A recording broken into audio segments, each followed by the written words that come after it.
And it's the North Dakota versus Nichole Rice. It's a case that goes back to 2007, but it sounds like it's going to be very interesting. I clipped down a little documentary about it so that we can watch the opening statements tonight. If you would like to stick around, I thought that would be cool for us to do. Nicole Rice, previously known as Nicole Thomas, is set to stand trial for her roommate's murder in just a few days. Rice has always maintained her innocence, not just since she was arrested, but since she was first questioned back in 2007. June 4th, 2007. A quiet late spring day here in the city of Minot.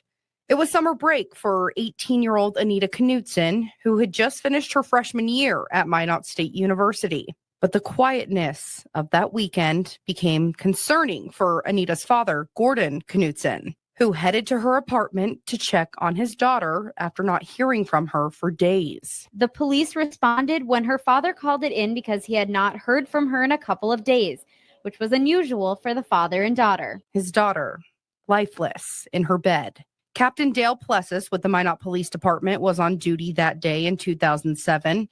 He got the call at the end of his shift and was the first officer to arrive on scene. There, they found Anita with 2 stab wounds to her body, one to her right lung, and the other, the fatal stab wound, to her heart. Investigators searched the crime scene for clues, but came up with more questions than answers. There's not a lot of big bloody mess. There's not a lot of stuff done but seemingly beforehand or after. So there's like no post-mortem assault of the body or anything like that. So in terms of like the event that happened, pretty straightforward. In terms of the investigation and evidence, really messy.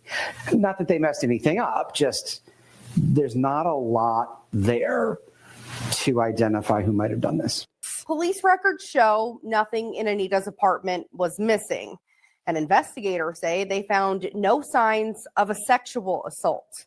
But the alleged murder weapon was found, a silver lock blade discovered under Anita's quilt with just a trace of DNA on it.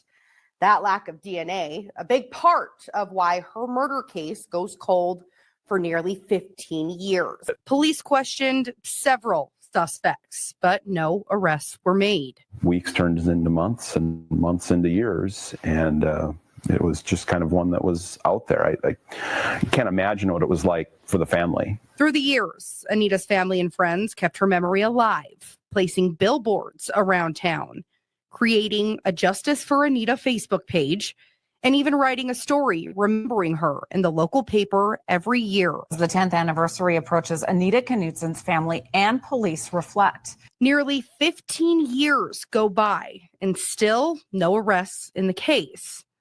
But that all changed in March of 2022. That's when the Minot Police Department reached out to the popular reality TV series Cold Justice. The series follows a team of investigators who try to crack this cold case. They look at the suspects, sort through the evidence, and recreate the crime scene. Here's what the former Minot police chief at the time had to say. We tried to actively investigate Anita's case for the past few years, and finally, with the help of Cold Justice, we were able to move forward and regain focus. Investigators determined the only way someone could have entered the apartment is if they had a key or came through the window. See, I remember there being a documentary on this years and years and years ago. And I think at the time there was no conclusion to it. It was just still open. It was very cold.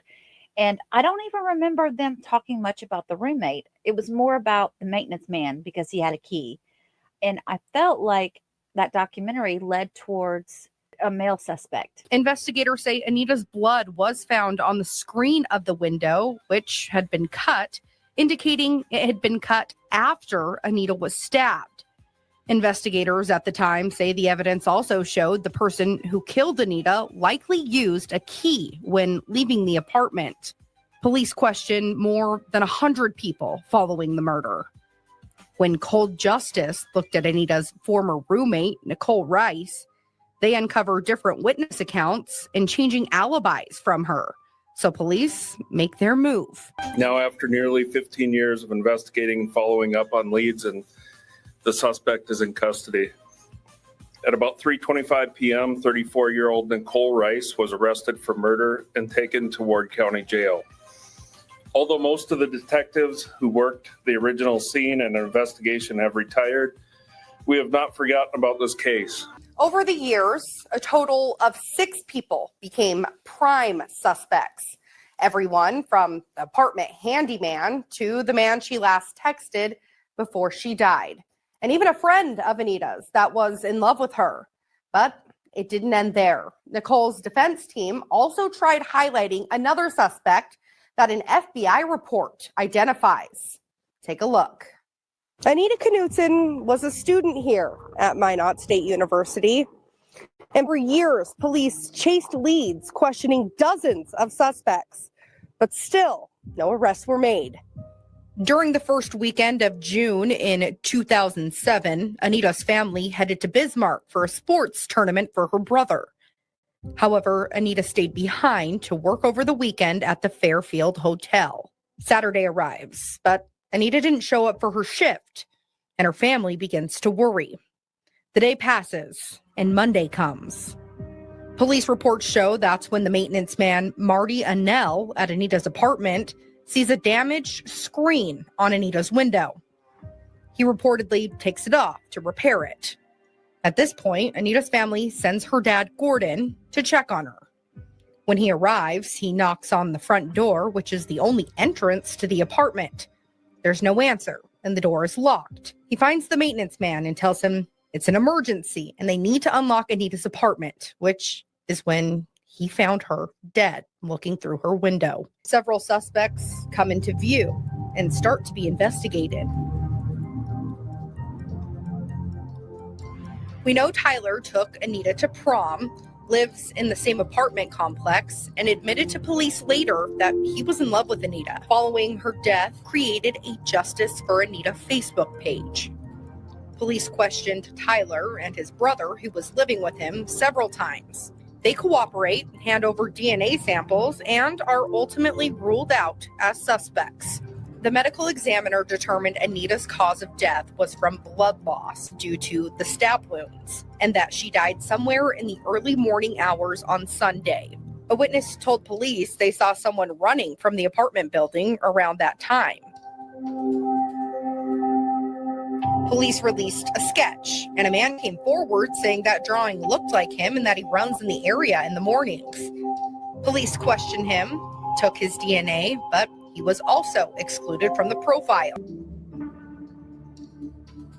He's from Montana and was arrested for armed robbery with a knife. Hall was also questioned about Anita's murder, but denies any involvement. The FBI then starts a profile case to which it states Devin Hall is the most likely suspect in Anita's murder. Police then determine whoever killed Anita most likely had to have had a key. That leaves Nichole Rice, the landlady, and the maintenance man. Marty Annell, the maintenance man, is questioned by police several times. They wonder how it's possible for Marty to have taken the screen off the window that morning and not have seen Anita dead in her bed. Even though his DNA doesn't match the profile, police still continue to question Marty repeatedly in the months after her murder.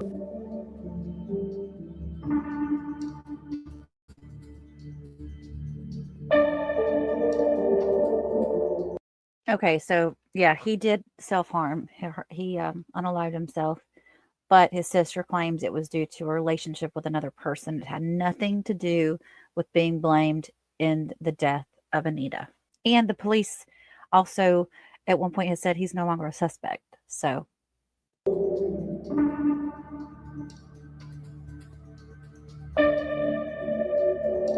Michael Van and Anita met at a Denny's a few months before her murder. He wanted a relationship with Anita, and he was the last person to text her before her murder.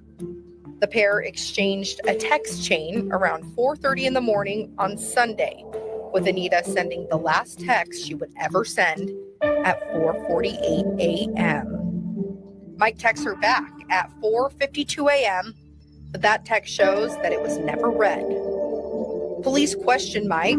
He cooperates, gives DNA willingly, and took 2 polygraph tests, passing both.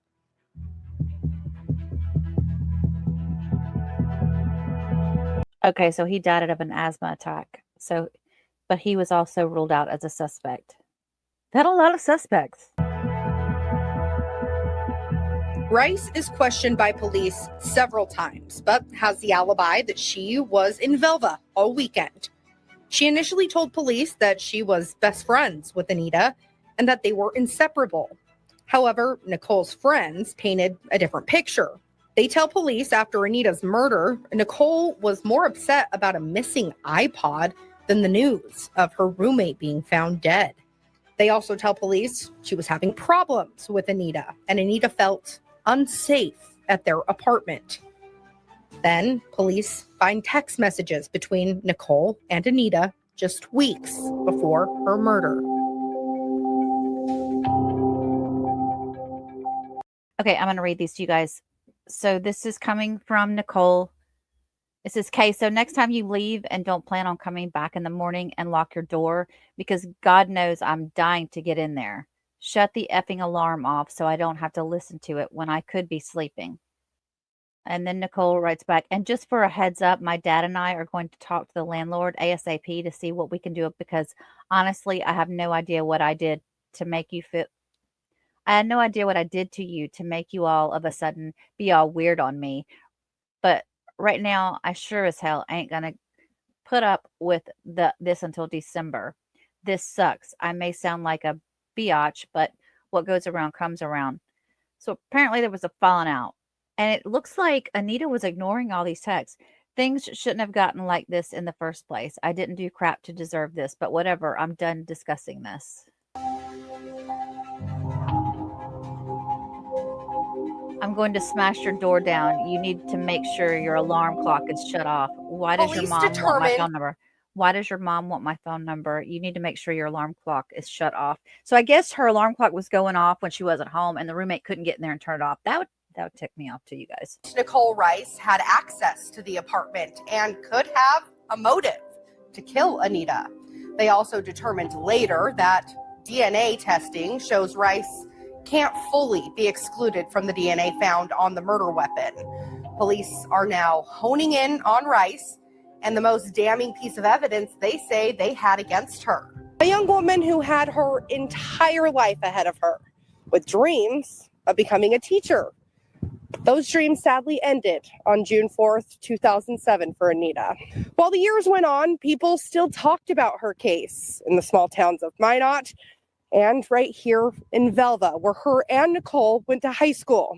There are 3 main parts to it: the crime scene, the suspects, and the witness accounts after Anita was murdered. But without an arrest and no solid suspects, investigators run into a wall until they hear from witnesses that Nicole Rice admitted to killing Anita while at a party in 2008. Investigators dig deeper and determine the only people who could confirm Rice's alibi is her immediate family. She's changed her story. When she was drunk, she had this confrontation at a party and was like, "Okay, fine, I did it." Nicole's first accounts to police was that she arrived at her parents' house and farm on Saturday morning and that she stayed the weekend. She claims she never left the farm until she left for work Monday morning, the morning Anita was found dead. Nicole then changed her story after her aunt told police she was at a bar in Russo Saturday night. Nicole said she went to the bar, which her aunt owned, with her cousin to attend a family party. Then So see, there's 2 different accounts she's given police already. went back to her aunt's house to watch a movie. Nicole's statements have been inconsistent from the start.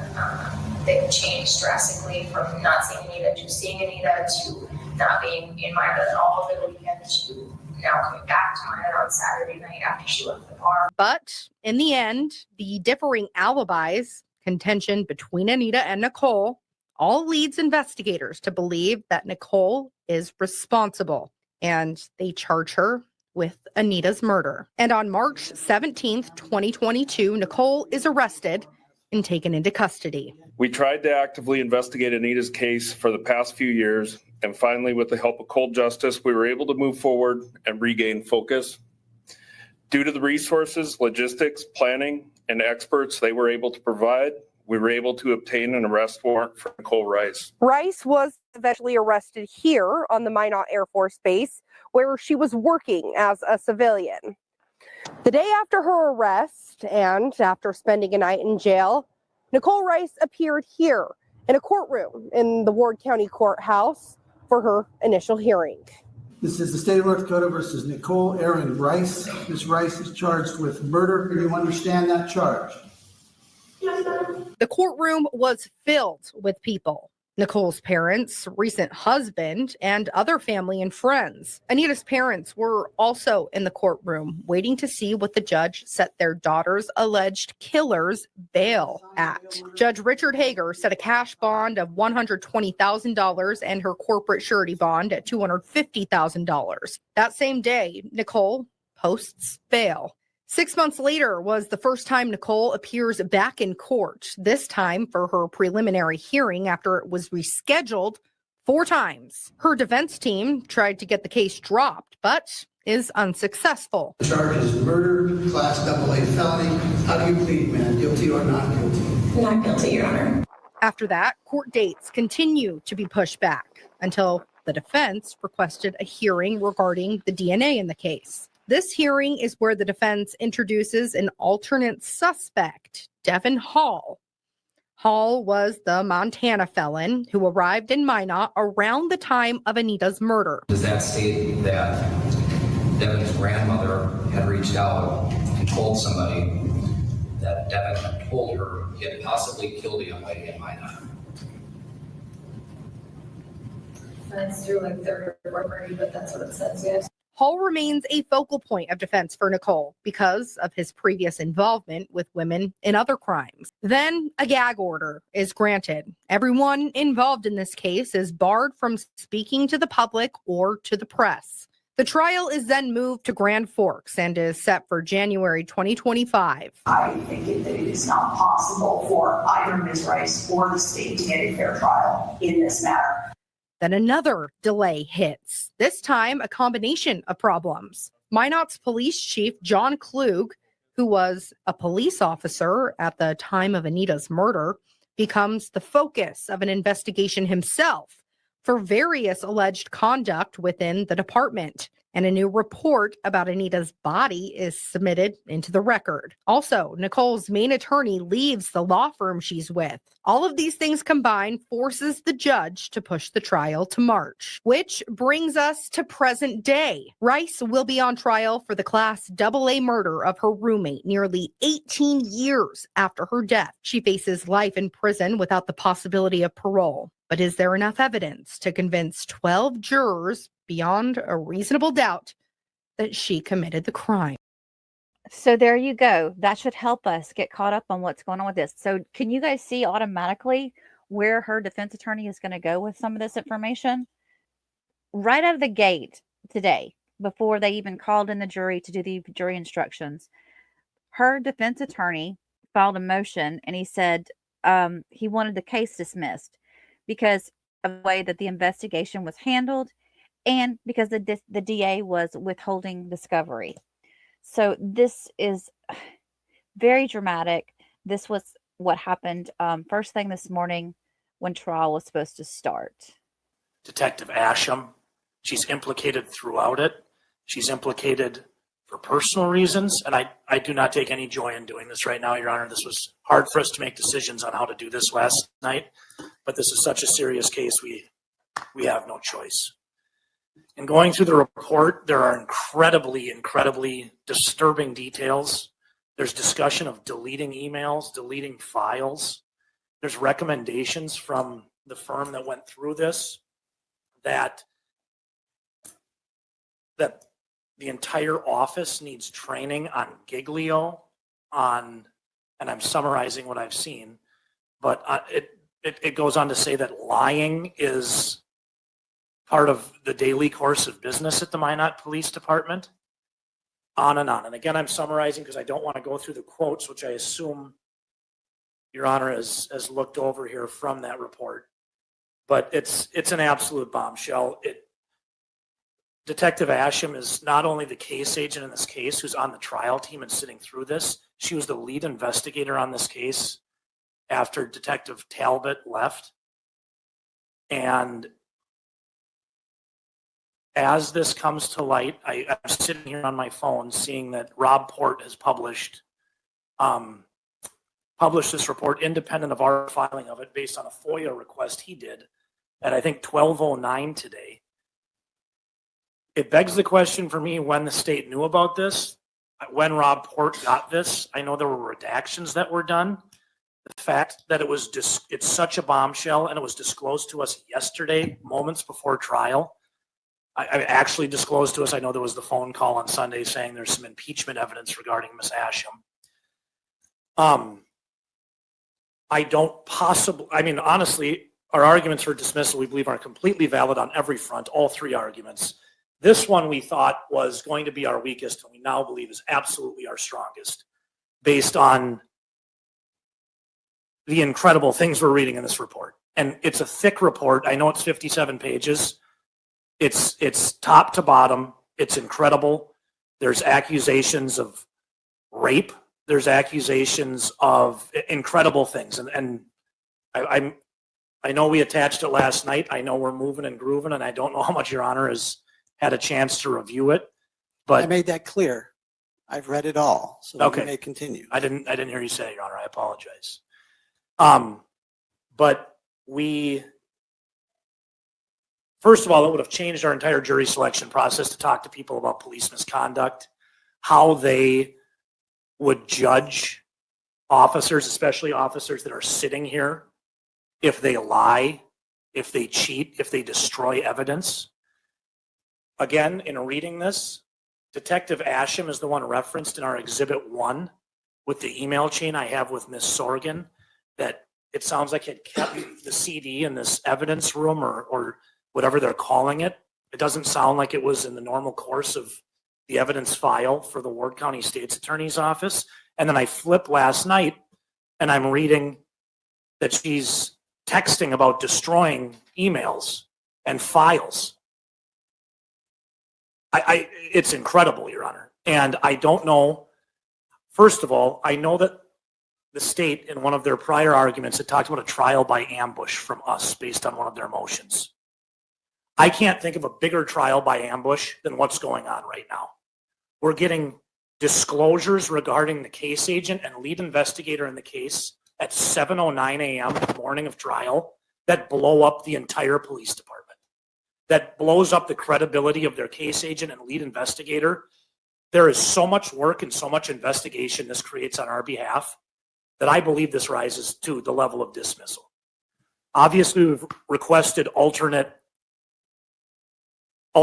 relief in case the court doesn't believe that dismissal should go forward. I'm not going to get into my other arguments regarding the interview with probable cause and the Brady violation. I think they're incredibly important, but I don't want to take up too much of the court's time.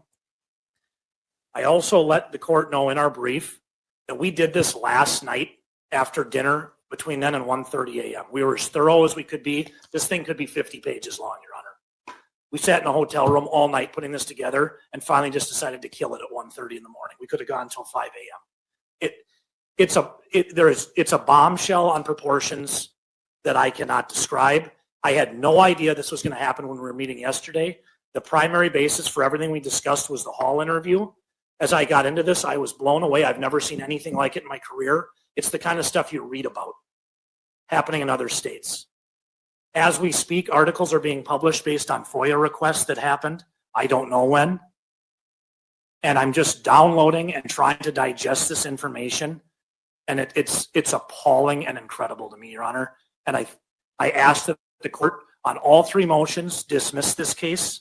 I ask if the court doesn't dismiss it, that it grants our alternative relief. But I will end by saying, Your Honor, we have done everything we can in this entire trial. We have done everything we can by the book. We have worked with the state's attorney's office. and we have been hit with discovery right before trial again and again and again, and this is the final blow. This is a sledgehammer.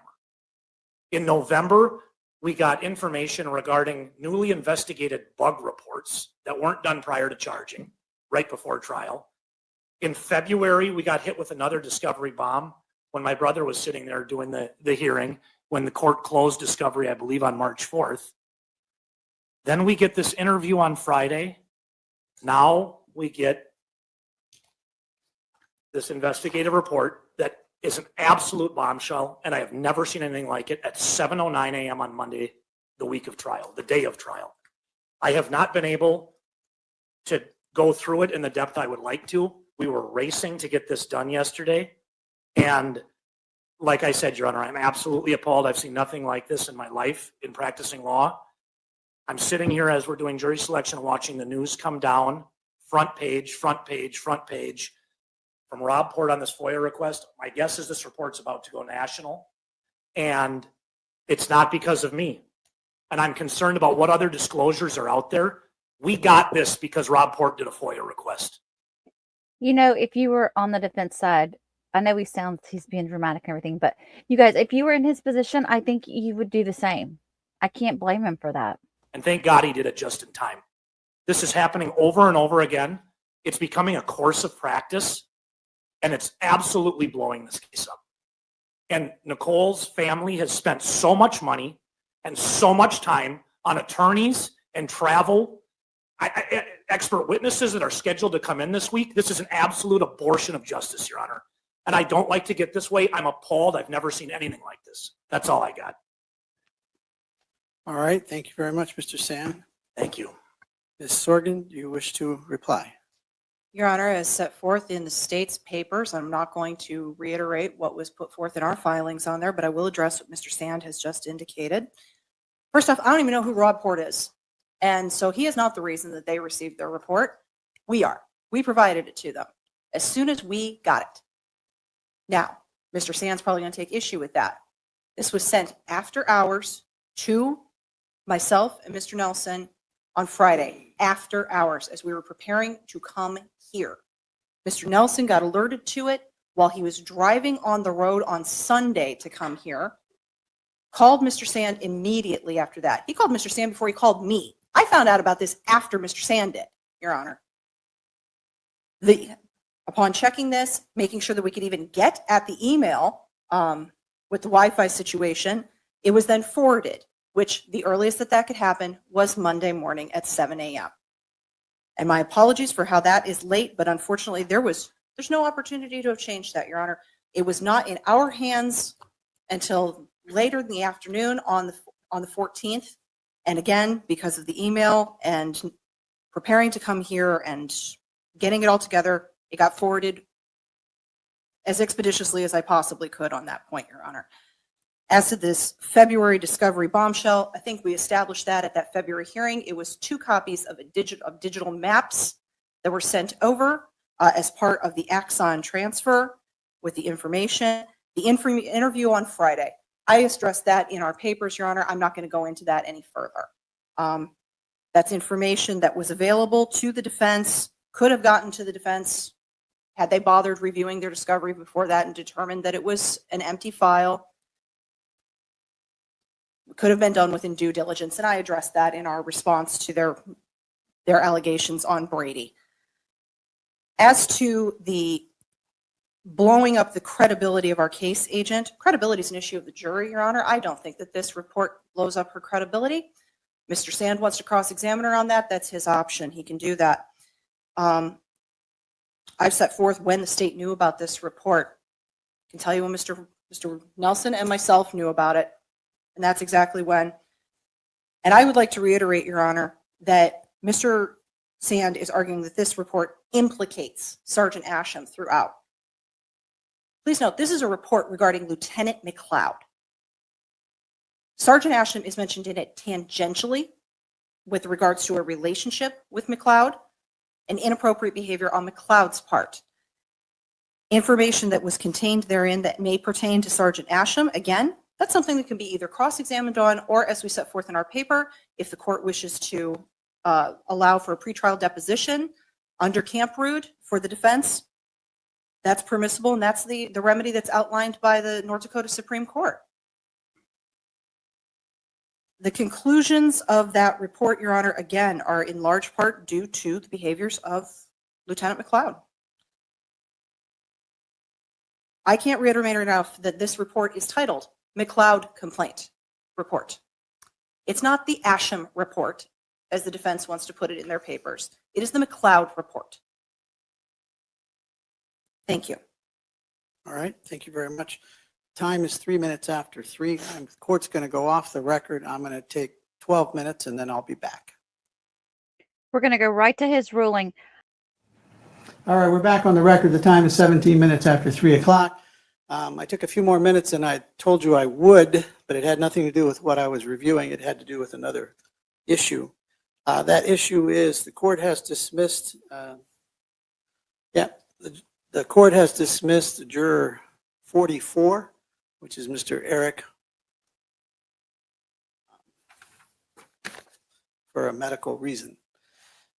I did that on my own motion. So, as to the motions before the court, Mr. Sand, I very much appreciate your intense argument with regard to the dynamics of this matter. And so I'm going to try and address these on the record. I will follow up my response with a written order that we will follow sometime either today or tomorrow. But this is where we're at. On the failure to disclose the Devin Hall interview, this was an interview that took place back on September 10th of 2008. It took place in Wolf Point, which is, I understand, a town in Montana. This was an interview of Mr. Devin Hall. Devin Hall was a person of interest with regard to this case. It's my understanding that this was a follow-up interview, that a previous interview was done with Mr. Hall while he was incarcerated in the Ward County Jail within 2 weeks of the crime in this case. He was, at that time, specifically a person of interest. He continued to be a person of interest throughout the investigation. It is my understanding that the follow-up interview that was done is the one that's of interest here, and that, if I understand the dynamics correctly,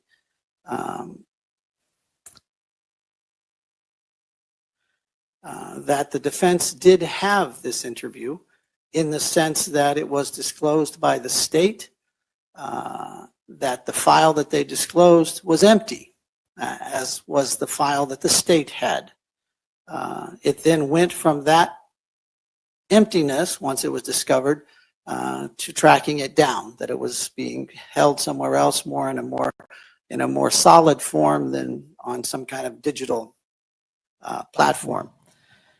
But it was disclosed back in May of 22, May 16th of 2022, when it was originally disclosed. I would also note that in a review of the preliminary hearing that the court did, that Attorney Becker, who was part of the team that was representing Ms. Rice, did in his cross-examination of the state's witness for that hearing allude to a re-interview to the officer that took place in Wolf Point approximately about a year after the original interview, which took place again in the summer or early fall of 2007. That would fit the time frame of the interview in Wolf Point in September of 2008. So Mr. Becker did not specifically say that interview or gave a date and time, but he did make reference to the interview being over about a year later than the original interview. So I don't know if it's the same one or if there's a third one somewhere else. That part's not knowledgeable to me. But I do find that the state or that the defense did know about it. The fact that neither the state nor the defense knew that the file that was shared was empty But again, I find that the defendants or the defense could have obtained that knowledge of it being empty and obtaining the actual interview with reasonable diligence on their part. So that having been said, in finding that conclusion, that would be, I guess, item 2 of the Brady review as to any violation by the state. So on that point, the court will not dismiss this case, nor will there be a remedy for the defense in regard to their motion. Well, there you go. All right, let's get to these opening statements. I need to share screen.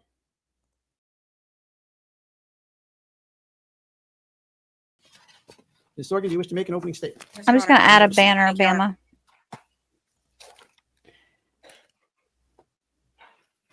Got me caught?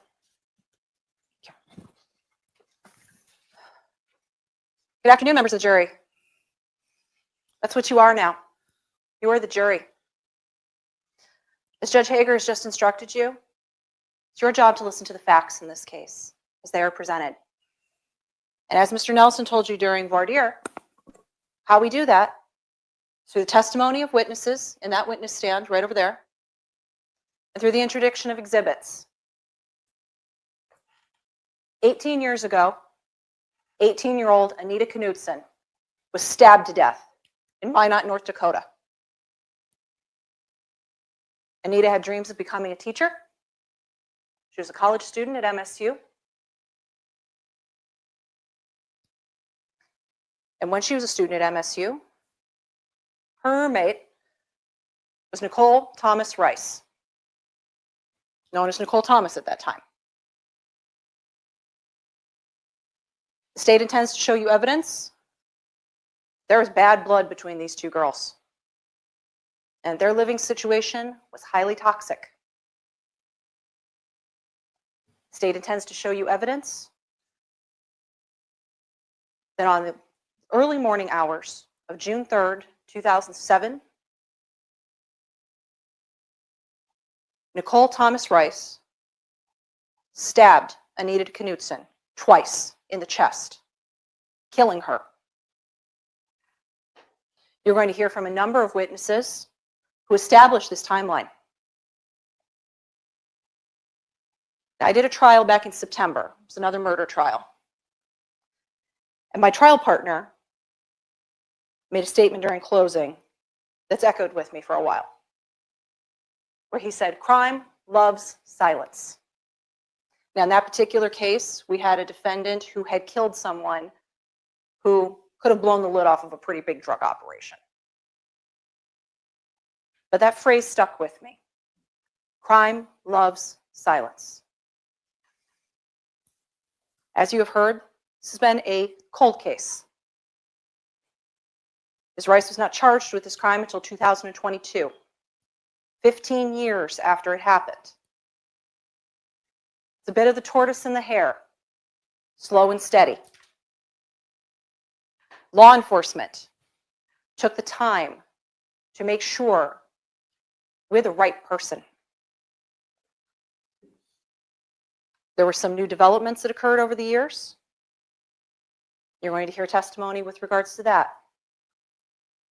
But as Mr. Nelson also told you during voir dire, there's some information that was looked back on in a different light. Because, as we all know, sometimes when you hear something in the instant, it means something a little bit more significant once you look back on it. I think that's what they meant then. Or, oh, that really is why that was important. You're going to hear whispers from the past across the void of time that led to these charges.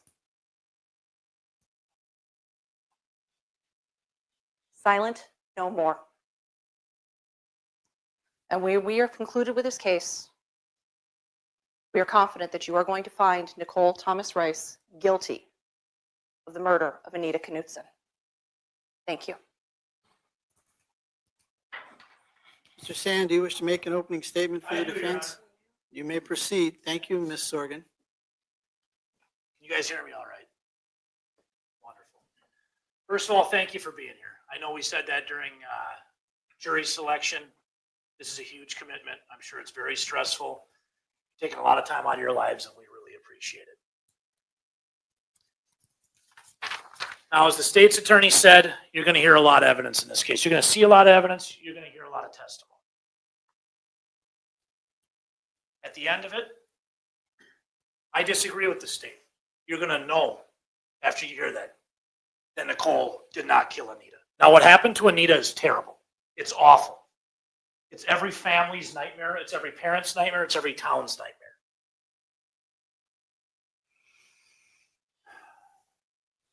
And Anita died in 2007. We're sitting here in 2025. Now, we talked in jury selection about what changed between now and then. And I'm going to show you what changed. I'm going to tell you what changed. The witnesses are going to show you what changed.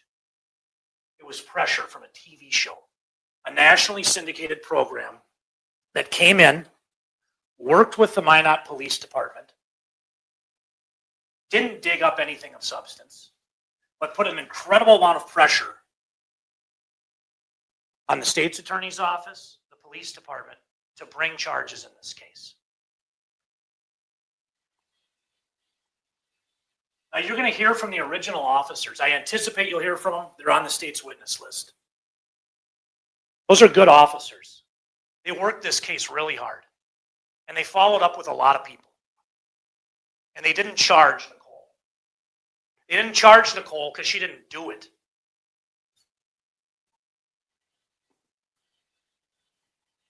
Nicole got charged after a national media circus descended on Minot. You're going to hear evidence, just like the state said. You're going to hear evidence that they reached out to the FBI to find out who did this. They didn't say Nicole. And I'll tell you who they said. They said it pointed to a man named Devin Hall.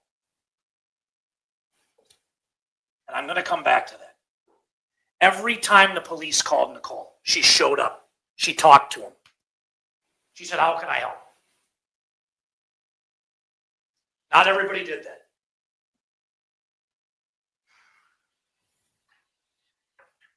Now, this Devin Hall, he was a 17-year-old kid from the Fort Peck Reservation out in Montana. The evidence is going to show you he traveled to Minot. That's where the murder happened. The evidence is going to show you he admitted to possession of the murder weapon, which was a locking knife, like a buck knife. It had an Indian head on one side. At one time, it had Indian heads on two sides, but one fell off. And the evidence is going to show you that when the police showed that knife to Devin, he said, "Is this your knife?" And he's going to say, "I've had that knife." And you say, "How do you know?" It's missing the Indian head on the other side. You're going to find out that Devin Hall was caught breaking into other women's apartments that weekend through a window. Please listen to that. The state's going to tease that evidence out too, but they're going to try to change how it sounds.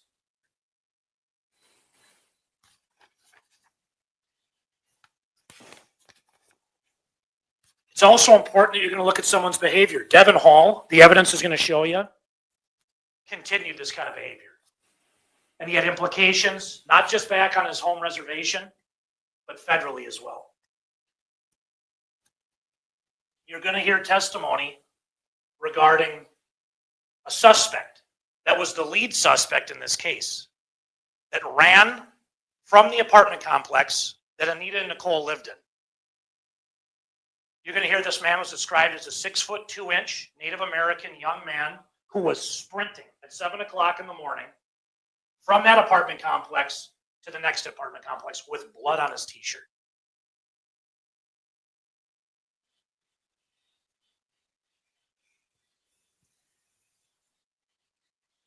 You're going to hear from officer reports.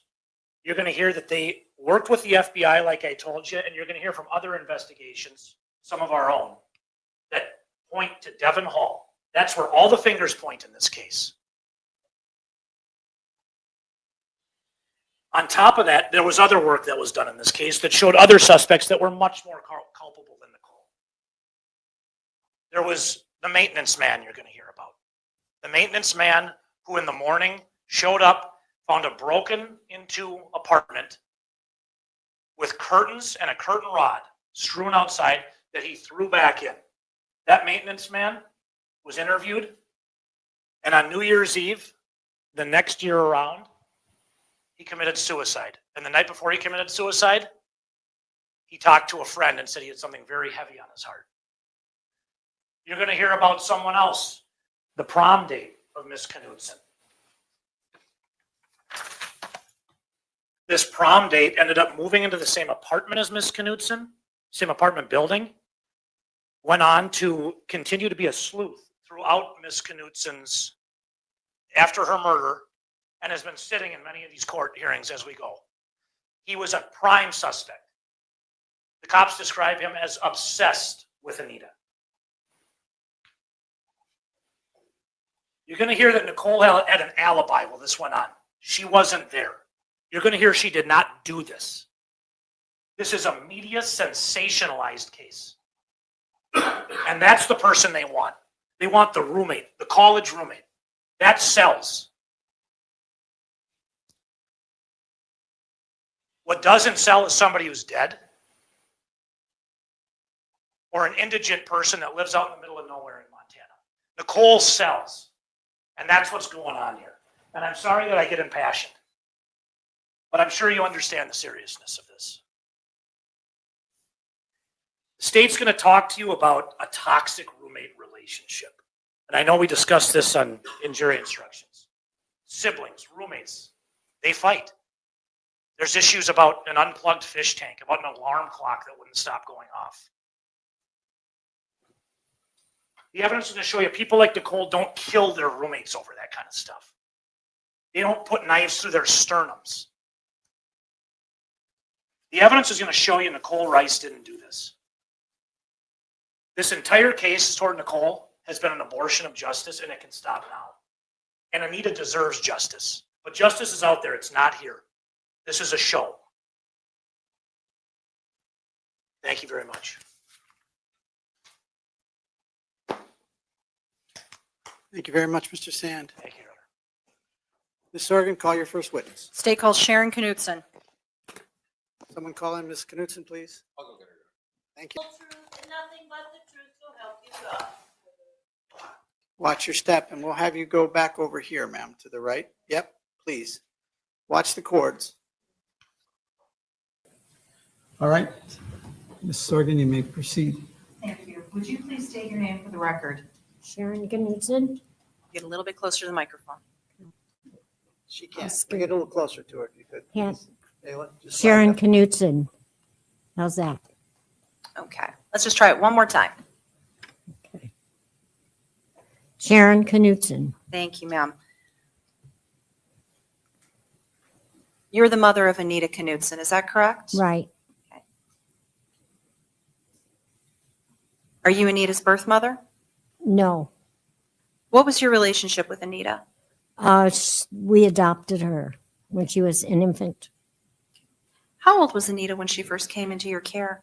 6 months. Can I interrupt you? What? Well, it's not on. Oh, it's still not on. Push it. The green light has to come on. Just Right. push that button there. It There you was go. on, and I moved it, and it went off. All right. Okay, Let's just start from the beginning one more time. sounds please. good, Judge. Thank you. Okay. Okay, we've established that you're Anita's mom, right? Right. Okay, but you're not her birth mother. No. And what is your relationship with Anita? I was her adoptive mother. How old was she when she came into your care? 6 months. Did you have other kids? Biological kids, and they were all grown. Okay. Did you have any other adoptive kids? Yes. And how many other adoptive kids did you have? 3. Did Anita graduate from high school? Yes. Where did she graduate from high school at? Velva, North Dakota. Okay. And Anita was living with you at that time, is that right? Yes. What did Anita do after high school? She went to college in Minot. Which school did she attend? She went to Minot University Minot State? State.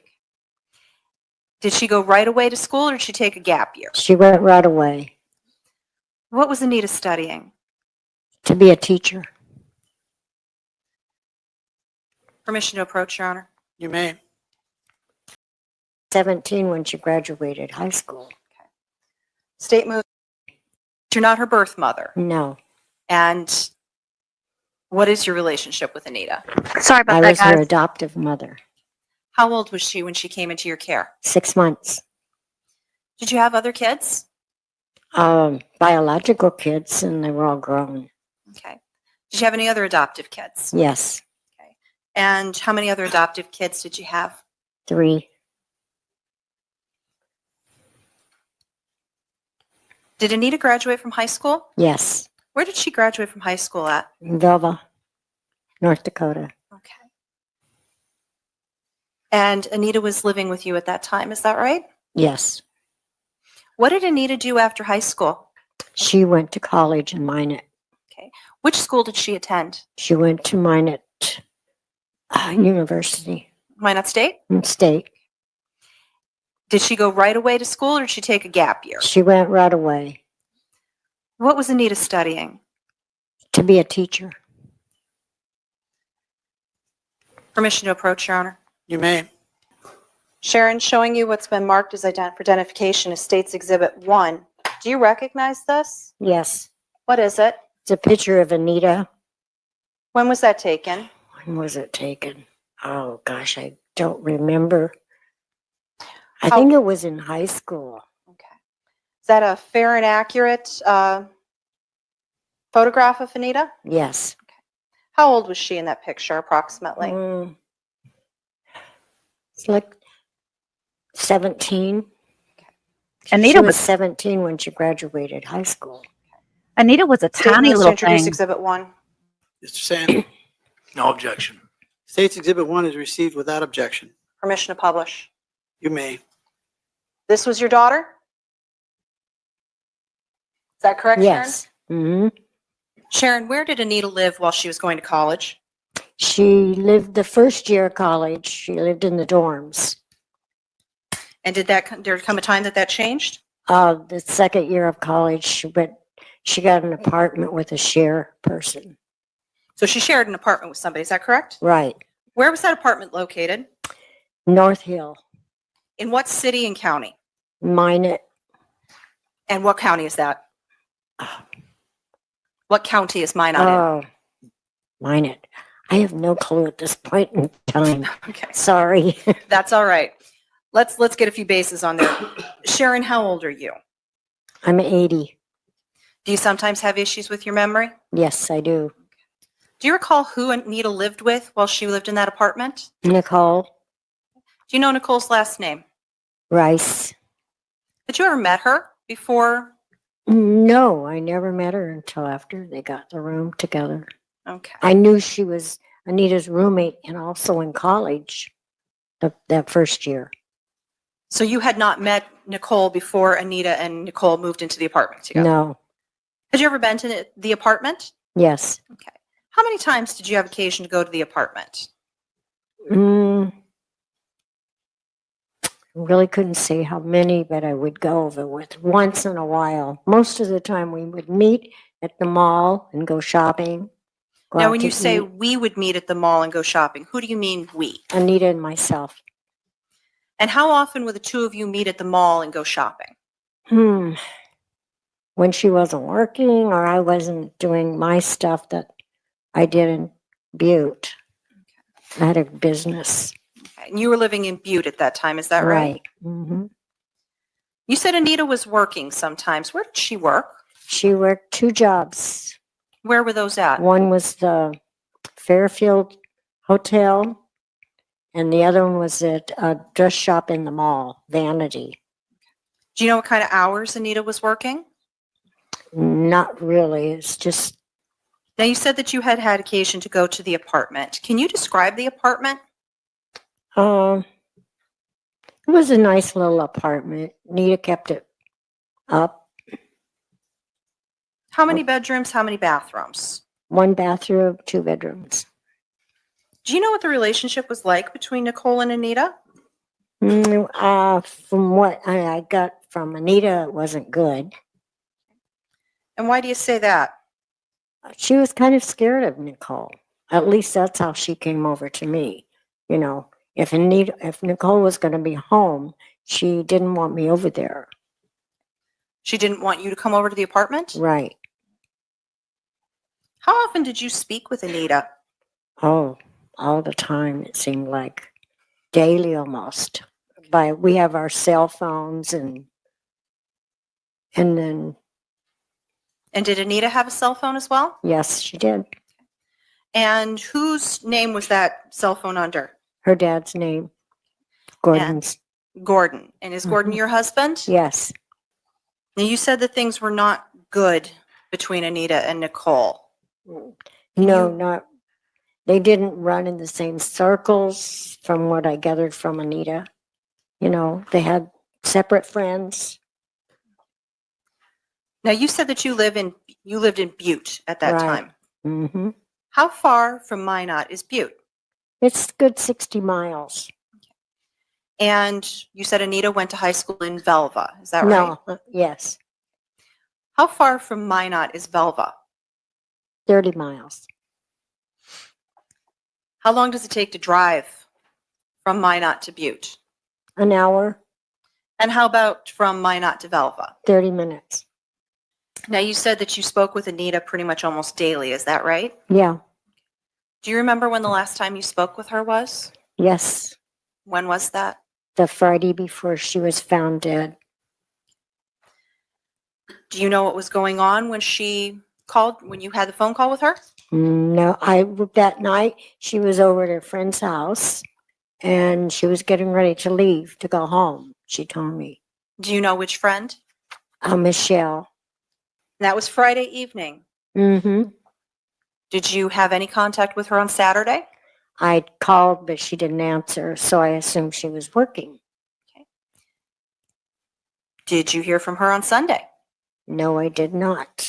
I called again, and she didn't answer. So then what did you do when she didn't answer?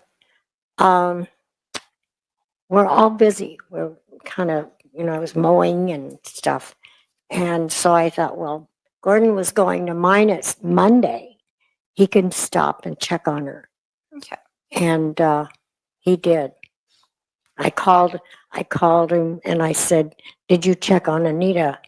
And he said, well, he went by her house. Without telling us what Gordon said, okay. You called him and asked him to check on her on Monday, Right. Is that right? Right. Okay. And do you remember the date of Monday? At this minute, no. That's your memory issues, Right. Is that right? Mm-hmm.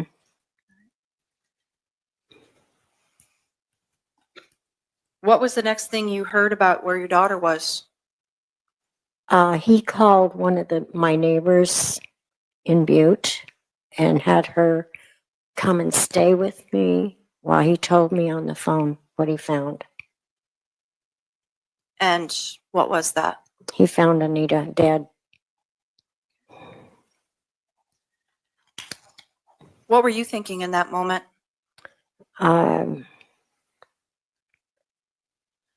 It was just kind of just spinning in my head. And my neighbor made sure when I got my car, I went straight home. How old was Anita when she died? 18. Now, you said that you had 2 other adoptive kids. Mm-hmm. How old were they at that time? That time they were in high school. One was a junior, one was senior.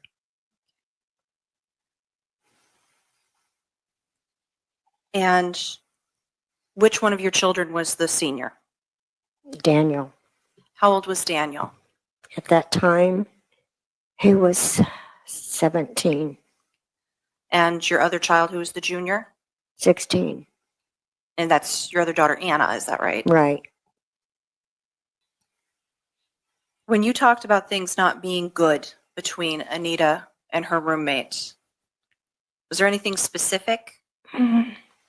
She would say things like, I have to do this or that before Nicole gets home.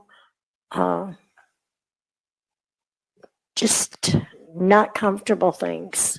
One time I went over with her to the apartment and she said she had to feed the fish so they wouldn't die, because if they were dead when Nicole came home, she was afraid what Nicole would do. The girls had their own separate bedrooms, is that correct? Right. Mm-hmm. Did they spend time in each other's rooms? Are you aware? No, not that I know of anyway. Do you know if they had access to one another's rooms? For a short period of time. And what put an end to that? Anita had her dad came over and put a lock on her door. A lock on her own bedroom door. Mm-hmm. Is that a yes? Yes. Okay, thank you. Sorry, we have to have you answer aloud. Right. Now, you indicated that your husband is Gordon, is that right? Right. How old is Gordon? Now he's 90. Does Gordon have any physical impairments? He has a bad heart. He's 90 years old. He has the typical ailments of a 90-year-old. Okay. How's his hearing? Lousy. He can't.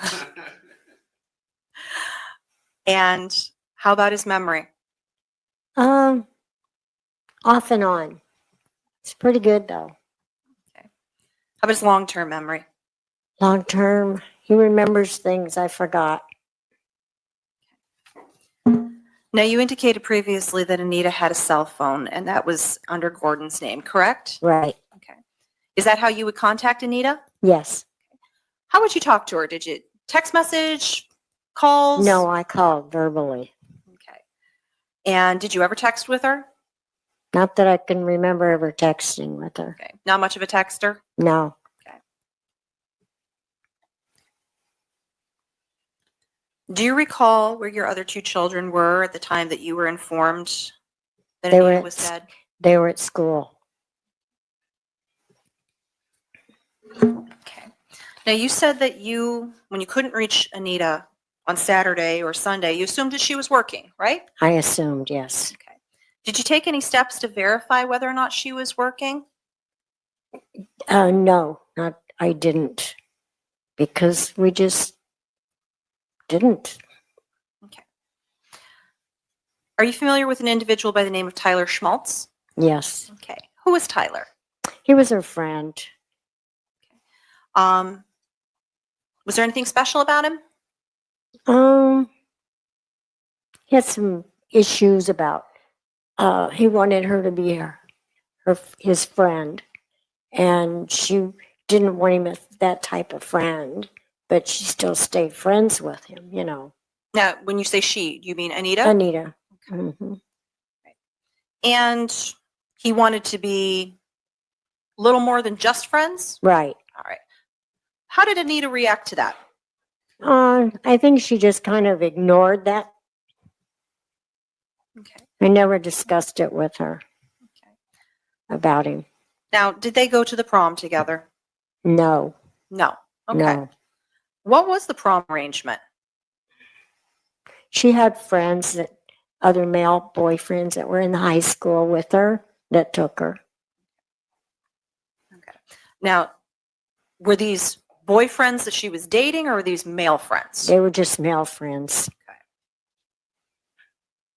Did Anita have a boyfriend? She had one in California that she still kept in contact with. Okay. Now let's clarify that for in California. Was there a point in time that you all lived in California? Yes. And when was that? From the time she was born until we moved to North Dakota. Okay. What year did you move to North Dakota? 2003. So 4 years before Anita died. Right. Okay. So she would have been about 14, if my math's right. Is that right? She was 15 when we moved to North Dakota. Okay. And she had a boyfriend from back in California? Yeah, they phoned each other. They didn't see each other. They just kept in contact. You know, maybe it's because this is a colder case and it's the crime scene is different. I don't know. I just usually I'm used to them putting out the detectives and the evidence and all that first, laying that out before they start with a witness that was close to the victim like this. Have you guys seen this before a lot, or in all the trials that I've seen, I've not seen them go this route? Did you know how she felt about him?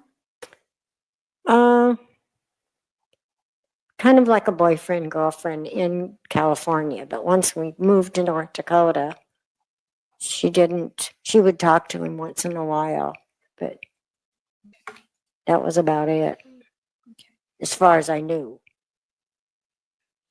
Now, you said that Anita was friendly with Tyler. Is that right? Yeah. Okay. What kind of things would they do together? She was like a tutor for him. She would help him with schoolwork, things like that? Schoolwork, yeah. Okay. Mm-hmm. How did Anita's death affect your family? Really much, a lot. It's like I can't describe how we felt. It was so bad. Is there anything in particular that impacted the family? The loss. Okay. How did your other children take the loss? Very seriously, a big loss.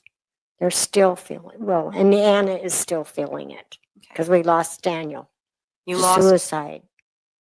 Daniel committed suicide? Mm-hmm. When did Daniel commit suicide? Oh, gosh. What year was that? Doesn't seem like it was that long ago, but 3 years after Anita died. 3 years later. Mm-hmm.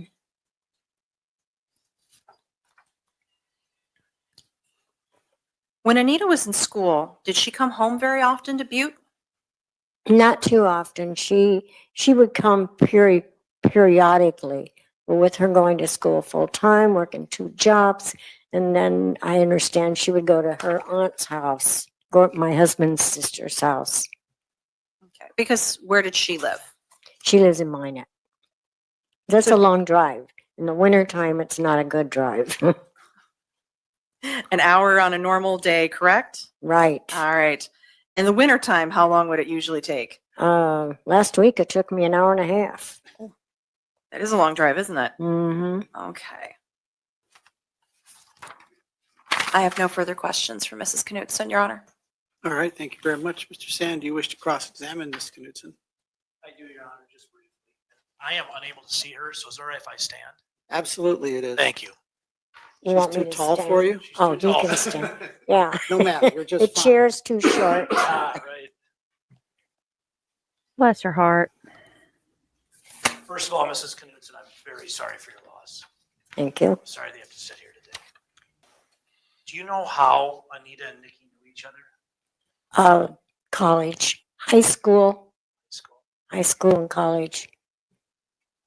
So they met in high school, you think? Mm-hmm. Moved in together in college. Well, yeah. You're not kidding me? Can you hear me now? Is your Can you hear- battery okay, pack I can on? hold it too. Well, just make sure it's on, I guess is the key. Sorry about that. Did you know Nicole very well in high school or in college? Or No. They were? Mm-mm. Did they go to the same high school? Yes, they did. You said you knew Tyler Schmalz as well. Yes.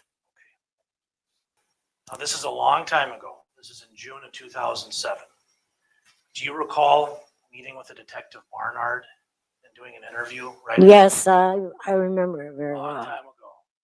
I'm not going to hold you too tight to it here, but I got a couple of questions. Mm-hmm. Do you recall Detective Barnard asking you about Nikki at all, about Nicole? No. No. Do you remember talking about Nicole to him? No.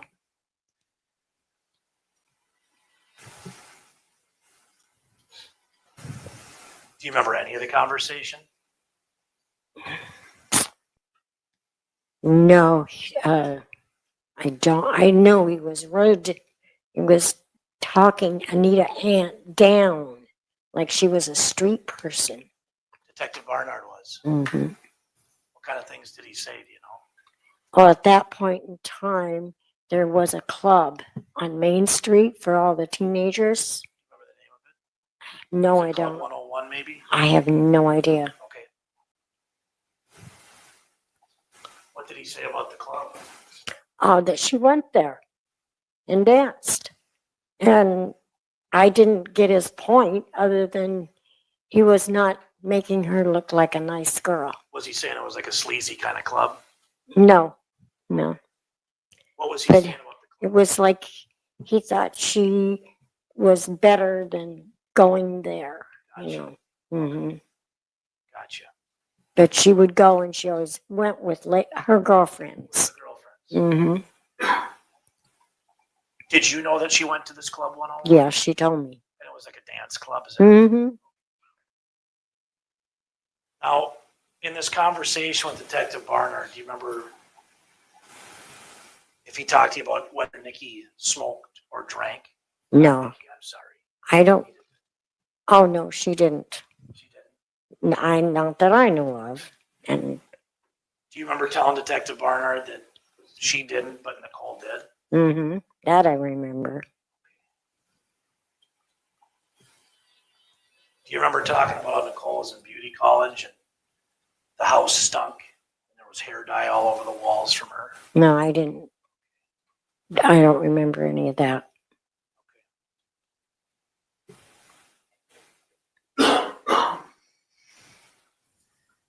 So you're saying Anita didn't drink or smoke or anything like that? No.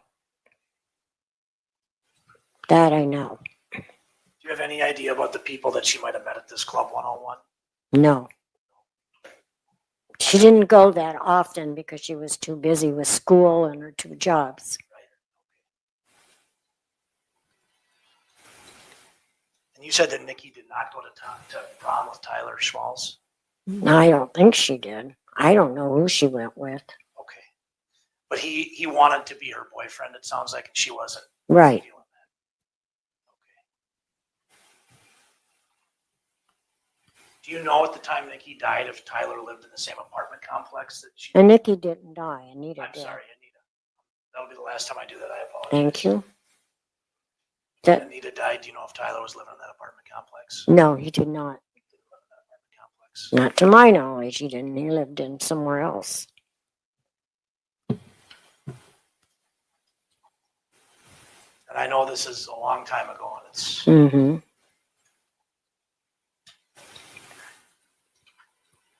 Do you remember telling Officer Barnard that Anita was at Tyler's a lot? No, I never said that. If I showed you a copy of the transcript of your conversation Mm-hmm. with Detective Barnard from June 5th of 2007, pointed you to a certain spot, would that maybe bring your memory back? I doubt it. Can I show it to you? Sure. I mean, it was 18 years ago. So do you see where he says, anything else, Miss Knutson, you want to add? And you say, Objection, Your Honor. They're reading from this transcript, which is not evidence. No, this is not. Ms. Knutson, just hang on one second. Mm-hmm. Mr. Sand, did you wish to refresh her memory with that? that's all I'm trying to do. I'm trying to point her to the place in the page. Okay. I won't read it for her if she can. I'm sorry. All right. No. Ms. Knutson, if you can just read it, then he can ask you questions about it. But you need to read it to yourself, ma'am. Okay, I did. Okay, then. He can ask you questions if he likes. She said I did. I just want to make sure you read the right part. It's Right. here, ma'am. Mm-hmm. No, that's not even. Okay, now you need to ask the questions. Take that away. Mm-hmm. So in response to the question, anything else, Mrs. Knutson, you want to add? Objection. He's reading from this transcript, Your I'm Honor. asking what she responded to. You're not reading it, just a question? Yeah. All right, you can ask your question. I apologize. After looking at that, do you recall talking to Detective Barnard and telling him she spent a lot of time at No, never. Okay. That I know.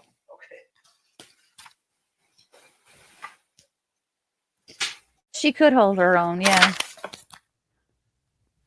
Well, having that many kids, you have to be tough, right? I know the state had asked you this, Ms. Knutson, but was Anita's death one of the most difficult things your family's ever gone through? Yes. I would assume that. And have you guys been hoping for answers since it happened? Yes. And hoping for closure and justice? Right. And you deserve that. I would think so. That's all I have. Thank you, Ms. Knutson.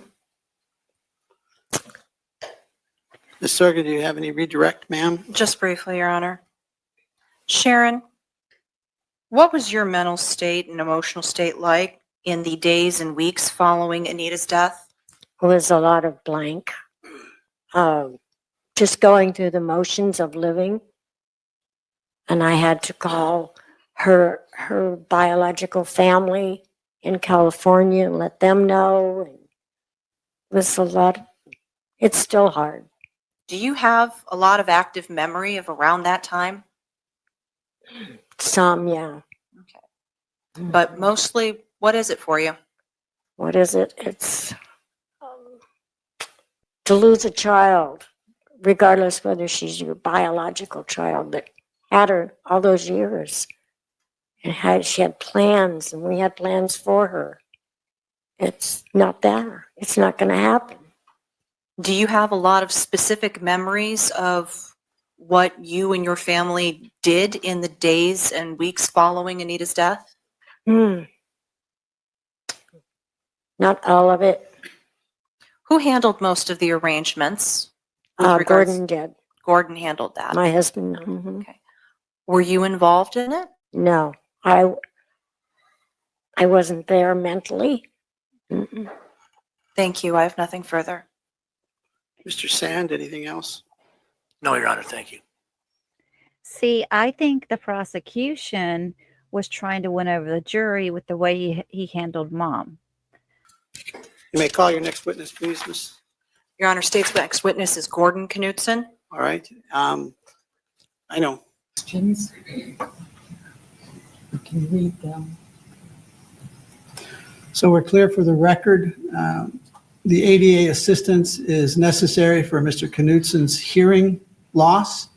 This would be a real-time translation of the questions asked of Mr. Knutson so that he can read them and then respond verbally.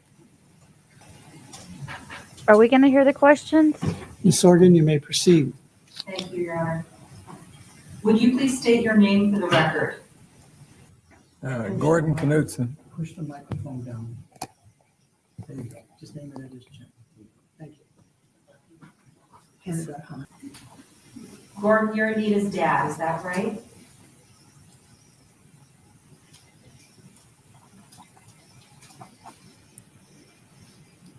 That's right. How old are you, Gordon? 90. And you have some hearing loss, is that correct? Yeah, very much so. I'm going to speak slowly so that we can follow along with the questions, okay? Okay.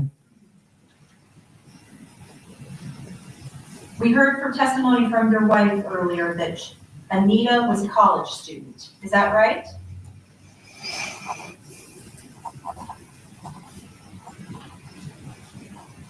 That's right. Where did she go to school?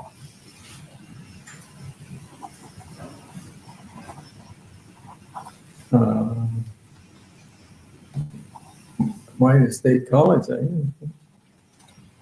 And where did she live while she was going to college?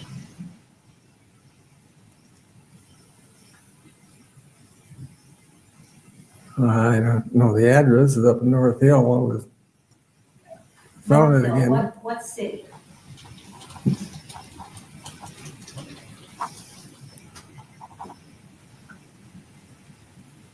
Mine. And what county is Minot in?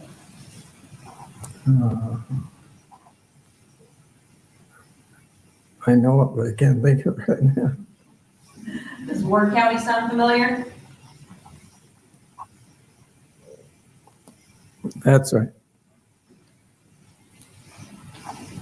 Had you ever been been to Anita's apartment?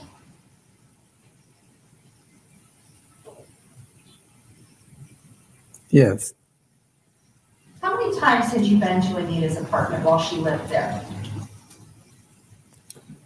I believe 4 times. And what did you do when you went to that apartment?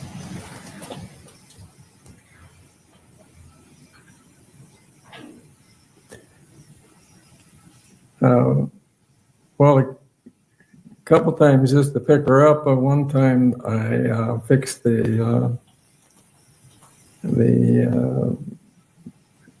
in the bathroom, the fan was making a lot of noise, and well, actually, it wasn't even hardly running very good. Did you ever fix anything else at Anita's house, or Anita's apartment? No, Did you ever do any installation of anything at Anita's apartment? no. Gordon, how's your memory?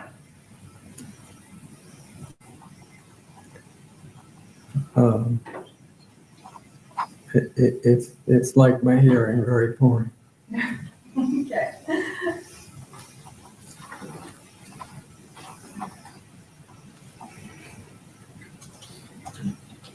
Gordon, do you know what year it was that Anita lived in that apartment?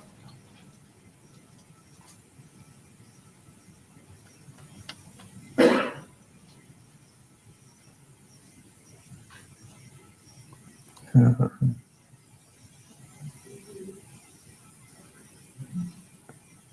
2007. Who did Anita live with?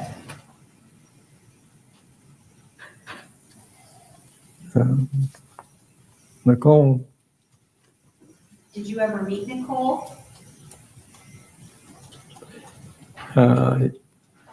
Yeah, when we rented the apartment.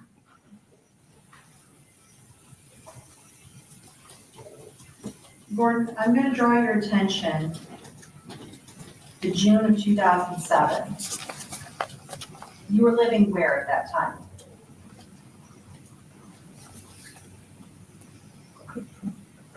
I didn't get all that.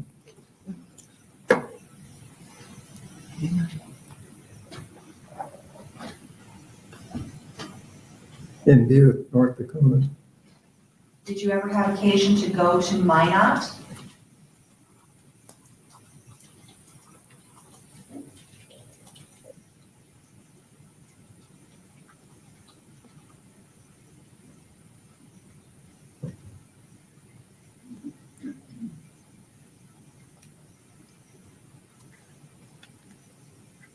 Did I ever have occasion to go to Minot? Sure. You did, okay. What would you go to Minot for? Well, we do shopping or whatever. I go there quite often. You would go there quite often. Did you see Anita when you would go to Minot?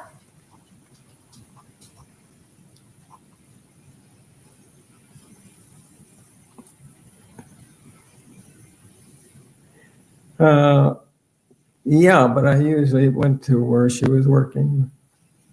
Not to the apartment? Right. Did Anita have a vehicle? Yes, she did. What kind of vehicle did she have? It was a white panel. I forgot the name of the brand. That's okay. Was it a sedan, a truck, a SUV, a van?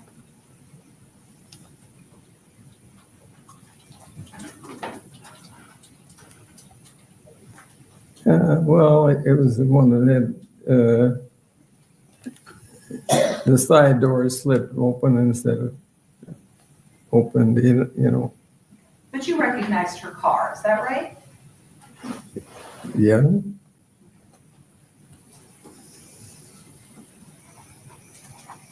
Gordon, do you remember a time when Sharon asked you to check on Anita because she had not heard from her for a few days? Yes, that was the first thing I did when I went that day. And do you remember what day that was? That was the 4th of June, In what year?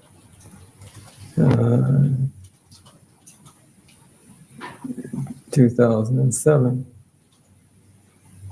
And you said that was the first thing that you did when you got there, is that right?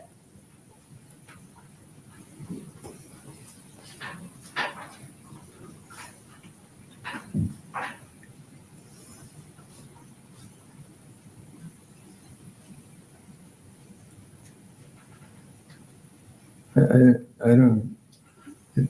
Let me ask a better question.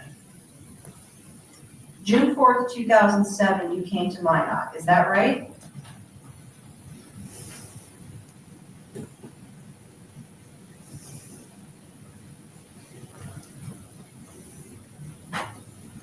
Yes, that's right. And Sharon asked you to check on Anita. Yes. Objection, Your Honor. Sustained. What did you do when Sharon asked you to check on her?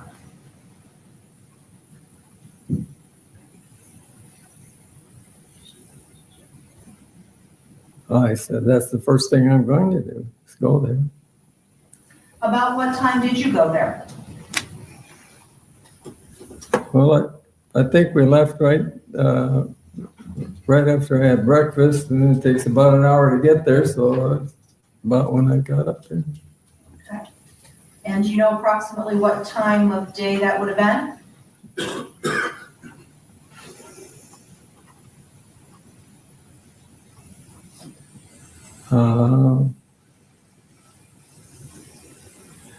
Around 10 o'clock. About 10 a.m.? Yeah. And how did you check on Anita? I just went up and knocked on the door, and in fact, several times there was no answer. I tried to see if it was if I could get in, and it was locked. Then what did you do? And I had noticed that her car was there, but I didn't, at that time, didn't think too much about it because she a lot of times went with a friend. So what did you do next? Well, I went back to town because this is in North Hill where she lived, and I went, we all three of us got what we needed, and I started home, and Sharon called me and said she still couldn't get a hold of Anita. Okay, I'm going to back you up a little bit, Gordon. You said all three of us. You had other people with you? I had two friends with me. Okay. And so then you received another call from Sharon. So then what did you do? I turned around and went back up to where she lived. And about what time was that?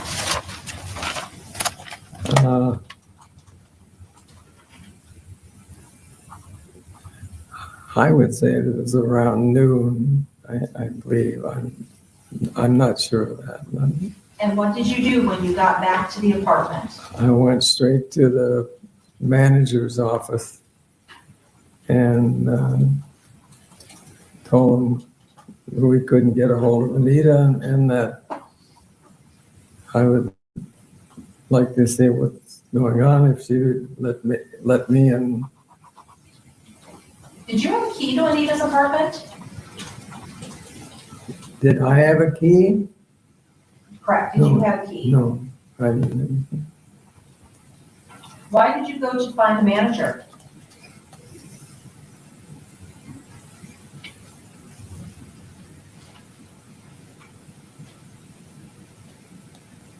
To get into the apartment. Once you found the manager, what did you do?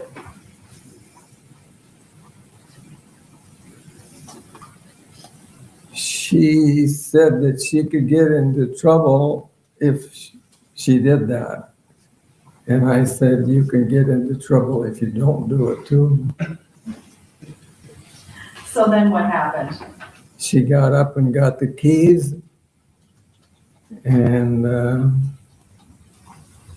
about that time, the maintenance man was there also, and he stated that he had found a screen from a window of one of the apartments, and he thought it was from her apartment.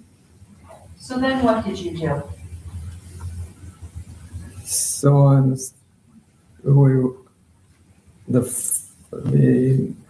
one of my friends, myself, and the maintenance man and the lady that was the manager walked up there. Only thing is, we walked not to the door, but where the window was. What did you see when you were at the window? Pardon me? What did you see when you were at the window? I seen Anita. Where was Anita? She was just laying in bed just inside the window. How was she laying?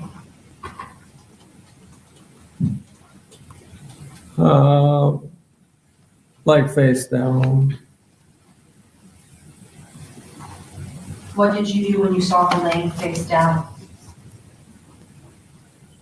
I told her to get the door open. You told who to get the door And she open? was already going that direction, and she did open the door. And who was it that opened the door?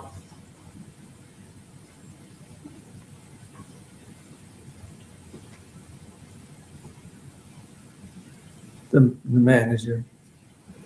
Once she opened the door, what did you do? I just went in, and the door was open to the bedroom, and I walked in, and I checked her, put my hand on her leg, and she was cold. And then what happened? I told her that the landlady to call the police, please, but I noticed she already was, and so that was. And did you stay around until the police came? Yes, I did. Yeah. Did you give a statement to the police? Yes, not at first, but then he had told me that he wanted to stay around and identify the body when they took her away. The policeman told you that? And I did that, but then he kept the same person, same police officer came and got me and wanted to interview me at the office. Okay. And so we went there, and by that time there was somebody else that had taken care of identifying the body. Thank you, Gordon. I have no more questions. Mr. Sand, do you have any questions for Mr. Knutson? I do, Your Honor, and then I have the same issue with this computer screen, so I really stand up. Yes, you may stand up. And I know we've had mic issues. Is that any better? I talked to her. Can you hear me all right? I can. Great. Perfect.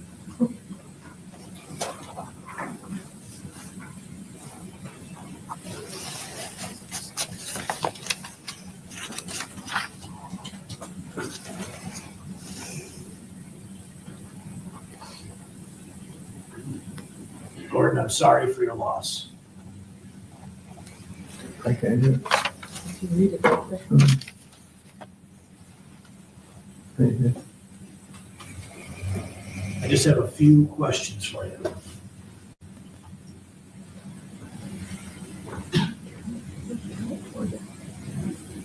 Yeah.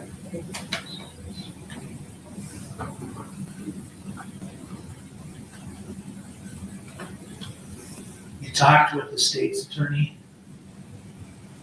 about going to Anita's apartment that day.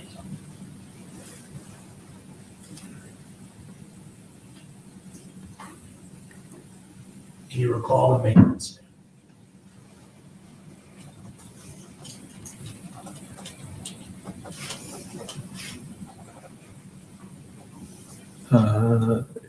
His name, no, I don't.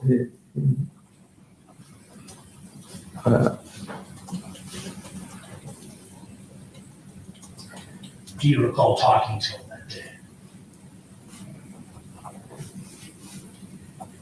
The only thing I know about him after that was in the paper he committed suicide. Okay. Did he get the screen for you that you were talking about earlier?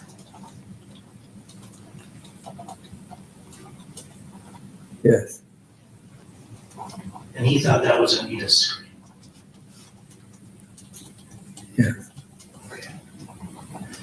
Did you see where the screen was?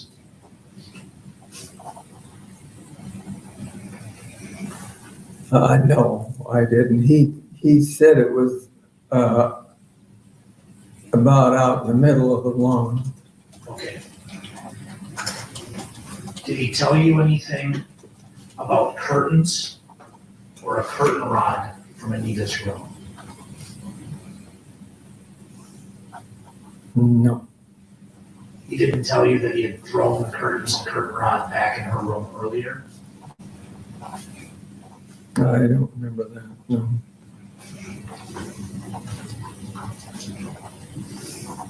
Gordon, do you remember doing a deposition a couple of years ago with Miss Sorgan and Mr. Becker from our office? Right.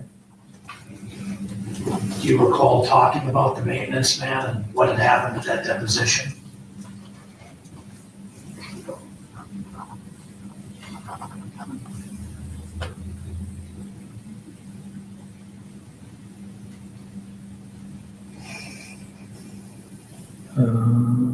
I can rephrase that, that's hard to understand.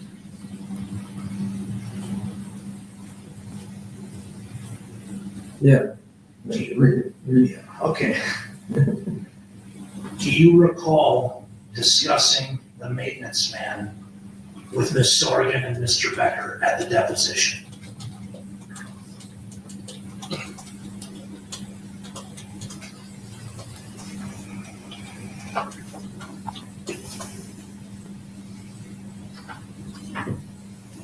Right, I recall that.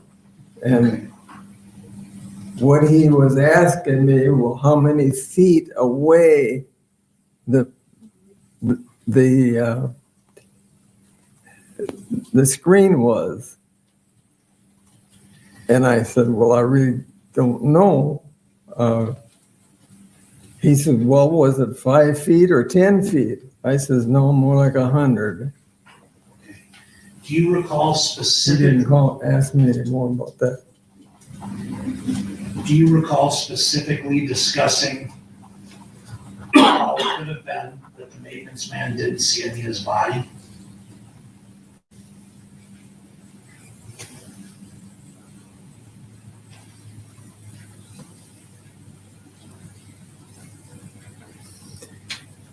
No, I didn't talk about that. I wondered about it because as soon as I got a few feet away, there was a flower bed, outside at the bottom, so you couldn't get too close without walking in it.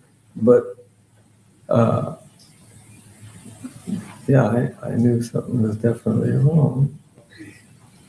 If I showed you a page from that deposition, would that help refresh your recollection? Yeah, I know I made some mistakes on there. Go ahead. It's okay. I'm not saying it's a mistake. Are your eyes okay for reading this?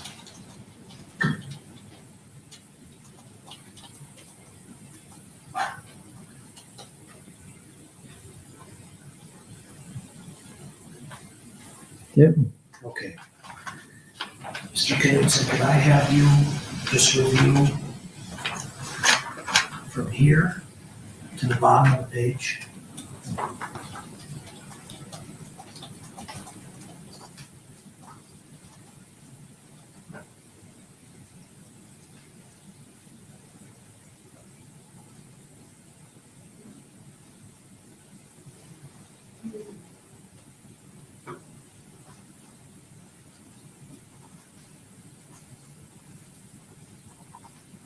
Oh, that sounds right.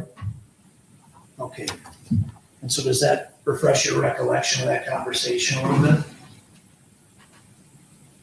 bit? Does that help you remember that conversation a little bit? Yeah. So if Mr. Beck, do you recall discussing a maintenance man with Mr. Becker?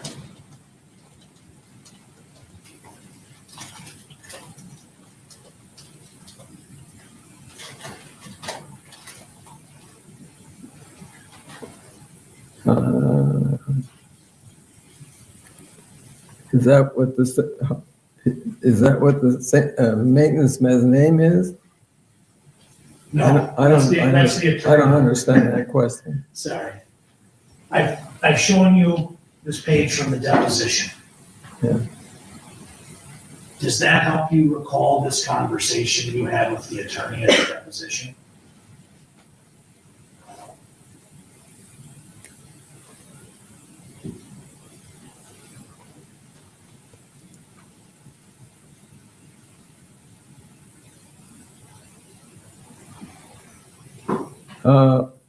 Yeah, I guess it does, but I can't figure why he was asking me where I found it, because I didn't find it. Well, again, I can show this to you again. It's not about the screen.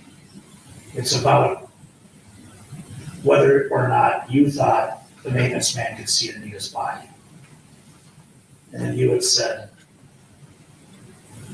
I'll have you look at it one more time, sir, if that's all right. Just from this line, and this is the most important line right here that would refresh your recollection.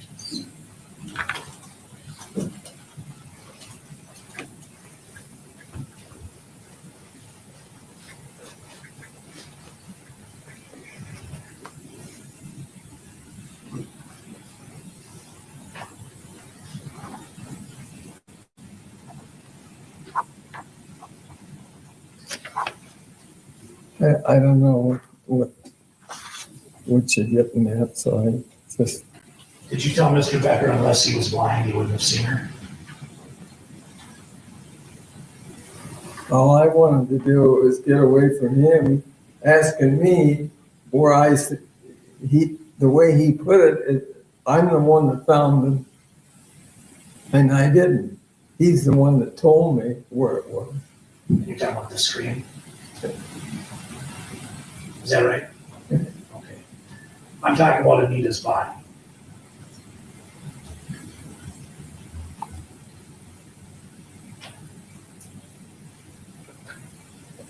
Unless he was blind, he would have been able to see it looking in that window. Because it sounds like you saw it right when you looked in, correct?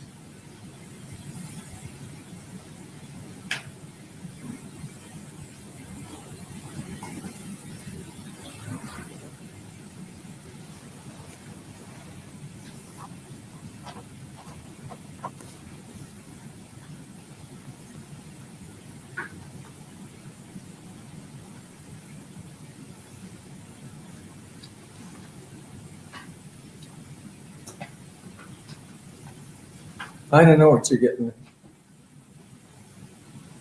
at. I don't understand what you're getting at. I understand that with this card system, it's difficult to understand. When you looked in the window, you had testified earlier that you were able to see Anita, correct? Right. And when you discussed with Mr. Becker, Whether the maintenance man would have been able to see that? I've had you read it a few times. If we were standing at the same place I did and he was, Right. he should be able to see that it was him. Yeah. Okay. Thank you.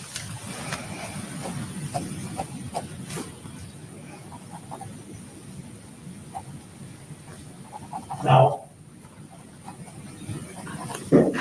was there anything else in particular you noticed about the scene? No. No. Okay. Now, I asked your wife the same question, but I'm sure you want justice for what happened, correct?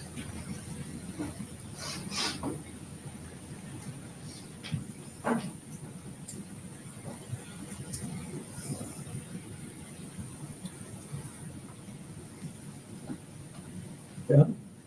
And you believe you deserve it, correct? Yeah. Okay. That's all I got, Mr. Knutson. I appreciate it. Thank you. Ms. Sorgan, do you have any redirect, ma'am? Very briefly, Your Honor. Gordon, when Mr. Sand just asked you a question about you standing at the window, you said you knew something was definitely wrong. Why did you say that?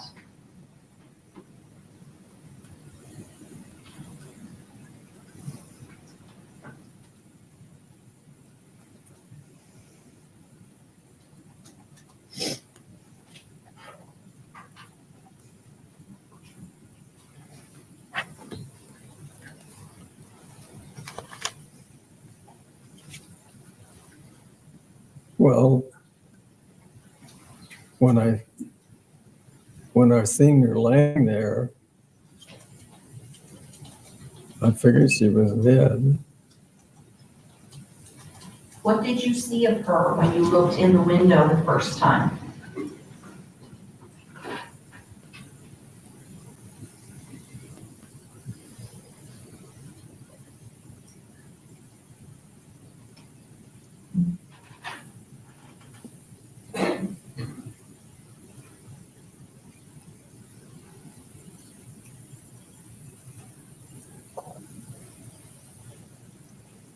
I thought she was dead. Bless his heart. Specifically, what part of Anita did you see when you looked in the window? Objection, Your Honor, will be on the scope of cross here. No. Objection's overruled. You opened it up with what was seen by the maintenance guy or should have been seen by the maintenance guy, so no. So Gordon, what part of Anita's body did you see? As this is going.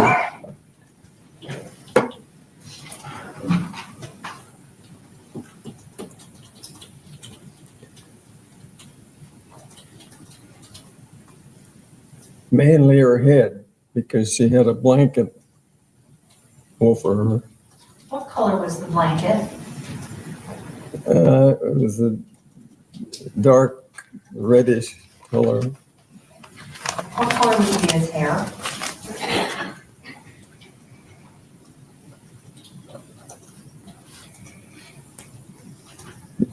She had black hair. What is She she? had black hair and she was with a dark blanket on her bed. Is that right? Yeah. Do you remember if the lights were on or off when you looked in the window in the bedroom?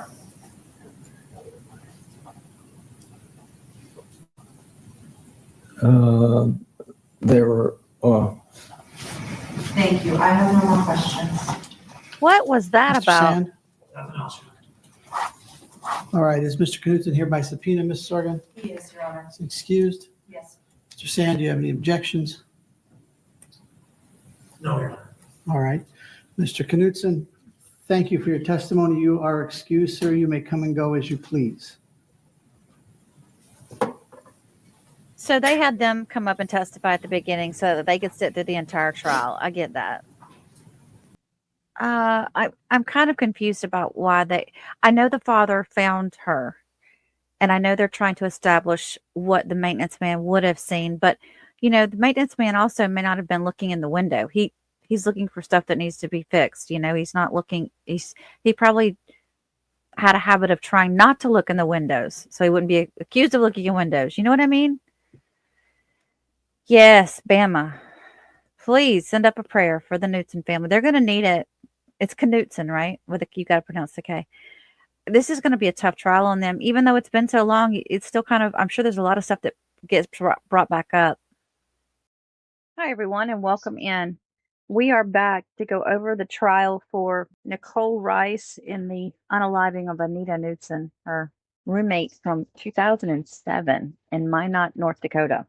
In this particular video, we're going to watch the testimony of the apartment manager and a couple of things that jumped out at me, and I'll go ahead and tell you guys up front so that you can kind of be looking for them. But I thought it was interesting that the roommates had to share a bathroom. Being females, if you're not getting along in an apartment, that makes things like 50% worse, right? It blows it all up. Unless you have completely different schedules and you never run into each other, having to share a bathroom with another female that you are not getting along with is something that is almost unbearable. It really is. These things I know. She also brings up that a new piece that we were not aware of yet is that the maintenance manager was actually engaged to the apartment manager. So the maintenance man, who was a one-time suspect, his name is Marty, he was engaged to her, and they both lived there on the property. They're gonna go through the screen a little bit. They're gonna talk about the screens. They're gonna talk about the deadbolts, more specifically the locks. And I thought it was interesting that they recycle locks. And then, of course, the defense is also going to cross-examine her. So let's get to it. Where were you employed at in 2007? Northgate Apartments in Minot. And what did you do there? Resident manager of apartment complex. How long did you hold that position? 16 years. 1989, somewhere in there, until 2012. Okay. Do you recall a lease with regards to an individual by the name of Anita Knutson? Yes. Okay. And was anybody else on that lease with her? Nicole Rice. Okay. Could you describe that apartment for us? How many bedrooms, how many bathrooms? 2 bedrooms, 1 bath. Okay. And could you describe the building that it was in? It was a building that had 8 apartments, 4 on the north side and 4 on the south side. Okay. I'm going to draw your attention to June 4th of 2007. Do you remember that day? Yes. Okay. What did you do that day? Went to work. Okay. Did the normal duties, probably work in apartments or get an apartment ready for showing, because it was beginning of the month. Just a daily routine. Okay. And when you were done with work that day, what did you do? Went up to my apartment. Okay. Now, is your apartment also at Northgate? Yes, it is. Okay. And why is that? I was the resident manager. Okay. Was that something that was part of your employment? Yes, it was. Okay. When you went home at the end of the day, what did you do? Went up to my apartment, like cleaning up from the day of like leases or what I had laying there, preparing dinner. Okay. Did anything of note happen while you were preparing dinner? There was a knock at the door. My maintenance guy answered the door because I was like busy, like preparing dinner. Okay. He told me that I needed to come to the door. I went to the door, and a gentleman was standing there and said that tried to get a hold of his daughter for several days, him and his wife. Asked if he could have a key to get into the apartment. I told him I couldn't give him a key, but I could go down there and open up the apartment for him. And what did you do? When I got my keys and we proceeded down to the apartment. Okay. And which apartment was it that he needed opened up? 2420 4th Street Northwest, apartment number 5. Okay. Did you ever get this gentleman's name? Gordon. Okay. And you went to that apartment with Gordon. What did you do next? I remember going to the door, and it seemed like it was locked because it didn't turn the knob. So I grabbed my keys and opened the door. Well, it clicked. It was like a little hard, but it clicked. So I knew it was locked and gained entrance into the apartment. Okay. Once you unlocked the door, what did you do? Gordon went in first, and I followed behind him. And he went down towards the bedroom, and I stood in the kitchen area where I could see the bedroom door, or the bedroom area. And then what did you see next? Gordon coming out, and saying we need to call the police department. And did you call the police? I can't remember if it was myself or Gordon called the police, but one of us did. Now, you mentioned that your maintenance man answered your door to your apartment. Yes. Who is the maintenance man? Marty and Elle. Okay. And why was Marty in your apartment? We lived together. Okay. You were romantically involved? Yes. Okay. For approximately how long? About 10 years. Now, you said Marty was the maintenance man. How long had he worked for Northgate Apartments as the maintenance man? Probably almost 2 years. And Marty lived with you, is that right? Yes. Okay.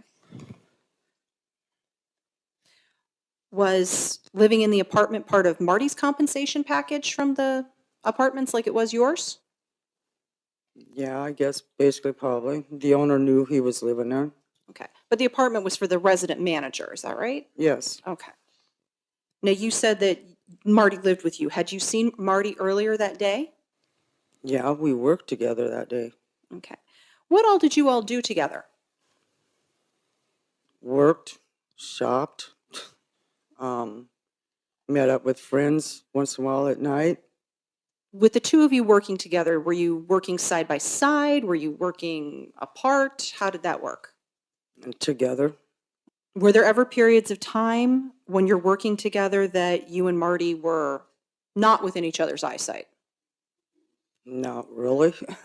Now, you said not really. What does that If mean? I was like cleaning and I needed maintenance done, the toilet fixed or a patch in the wall, he did that while we were still in the same apartment, in the same area working together.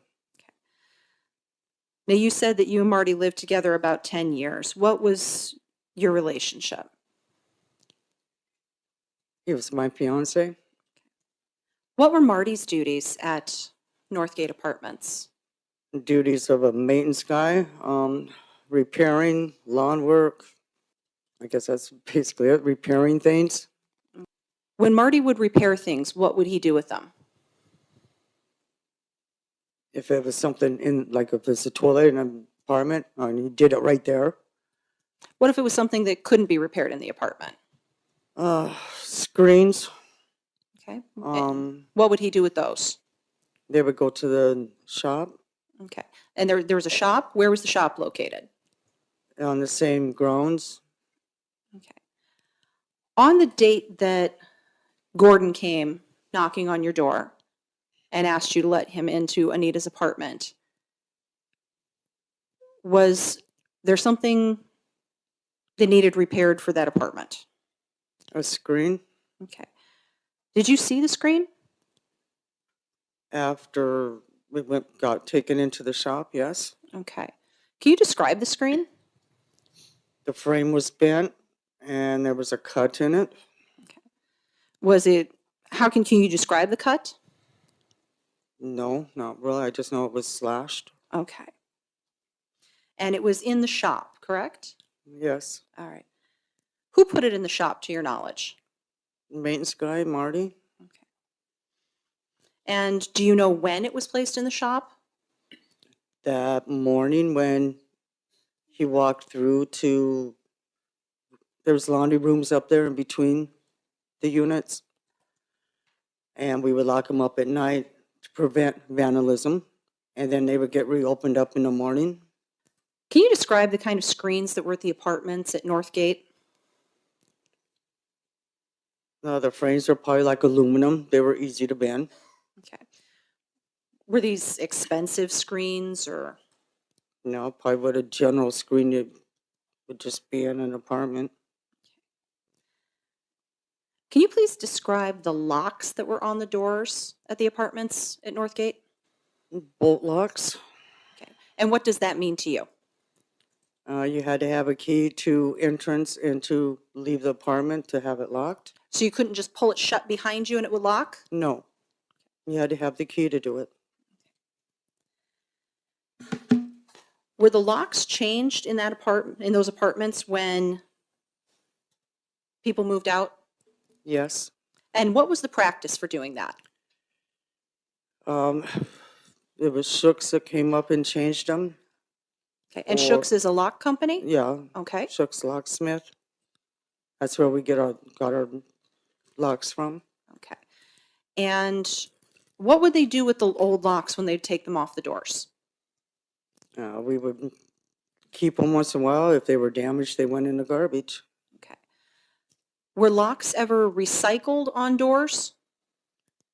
Once in a while they were.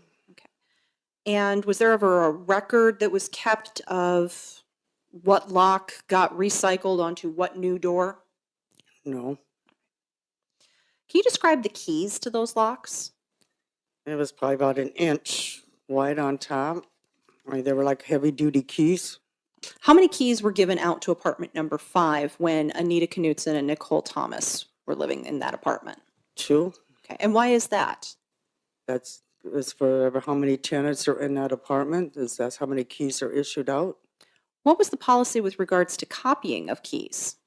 You couldn't. Okay. It wasn't allowed? No. All right.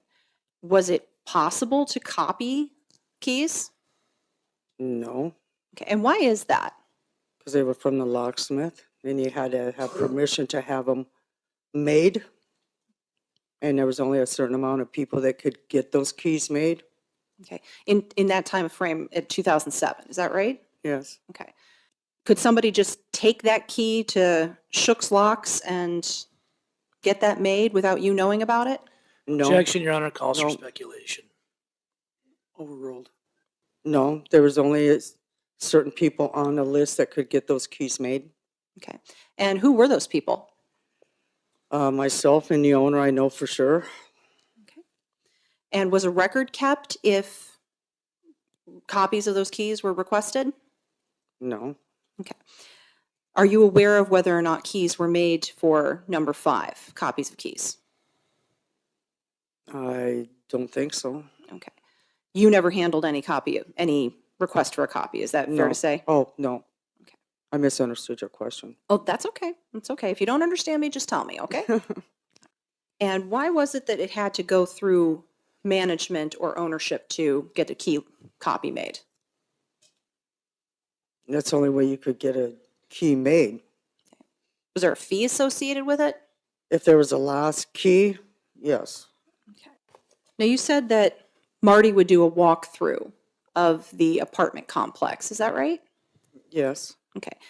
How often did he do that? Well, it's ever who wasn't busy or whatever. We did it in the morning, and we did it about 10 o'clock every night. Okay. About what time in the morning? Between 7 and 8. Were you with Marty when he found the screen that he put in his shop?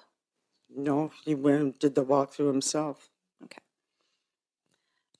How long was Marty away from you at the time that he did that walkthrough? It only probably takes about 10 minutes. And did you inspect the window that this screen may have come from yourself? No, I just knew that when he brought the screen in, he told me what apartment it was. Now, Marty is no longer employed with Northgate, is that right? No. When did Marty's employment there end? New Year's Day 2009. That's pretty specific. Why do you know that?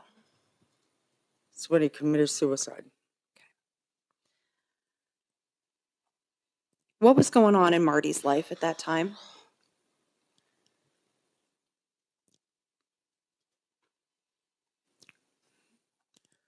Oh, there was a few things. He didn't get a job that he wanted. He wasn't happy with the job he had. He was diagnosed possible with Parkinson's disease. He lost a nephew or a niece that he was very fond of.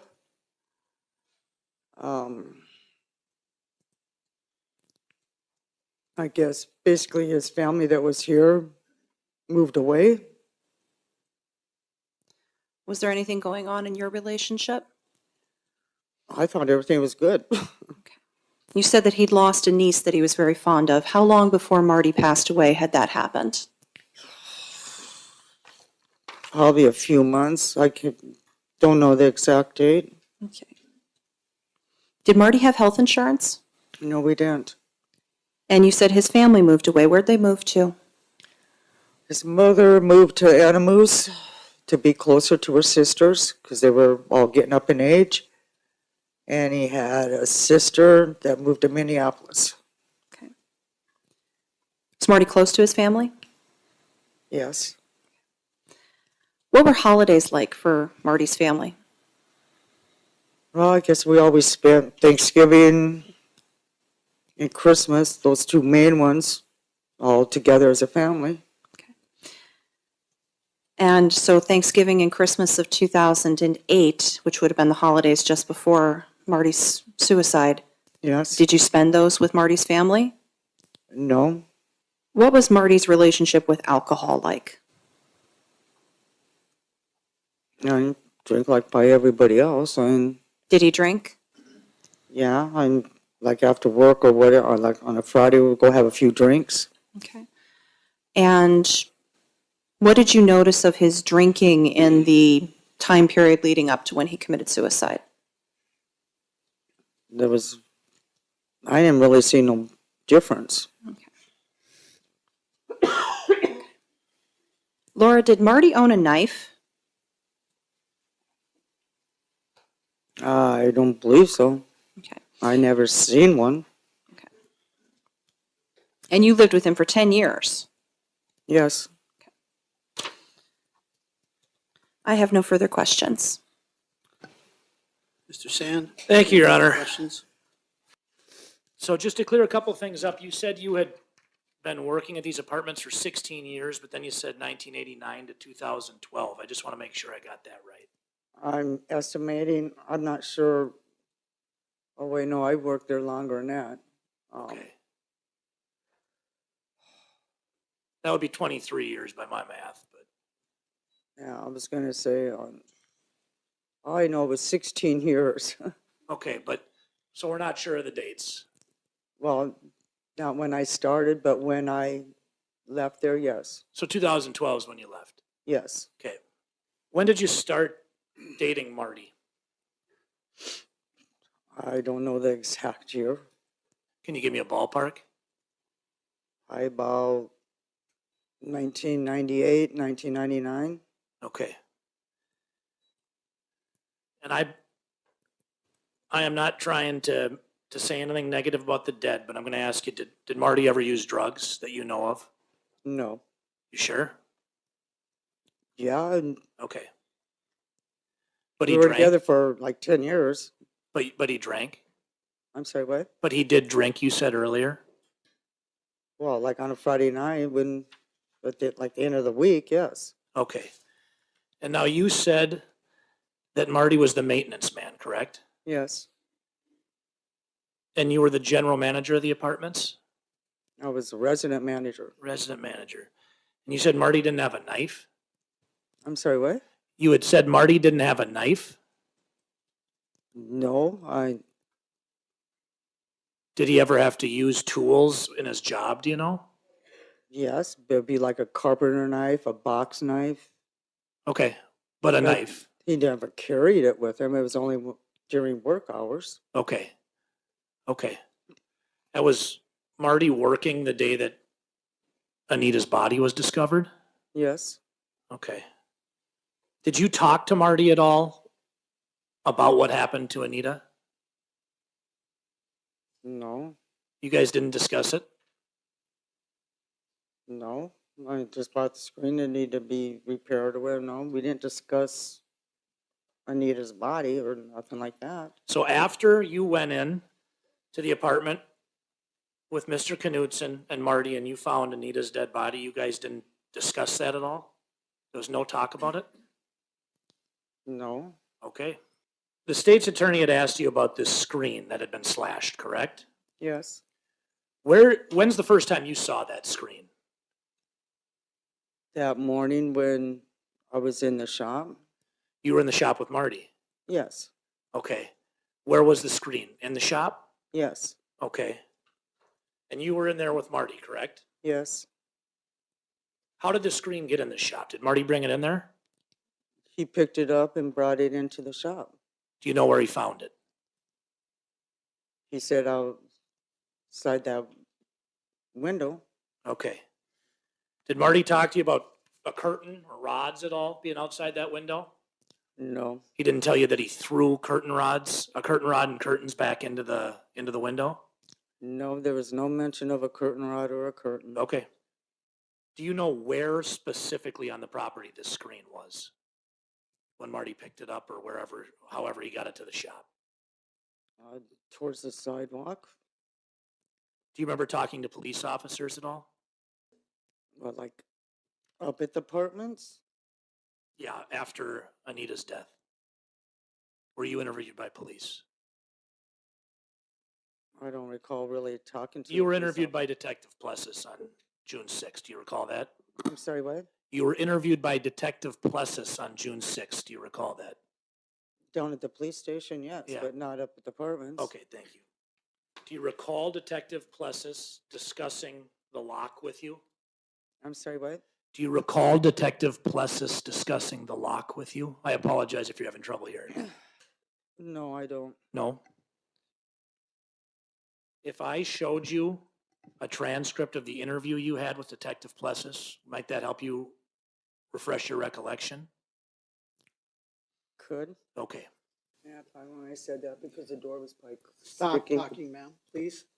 Ma'am, you have to wait for him to ask you a question. Oh. Have you had a chance to read through that, to review it? Ms. Knapp, have you had a chance to read? Yes, It's just got sections on it. I'm just trying to catch this. Now, Ms. Knapp, after reviewing that, do you recall what you said to Mr. Plessis when he asked you if the door was locked for sure? Yeah, it was sometimes those doors stick.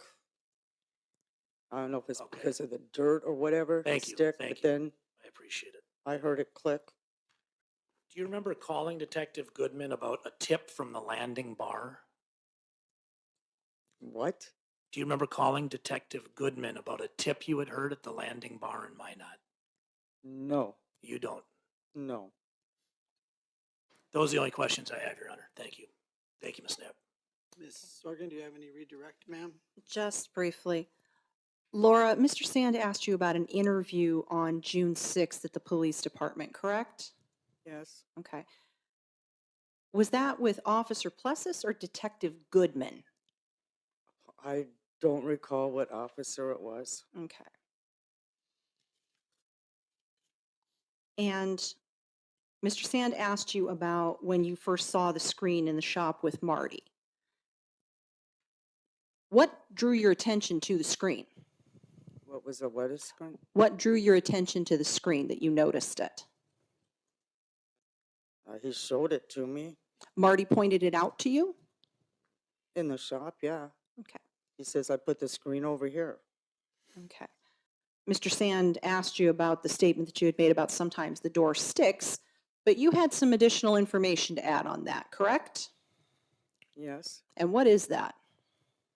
Once in a while, the doors do stick because of the wind blowing in with debris, dirt, dust. But after you work it a bit, it'll click, then you know it's unlocked. Okay. Now, to clarify, did you try the door without putting a key in it first on June 4th? Yes. And you were aware that the doors sometimes stick. Did you take that into account when you tried to open it? Objection, Your Honor, leading. Sustained. Okay. How much effort did you put in before you started using a key? I'm sorry, what? How much effort did you put into opening the door before you started using a key?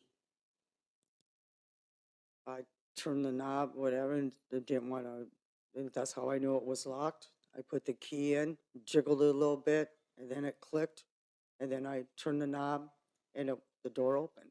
Okay. What did you hear when you used the key? The click, Okay. And what did that mean to you? the door was unlocked The door was unlocked once you had used the key. after I used the key, yes. Okay. Thank you. I have nothing further. Mr. Sand? Just briefly, Your Honor. So the state just asked you about you seeing this screen, correct? Yeah. Okay. I'm going to show you what's marked as Defense Exhibit 1. Actually, that would be defense A. Is that the screen that you recall seeing? No, I don't recall exactly if it's that screen or not, because I'm not sure if that's our shop. I'm going to show this to you one more time, Ms. Knapp. Take a good look at it. Does that look like your shop and the screen that was in it? I don't recall how the shop was really set up. I don't know if that was in our shop. So do you remember the screen?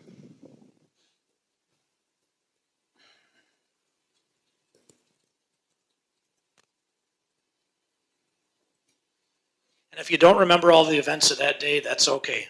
But does that look like the screen in the shop that you saw with Marty that morning? If we're going to talk about this exhibit, it should be offered, Mr. Sand. I am offering it, Your Honor. Permission Are of we voir dire the rating it witness one with. or A?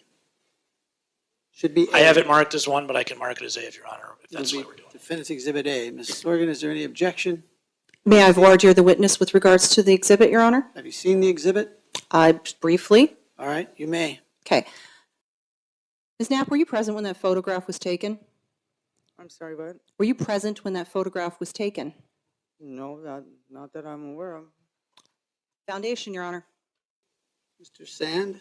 I'm simply asking if she, I'll withdraw it and get it in later, Your Honor, but I'm simply asking if she You've offered, recognizes this screen. you've offered the exhibit. Are you withdrawing your offer of the exhibit? If we're questioning the witness, I'd like to ask her a couple more questions if the state's I'm doing. not talking about the witness. I'm talking about, are you voir diring more for the exhibit or you got other questions? I'm asking in voir dire if you have seen that screen, if that's the screen that you have knowledge of. I know our screens had a white frame. Again, I'm going to stop you, Mr. Sand. If we're talking about this exhibit, it has to be in. She's objected. Foundation. Do you have a response to the foundation? I am continuing the voir dire that she began to try to establish foundation, Your Honor. Is that all right? It is, but not with regard to whether she recognizes the screen or not. Okay. Does this look like the shop? Your Honor, objection. I will withdraw it and try to get it in later then, Your Honor. All right. Thank you very much. Ms. Knapp, you recall looking at the screen you said earlier. Yes, I glanced over at it, yes. Okay. What do you recall that it looked like? The frame was bent and there was a slash in it. Okay. Do you remember what the slash looked like? No, I just know it was cut. Okay. Do you know if it was cut more than once? Objection, asked and answered. She doesn't remember. I didn't ask. Overruled, not asked and answered. Sorry, Your Honor. You can answer it, ma'am. Do you know if it was cut more than once? I don't recall that, if it was or not. Okay. Now I'm going to move back to Marty. And I know this is probably difficult for you to discuss, but so you had testified earlier Marty committed suicide on New Year's Eve. Objection, beyond the scope of redirect. Mr. Sand? I'll withdraw, Your Honor. No further questions. Thank you.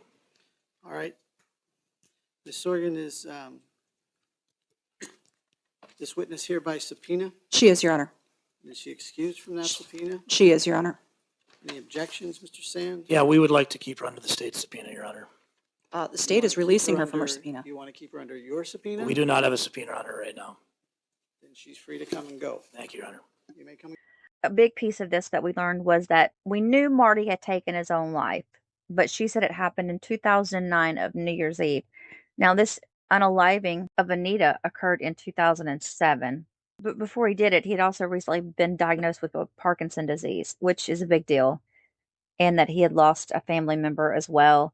And it didn't sound like he was a happy person. Now, what happened to Anita? Could guilt be getting to him? Could he feel pressured by the police? I don't know. I don't know if they got there on this one yet. I don't know if the jury felt that. But my question to you guys is, did the state prove that Marty, the maintenance man, took his life for reasons not related to the possible guilt of Anita's death, or that the investigation was closing in on him? Did you get any of that from this? Because that would have been the big piece, right? And then finally, I ask you, did the defense prove reasonable doubt in cross-examining the apartment manager that Marty could have been involved in Anita's death? That's all we need to take from this piece right here, right? Day 2 of the Nicole Rice trial for the homicide of Anita Knutson. Now we're going to hear from the first 2 officers on scene. Thank you, Your Honor. Could you state your name for the record, please? It's Dale Plusses. And you don't testify as much in court anymore, so if you could spell your last name for the benefit of the court reporter. It's Plessas. Okay. And where are you currently employed? The Minot Police Department, City of Minot. And what do you do for the Minot Police Department? I am the investigations commander, but right now I'm the interim chief of police. Okay.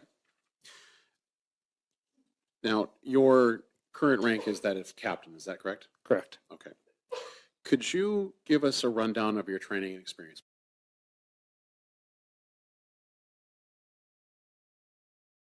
Nelson, you may proceed. Thank you, Your Honor. Could you state your name for the record, please? It's Dale Plusses. And you don't testify as much in court anymore, so if you could spell your last name for the benefit of the court reporter. It's Plessas. Okay. And where are you currently employed? The Minot Police Department, City of Minot. And what do you do for the Minot Police Department? I am the investigations commander, but right now I'm the interim chief of police. Okay. Now, your current rank is that of captain, is that correct? Correct. Okay. Could you give us a rundown of your training and experience, please? I've been a police officer in Minot will be 24 years coming in September. I've attended the North Dakota Peace Officers Academy, various other trainings throughout the 24 years, and I've attended the FBI National Academy. Now, what was your role in this case? I was the initial officer responding in 2007. So you were a patrol officer at the time, is that accurate? Correct, I was a patrol officer. And could you just give us a brief explanation of what a patrol officer does? Patrolling the city of Minot, handled accidents, criminal investigations, minor criminal investigations, respond to emergencies. So on the 4th of June of 2007, did you respond to an emergency that dispatch sent you to involving this matter? Yes, I did. Okay, and where were you dispatched to? I was dispatched to 24. I'm going to have a hard time remembering the address. I think it was 24. Would it be 20. 24th Street? Say that again. 2424th Street? Yeah, apartment number 5. Okay. And that's in Minot, Ward County? Correct. And what happened when you got there?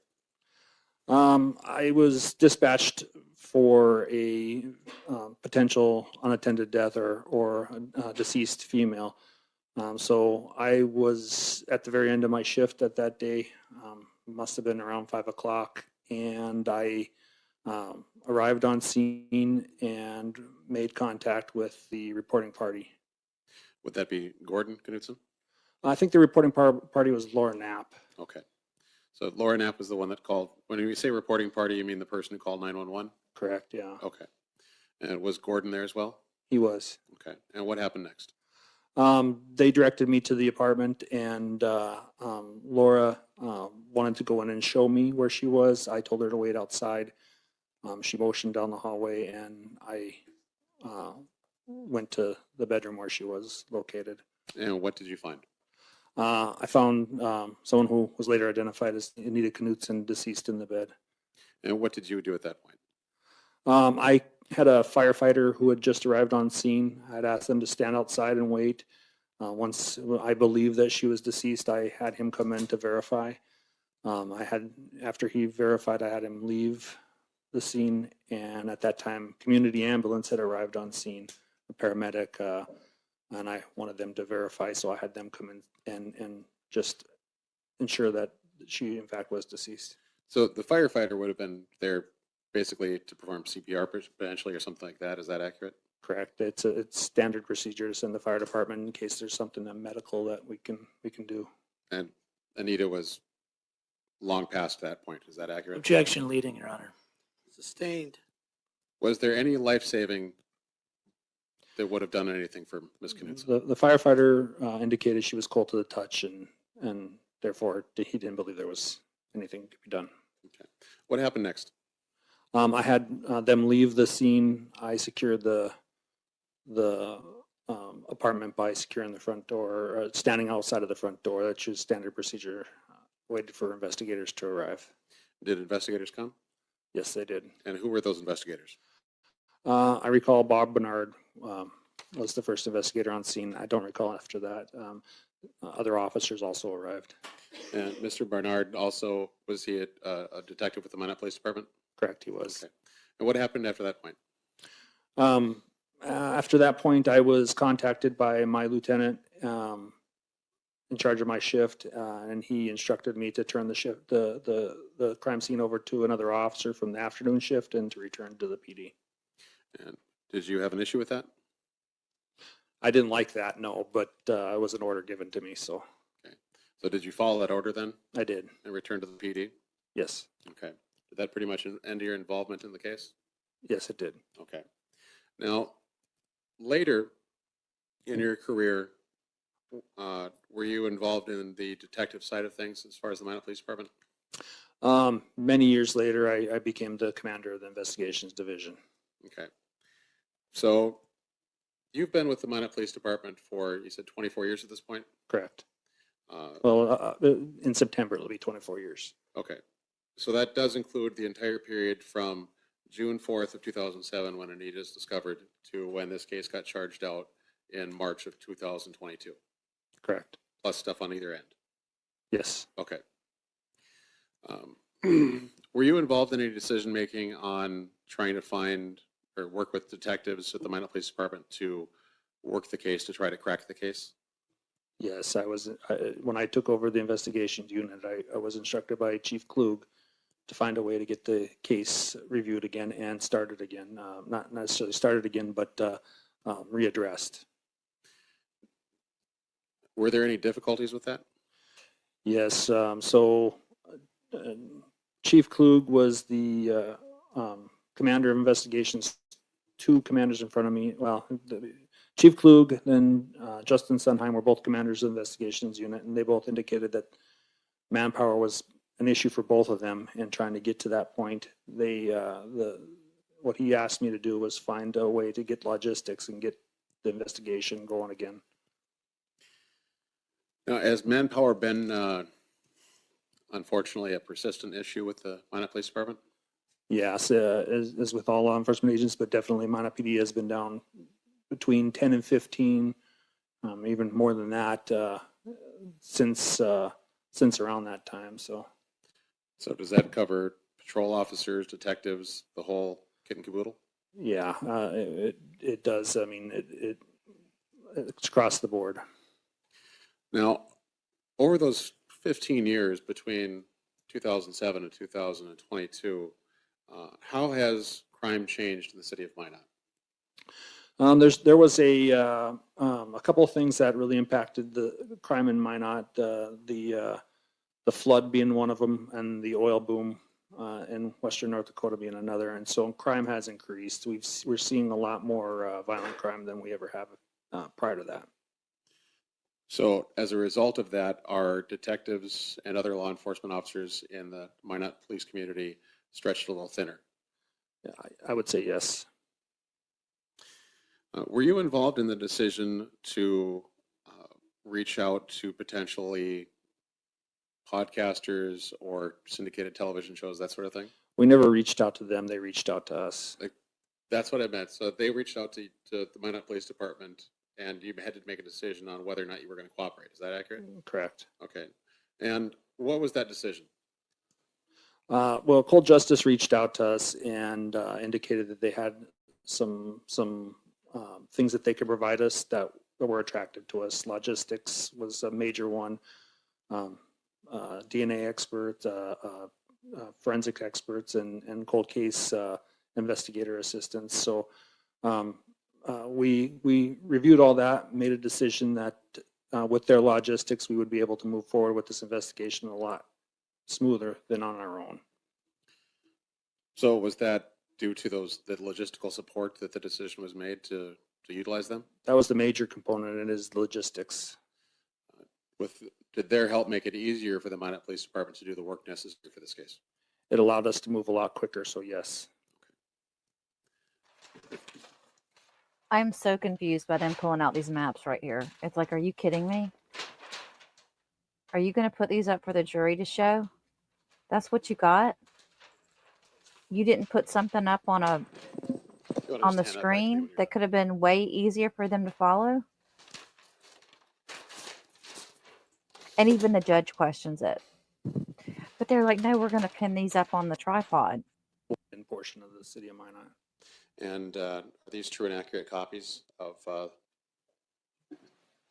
Your Honor, if I could ask, I know there's two maps up there. One was offered as a map of the city of Minot. Was the other one offered as a second map of the city of Minot? It was offered as a blow-up portion of map A. No objection. Plaintiff's exhibits 2A and 2B will be received without objection. And permission to publish, Your Honor? Denied. I'm not going to let you pass those two sacks. Oh, no, Your Honor. We've got an easel right here, and we've got clips to just show where places are in Minot. We're not going to pass it down the line. Then you can. And they probably paid to have those maps printed too, you And guys. use that to indicate the location of 2420 20th. You can't even see it. 2420 4th Street Northwest in Minot, Ward County. Which exhibit is he on? That's 2A.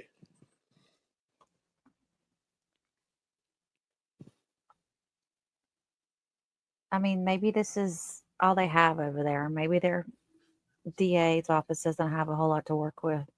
Okay, I've marked that.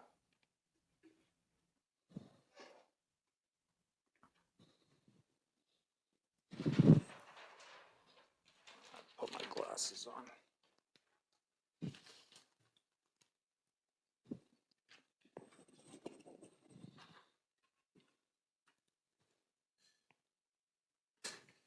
And Captain Plessis, if you could do it the same with 2B, which is the blow up of 2A.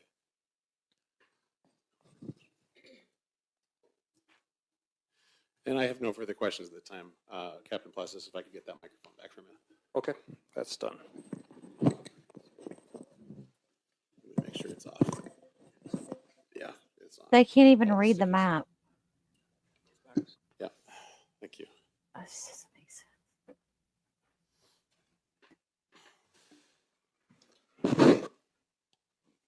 Mr. Sand, do you have any questions for Captain Plessis? I do, Your Honor.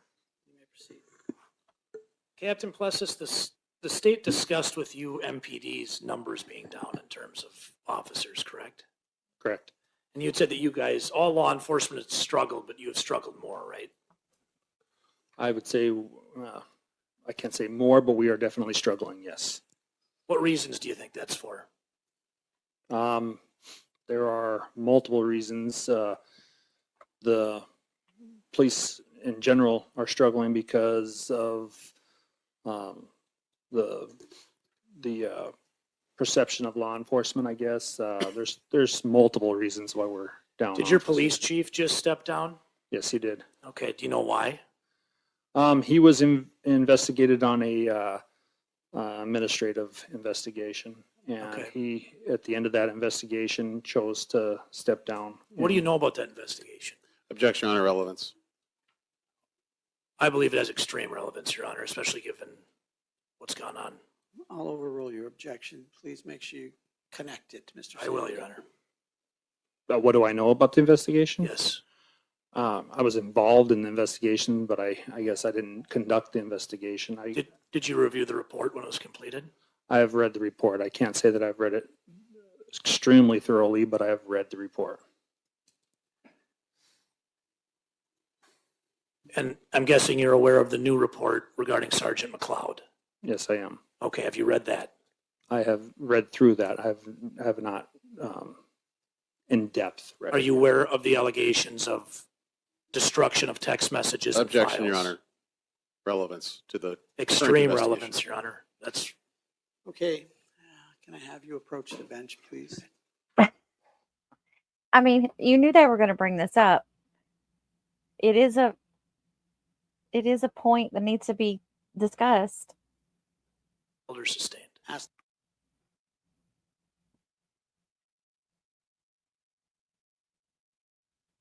If you guys missed my intro into this video, go to my first video on this case in the playlist, and it's got it's about a 20-minute intro into the case that gives you some background information, and it'll talk a little bit about this investigation.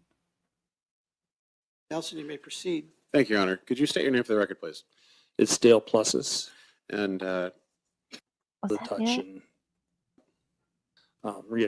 years between administrative investigation, and the Extreme current relevance, Your Honor. That's Okay, can I have you approach the bench, please? Okay, that was all from that piece.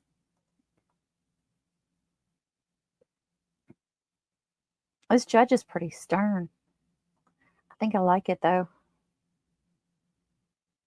Have a seat over here, please.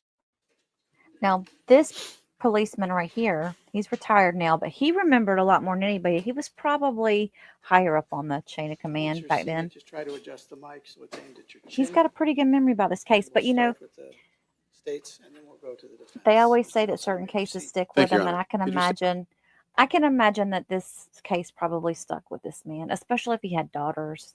State your name for the record, please. Dan Strandberg. And like with the last gentleman that testified, we haven't had you testify for a while. So if you could spell your last name for the court, please. Strandberg. Okay. And are you currently employed, Mr. Sandberg?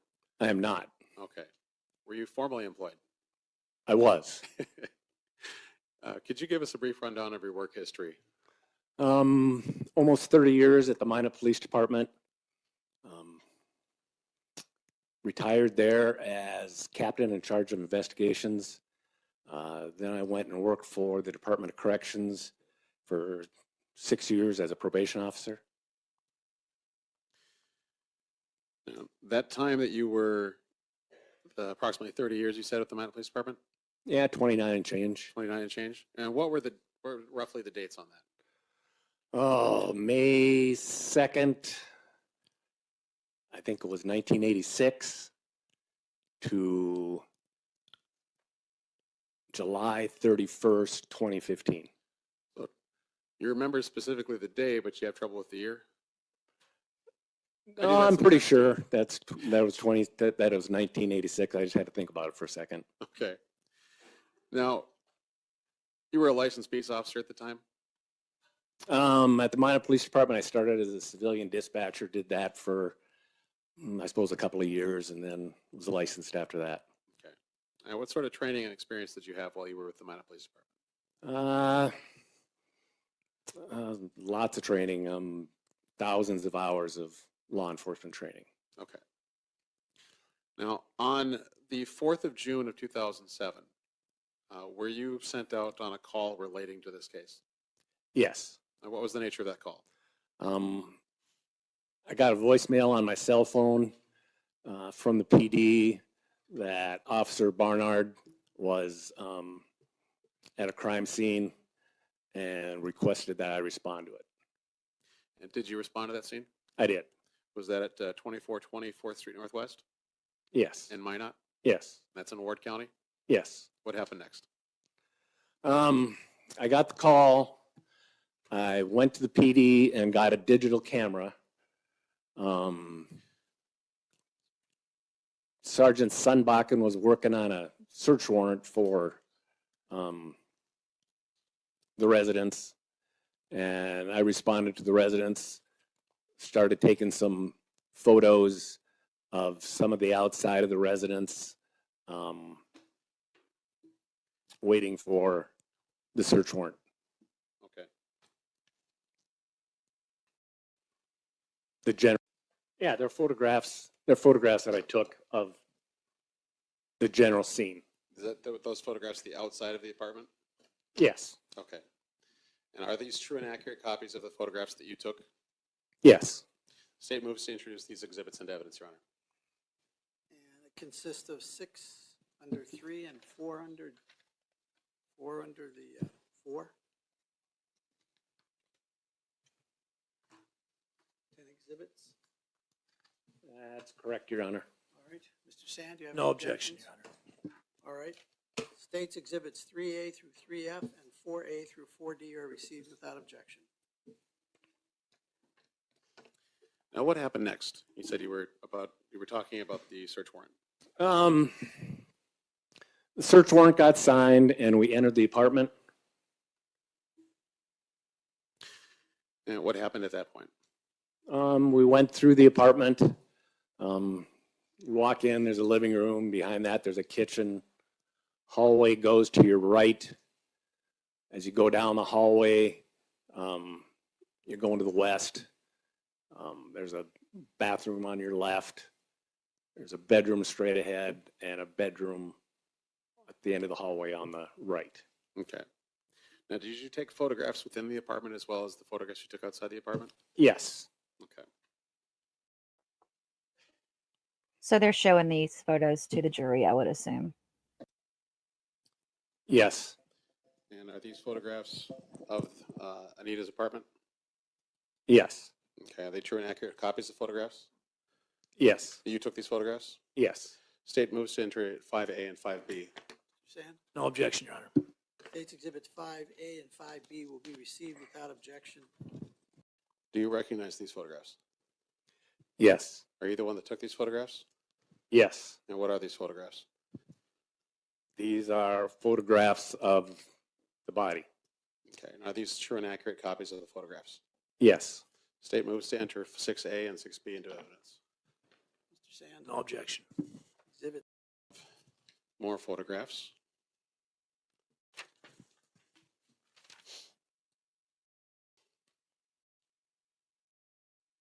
Are they true and accurate copies of the photographs that you took? Yes. State moves to introduce exhibits 7A through 19. States exhibits 7A through 7S will be received without objection.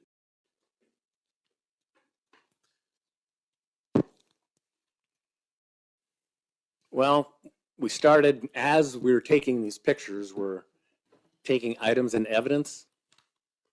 And I'm photographing them, taking the items and turning them over to Sergeant Sunbakken. He's creating the inventory. So you're taking things that you believe could be of evidentiary value?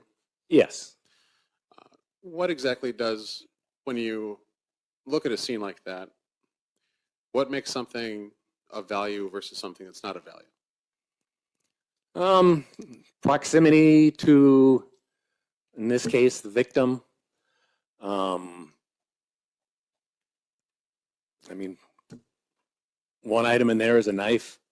That would be something of interest. Anything that the victim or suspect or other people may have had, I'll call it contact with. So things that seem unusual. You mentioned the knife.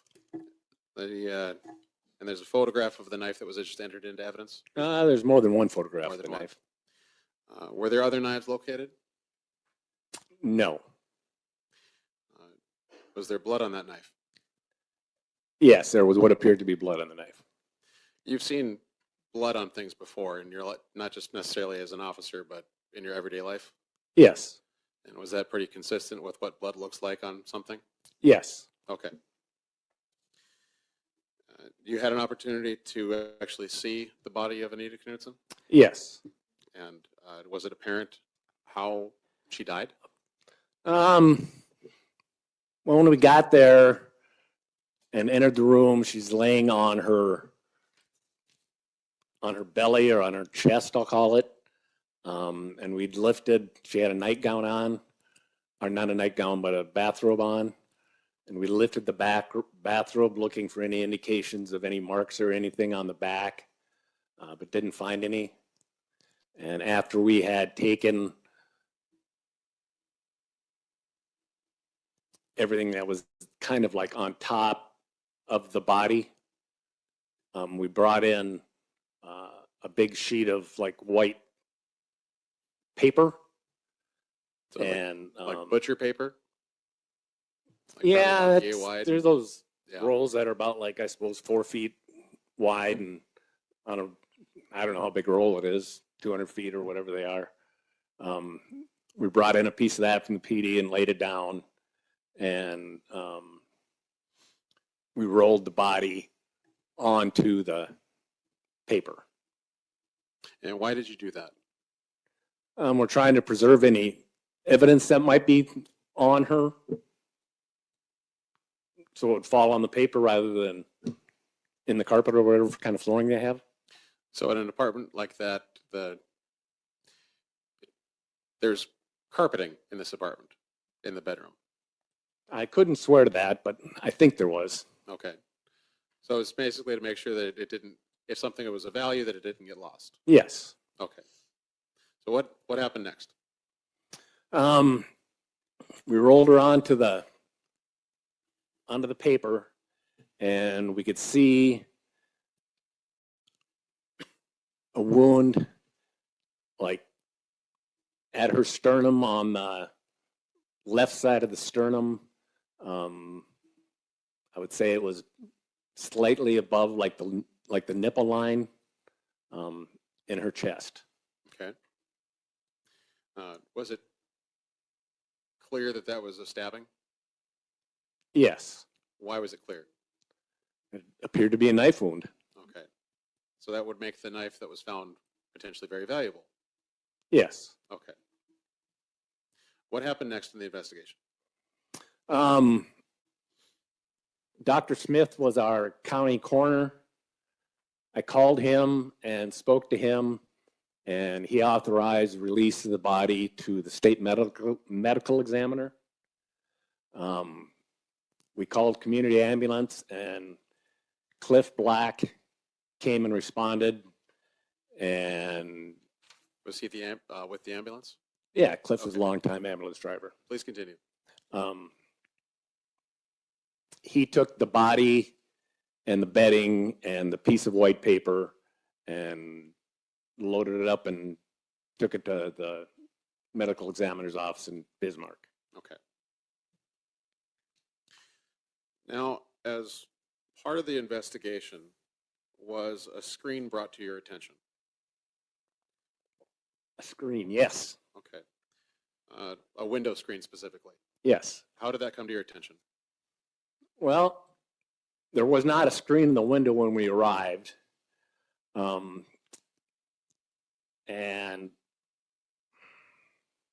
would you have expected a screen to be there? yes. Okay.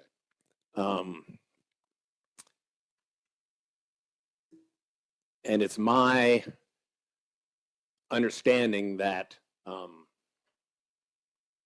the maintenance guy at the apartment complex had picked that screen up. I believe it was the morning before. It was hanging on the window. And did he take you to the screen? He did. It was in his shop. Okay. And you saw the screen in the shop? I did. Inaccurate copies of those photos? Yes. State moves to enter 8A and 8B and Received without objection.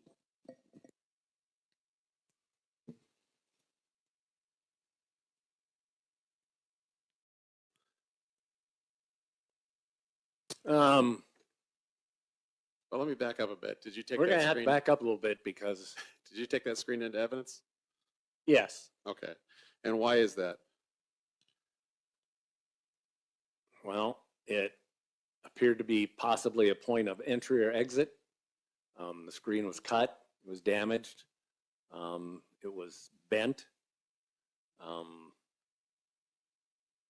Now, at this point in an investigation, and we're talking about more investigations broadly, not necessarily this one, do you have all the answers in the case? No. So you're collecting that because you think it might be valuable, not necessarily because it is valuable. Yes. Okay. So now we've got that established. What happened next in your involvement in the investigation? Well, we're kind of jumping around here because the pictures of the screen and some of the pictures of the outside were taken like Tuesday morning on the 5th. And going back to the 4th when we were processing the scene, and Black came and got the body. We continued to process the scene and take things that we thought would be of evidentiary value. Go ahead.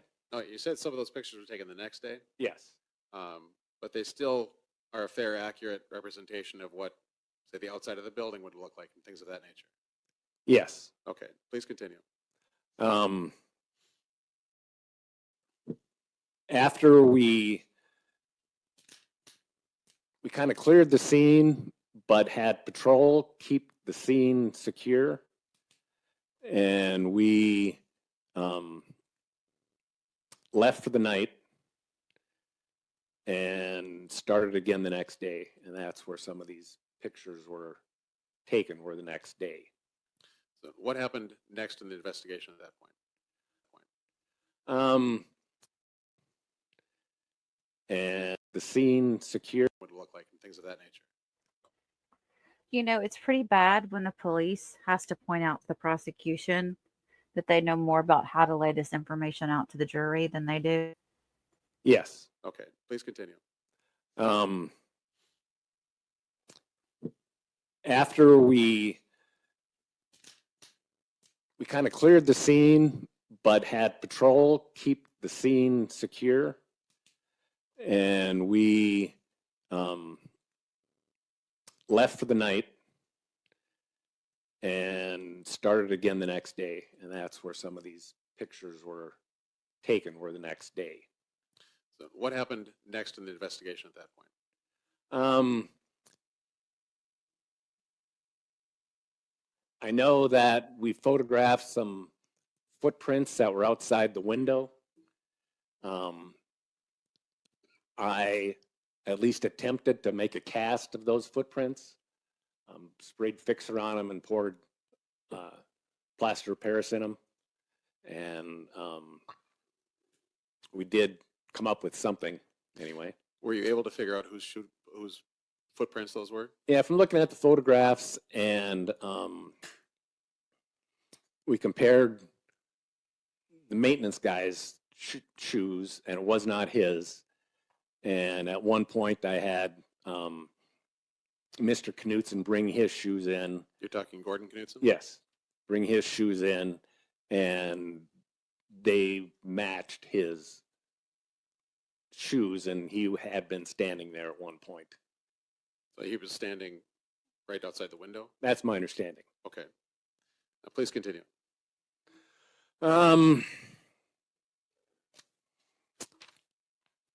Well, from there, we pretty much cleared it as a crime scene and left it unsecure, and kind of started interviewing people. Like, who did you interview? Left it unsecure. Lots of people. Michael Van was one of the early people. Who was that? Michael Van was a local guy, I suppose, early 20s. He knew Anita.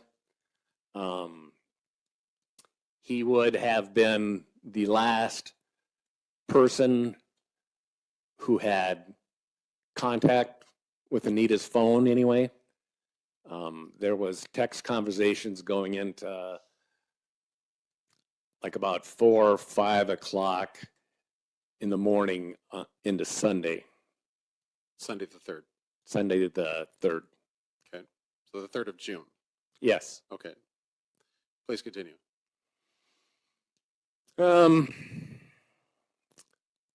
Yeah, and Van told me that they were texting and he was at his buddy's place, Jason Rudd. It sounded like there was a party going on there. And at some point, everybody left the party, and I think they went to McDonald's except for Michael Van. Did you look into Michael Van as a suspect? Yes. And what was the result of the investigation into Michael Van? He denied any involvement. We could not really tie any physical evidence into Michael Van that I'm aware of. So because there was no evidence of his involvement, you cleared him, so to speak? I guess as clear as anybody was. Okay. In the course of your investigation, did you obtain the defendant's phone bill from the time period of May 24 of 07 to June 23rd of 07? Yes. How did you obtain that phone bill? Via subpoena. And who did you subpoena? I know we subpoenaed Alltel, and it's not coming to me. But they were for different phone records. Do you recognize that document? Yes. And what is that document? That is phone statement from Alltel for Ms. Rice's phone. Okay. Now, there are some alterations to that bill, are there not? There's a photocopy of a posted note on the front page, and there's some highlighting. There is. Other than that, are there any alterations to the information inside? Not that I can see. Okay. And the post-it note of the photocopy of the post-it note on the front, does it appear to obscure anything, any information behind that?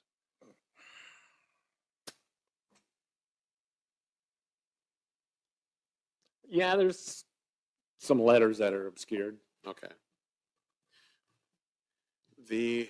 But this is the phone bill that was obtained from Alltel for Ms. Rice. Yes. The state moves to enter this into evidence, Your Honor. Mr. Sand. I'm going to object, Your Honor, on a couple of grounds. Just paging through it, there's highlighting and alterations on it.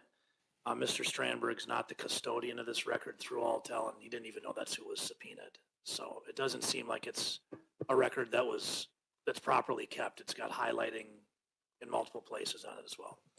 So we're going to object. First off, Mr. Nelson, what's the exhibit number or letter? It's Exhibit 18, Your Honor, and it's 6 pages long. You heard the objection. Do you have any other information? Well, Your Honor, unfortunately, this is the best evidence rule. This is the only information that's available right now because Alltel is a defunct company. We do not have someone from Alltel. We have the witness here who is willing to testify and did testify that this is the document that he received from Alltel. So I believe the foundation has been laid. Over your objection, Mr. Sand, the court will receive Plaintiff's Exhibit 18.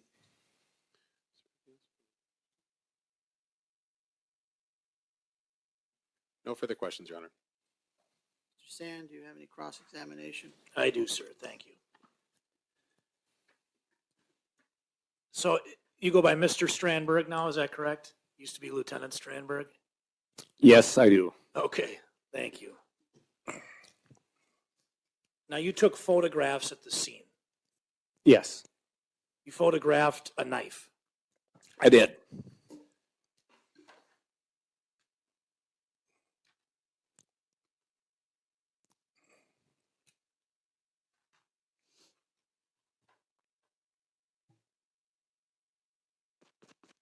Yes, I do.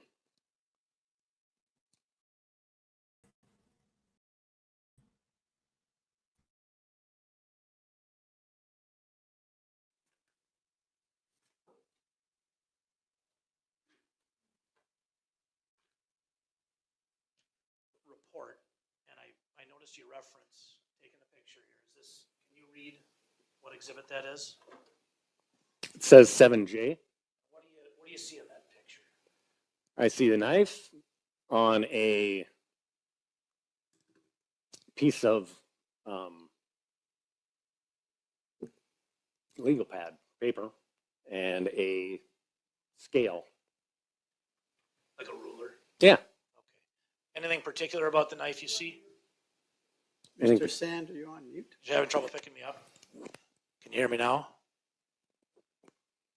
Is there another one of these mics I can use?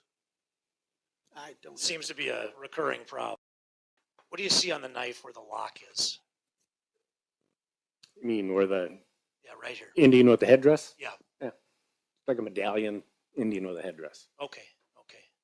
And you took a picture of the other side of this knife as Yeah. well, correct? Is that this exhibit 7I? Yes. Okay. And in 7J, where that Indian with the headdress is, what do you see on this side in 7I? The medallion's missing. Okay, it's not there. Okay.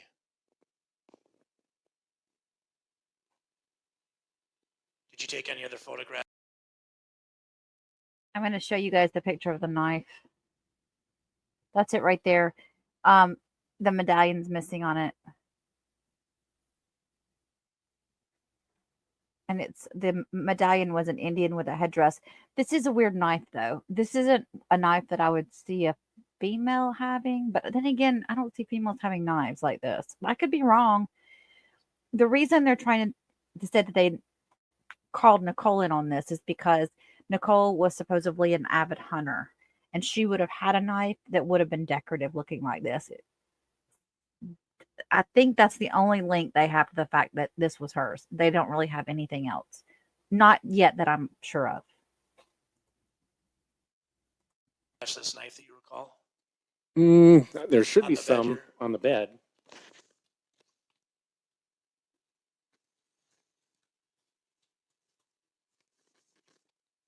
Mr. Strandberg, I'll just have you run through 7C through 7H here one more time. Okay.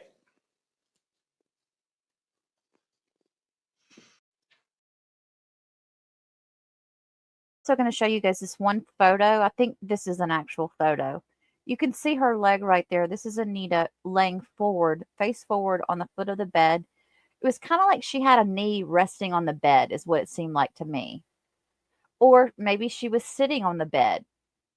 She could have had like one leg in Indian seat position and then the other leg off the side of the bed. That's kind of what it looked like, which made them think that she wasn't, and she had no defensive wounds, which made them think that whoever did this, she knew them. She was fine with them coming into her room and being close to her. Now, they also found her in this pink robe, and she had no clothes underneath it as well.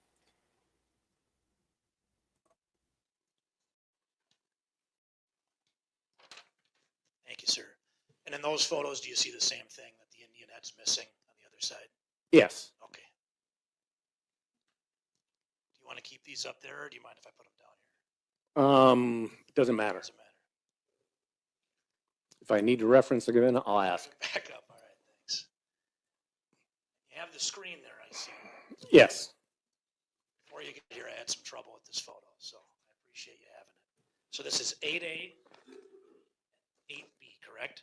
I'd have to read, but Okay, sorry. yes. Okay. Do you recall seeing that screen? Yes. Where did you see it? It was in, I'll call it Mr. Nell's shop. Mr. Anel, and he's the maintenance man. Yes. Okay. You were in that shop, Yes. and he was with you. Yes. Okay. I know it was a long time ago. Okay. Did he tell you when he had brought that screen to the shop? He said that he had, sounds like he, in the mornings, he kind of takes a stroll around the complex. Okay. And he saw it hanging there, and a pretty common thing for tenants to lock themselves out of their apartments and like break in through a window or something. Yeah. So he took it from the window. Okay. He took it from the window itself. Yes. We had testimony earlier that it was found 100 yards from that building. Does that make any sense to you? Does not make any sense to me. Okay. Did he say it was still in the window when he found it? Yes, that's my memory. And he took it out of the window. Yes. Do you notice anything wrong with the screen? Well, it's been cut. It's been cut. And it's bent up. Yeah. Has it been cut once or twice, does it look like? I'm gonna describe it as like a backwards L-shaped cut. Okay, I'll take that. Thank you. How long were you at the scene, Mr. Strandberg? Well, it was June 4th, and I got the call 6 o'clock-ish is my memory. Okay. And we were there till after dark. Okay. So 5-6 hours. Okay, and I assume a case like this, there was a lot of follow-up. Yes, Okay, did you conduct any interviews? I did. Do you remember talking to a woman named Rebecca Ehrman? I do. Do you remember her telling you about a Native American man with a bloody shirt running from the scene? She said that there was a Native American man running, I believe, on 4th Street, northbound, and that he had some sort of stain on his shirt. She said it could have been blood. Remember how tall she said he was? 6'2", does that sound right? I think 6'2", early 20s, 200 pounds. Okay. We did identify that person. Did you have any investigation into a man named Jaron Vivier? Yes. Did you talk to Mr. Vivier? About this? Yes. I was present when he was interviewed, I believe. Okay. What do you recall from that? He was represented, is my memory, at that time. Okay. And he denied any involvement.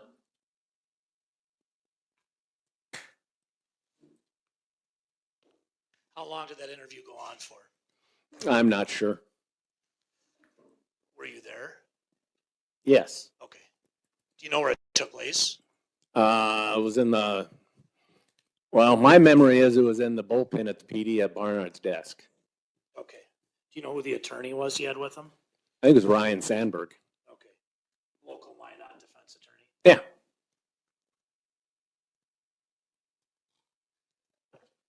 Do you remember how much homework you did into Mr. Vivier? Me? Yeah. Involving this incident? Involving any incident. I had investigated a case 2 or 3 weeks earlier. It was a GSI case. What does GSI mean? I Your Honor, I'm suppose. going to object as to relevance. Mr. Sand, where are we going? I'm asking about his investigation into Mr. Vivier, and he's telling me about what led to Mr. Vivier's investigation and the questioning of him. No, that's not what you asked. You're asking about a different case. He's telling me about a different case as the result of the investigation. I'm sure that's why they looked into Mr. Vivier. I'm going to sustain the objection unless you lay more foundation as to how it's connected here. Okay. Do you know why you were looking into Mr. Vivier as a suspect in this case? I had investigated Mr. Vivier on a GSI case. Thank you, sir. What does GSI stand Gross sexual imposition. for? Okay. Now, I don't know if everybody knows what gross sexual imposition is, but in North Dakota, that's a rape case. Would you say that? Objection, Your Honor. Counsel is testifying at this point. I'm on cross. Overruled. You can ask that. A juryman would call it a rape. Okay, thank you, sir. Do you remember anything particular about this GSI case? It started at a party in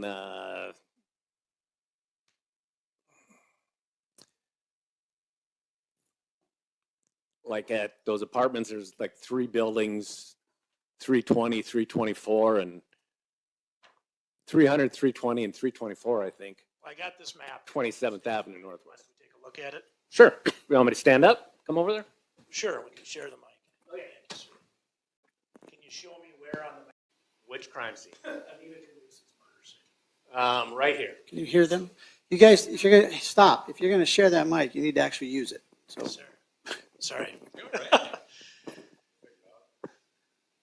Stan, this is where Anita Knutson's murder happened. That was testified to earlier, correct? Right around here? Yes. Thank you.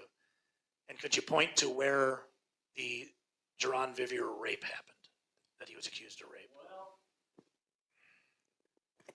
say that it started here, and they drove to a park that's kind of over here.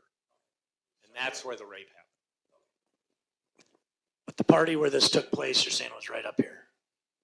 Yes. Sir, Your that's Honor, all. I'm going to renew my objection. There's no connection to this case laid so far. There's no foundation to this. wrong. Your objection's overruled. You did lay foundation for it.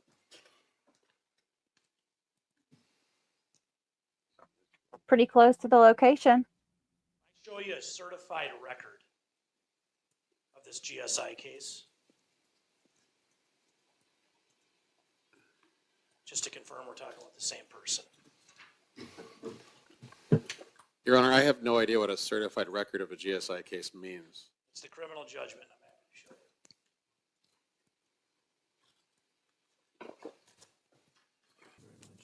you.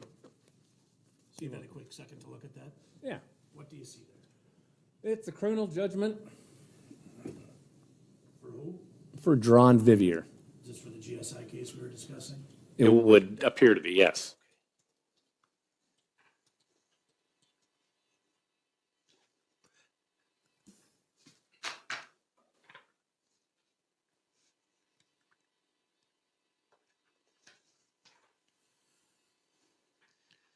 Your Honor, I'm going to offer this criminal judgment as a self-authenticating document as a certified record. Mr. Nelson? Your Honor, there is no relevance to that GSI and this case. So I object on What's that the ground. exhibit number? 1A, or I guess A, Your Honor, defense A. It would be B. So this would be Defense Exhibit B. Sure. And Mr. Sand, you believe there's relevance to this? I do. I believe, as we're pointing on the board as to where this happened, as to the reason Mr. Vivier was being questioned by detectives when this happened, I believe it's very relevant. Your objection is sustained. It's not relevant. Okay. Make sure you don't take it with you. Oh, he ruled it off. Okay, never mind. You want me to leave it up here, Your Honor? Yes. Your Honor, only the judgment was offered. There's quite a few more pages than just the judgment. I can pull just the judgment. Yep. Now, Mr. Strandberg, you had investigated Mr. Vivier's GSI case. We established that. Did that leave your department or lead you to any connection to investigating him in this case? He was certainly somebody we should have looked into. Yeah. I mean, given the proximity of where we were pointing to up here where it all happened, right?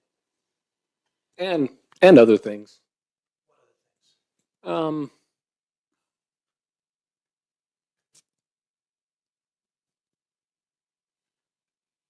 Well, I guess he wasn't involved in that, so no. I'll have to take that back. I'll let you think about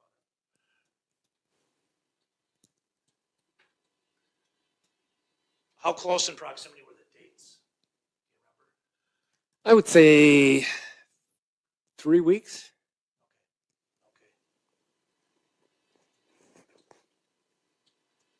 Do you know of any other associates of Mr. Vivier that you came across during your investigation? During this investigation? One of Ms. Knutson, yeah. No. We're talking this investigation, not that investigation. The one of Ms. Knutson here, sir.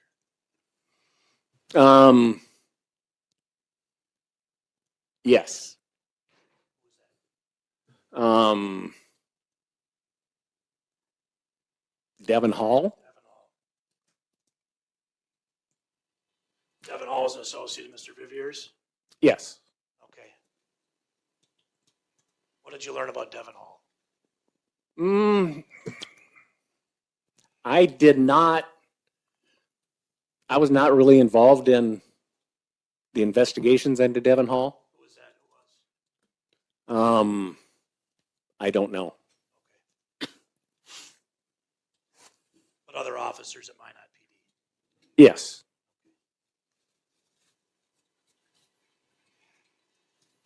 Did you talk to a woman named Felicia Campbell in 2007? You remember that? I know. I remember it from my notes, but I don't remember the conversation. I got you. If I showed you a very old report of yours, would that help you refresh your recollection? Yes. So this is the report. This is where I'd like to have you look right here on 7507, just to the end.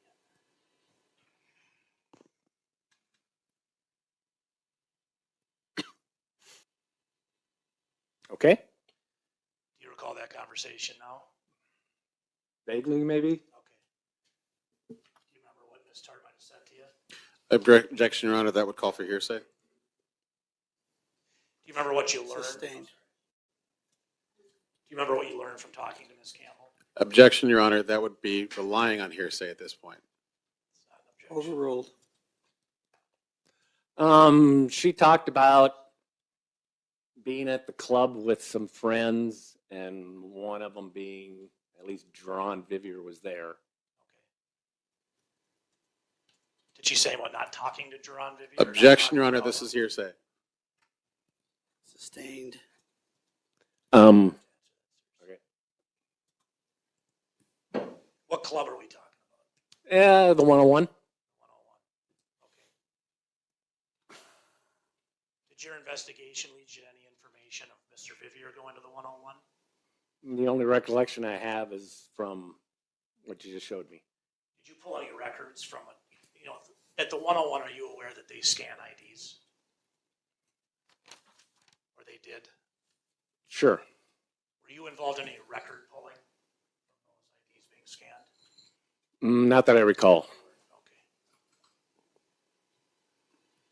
What in your investigation led to you realizing that Mr. Vivier went to the 101? I guess my conversation with Campbell. With this woman? Yes. Okay. Do you know where Mr. Vivier is originally from? He's from the Fort Peck Indian Reservation, I think Wolf Point, but I'm not sure if that's if Wolf Point's where he's from, but he's from the reservation. He's from Fort Peck Indian Reservation. Okay. In your investigation, and you may not know this, but do you know where Devon Hall's from? I believe he's from Fort Peck as well. Thank you, sir.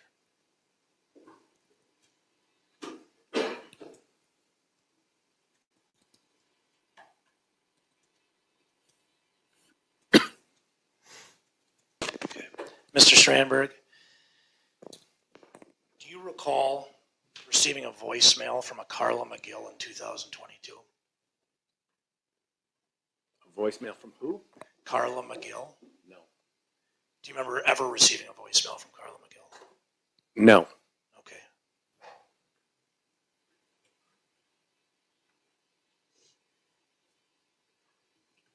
In 2022? No, I apologize. That's when the transcript started on this. It would have been in 2007, but I'm going to withdraw this line of questioning for later, sir.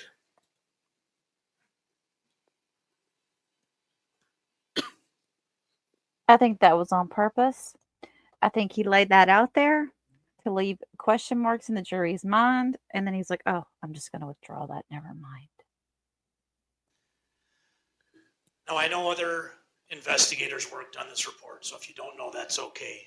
But did you learn anything else about this knife, this Indian head knife? Yeah. Okay. That knife in particular? This knife. Not that knife in particular. Okay. I discovered the manufacturer and stuff like that. This knife in particular. No. Okay.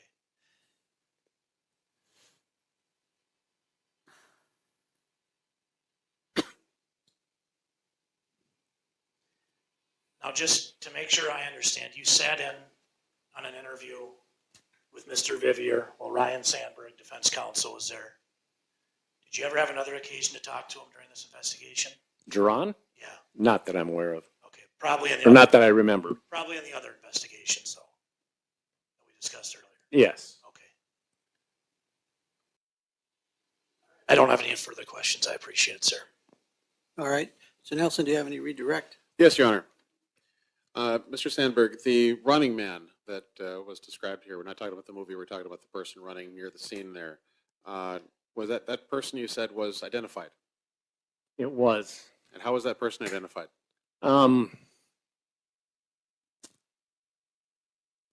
He came forth. I don't remember his name. He was somebody out doing newspaper deliveries back when they did that. And he was running, finishing his route. So it was my memory. An innocent reason for him being there and running in that moment. Yes. And Jerome Vivier, he was looked into for this, but what happened in that investigation? I guess we investigated him and didn't find any evidence tying him to the case. So he was ruled out as a suspect? As much as anybody. Did you receive information that he wasn't even in Minot at the time of the murder? Not that I remember. Okay. I have no further questions, Your Honor. Mr. Sand, Nothing else, Your Honor. is the officer hereby subpoena Mr. Nelson? He is, Your Honor. He can be released. Mr. Sand, any objections? No, I just will note for the court that we have this officer under subpoena as well. So do you wish to, and is he under your subpoena? He's under our subpoena as well, I believe, So for you next wish to week. keep him then? Yes, Your Honor, we're going to keep him. So, Mr. Sandberg, you're still under their subpoena, okay? Yes, Your Honor. Thank you. Okay, here's where I'm at on this. The prosecution came back in the cross and they checked off, they did a little check mark where they could say, well, the guy that was running, he was delivering newspapers. Didn't explain anything about a stain on his shirt or anything. And he mentions this Jerome Vivier, and I don't feel like the answer of no evidence to tie him to the case, the investigator said that. He didn't sound very sure about himself when he said that. The thing that piques my interest, and I'm not looking for a way to get Nicole off the hook. I'm just looking at this as if I was a jury member coming into it, right? So he brings up the knife. The defense attorney brings up this knife again, right? And he talks about the Indian chief on the medallion that was on the knife. And then he points out that Jerome Vivier and this Devon Hall kid, who Devon Hall was also a suspect at one point in time, they both are from Fort Peck Indian Reservation, which is not far from there.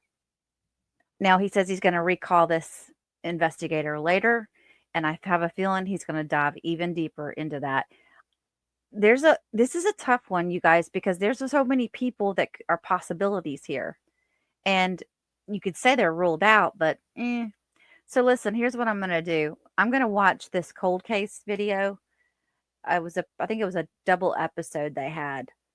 And they're the ones that helped them solve this. I'm going to watch that, and I'm going to report back to you guys on my findings on it. It's going to be fairly detailed before we listen to this next investigator. So it'll be the next video I put up on this case. All right. I thank you guys for being here so much, and I will see you in the next video. Thanks for watching, everyone. If you enjoyed this video, please do not forget to like and subscribe on your way out, and feel free to leave a comment. Have a blessed day.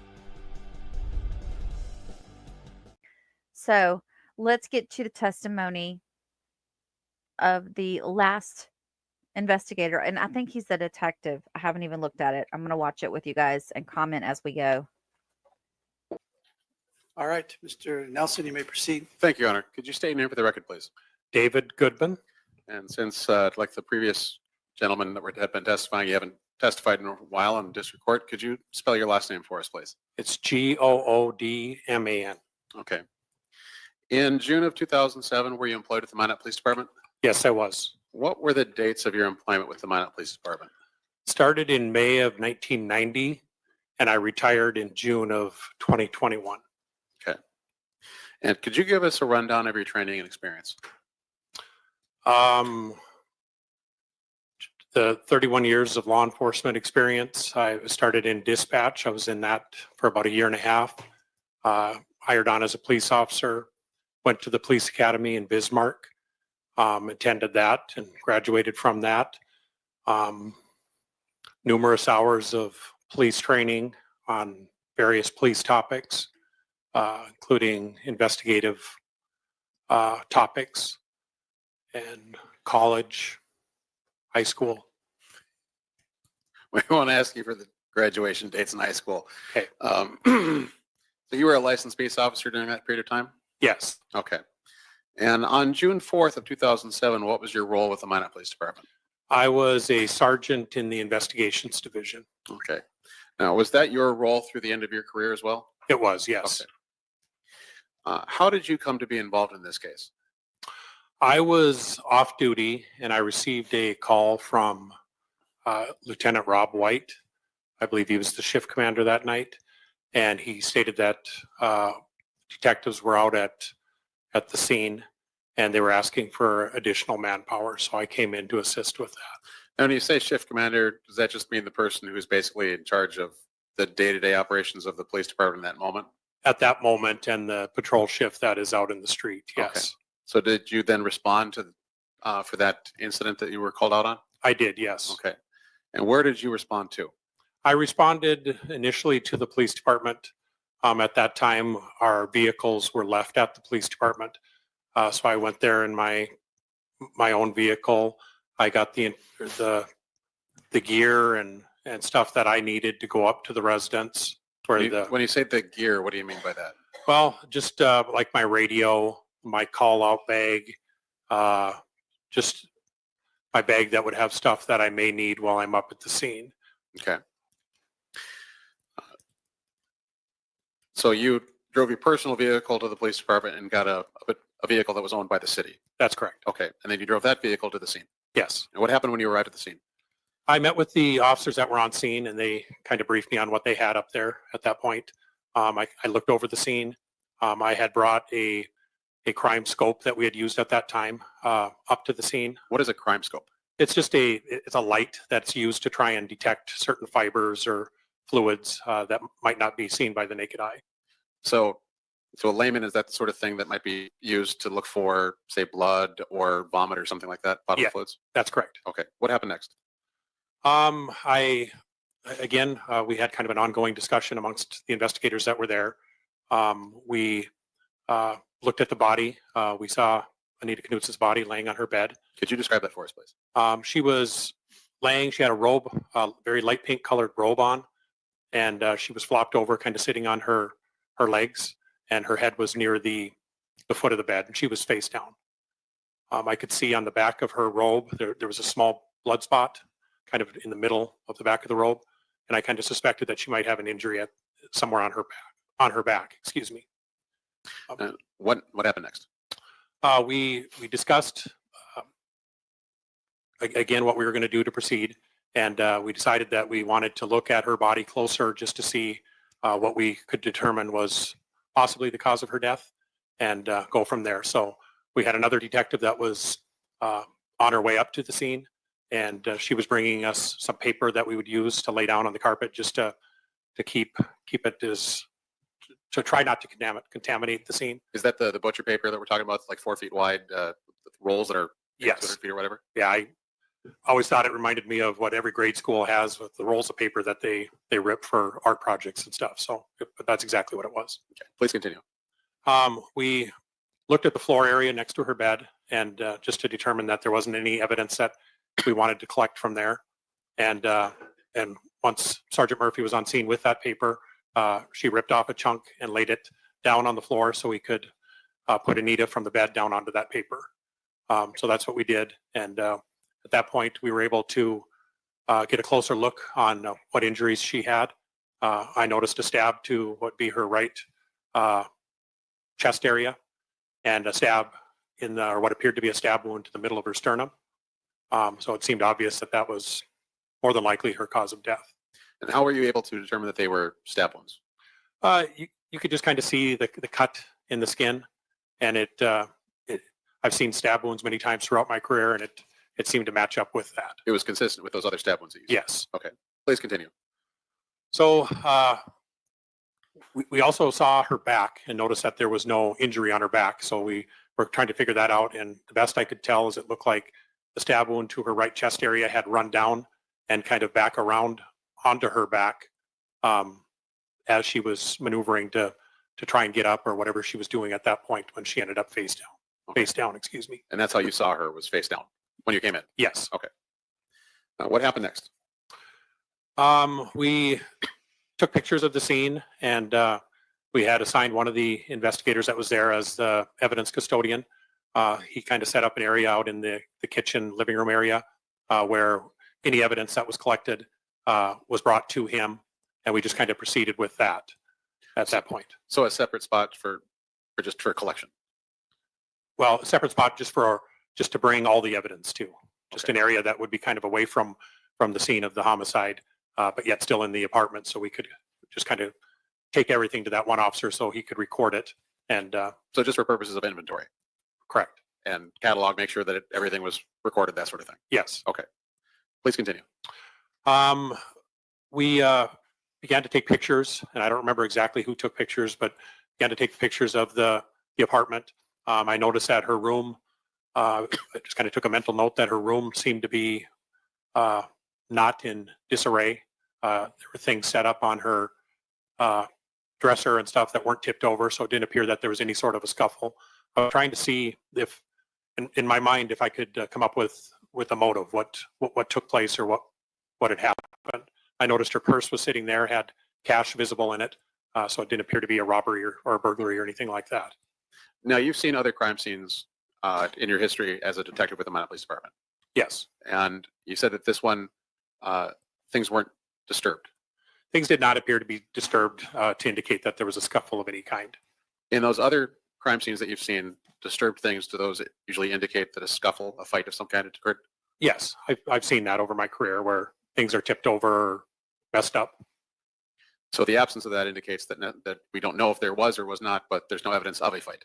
I did not see any evidence of a fight or a scuffle at all. Okay, please continue. There got to be a point where there was people gathering outside the apartment. So I made contact with them outside, talked with them a little bit. We had a discussion amongst us that two of us would go down to the police department and start doing interviews there, trying to get them away from the scene and in a more organized area.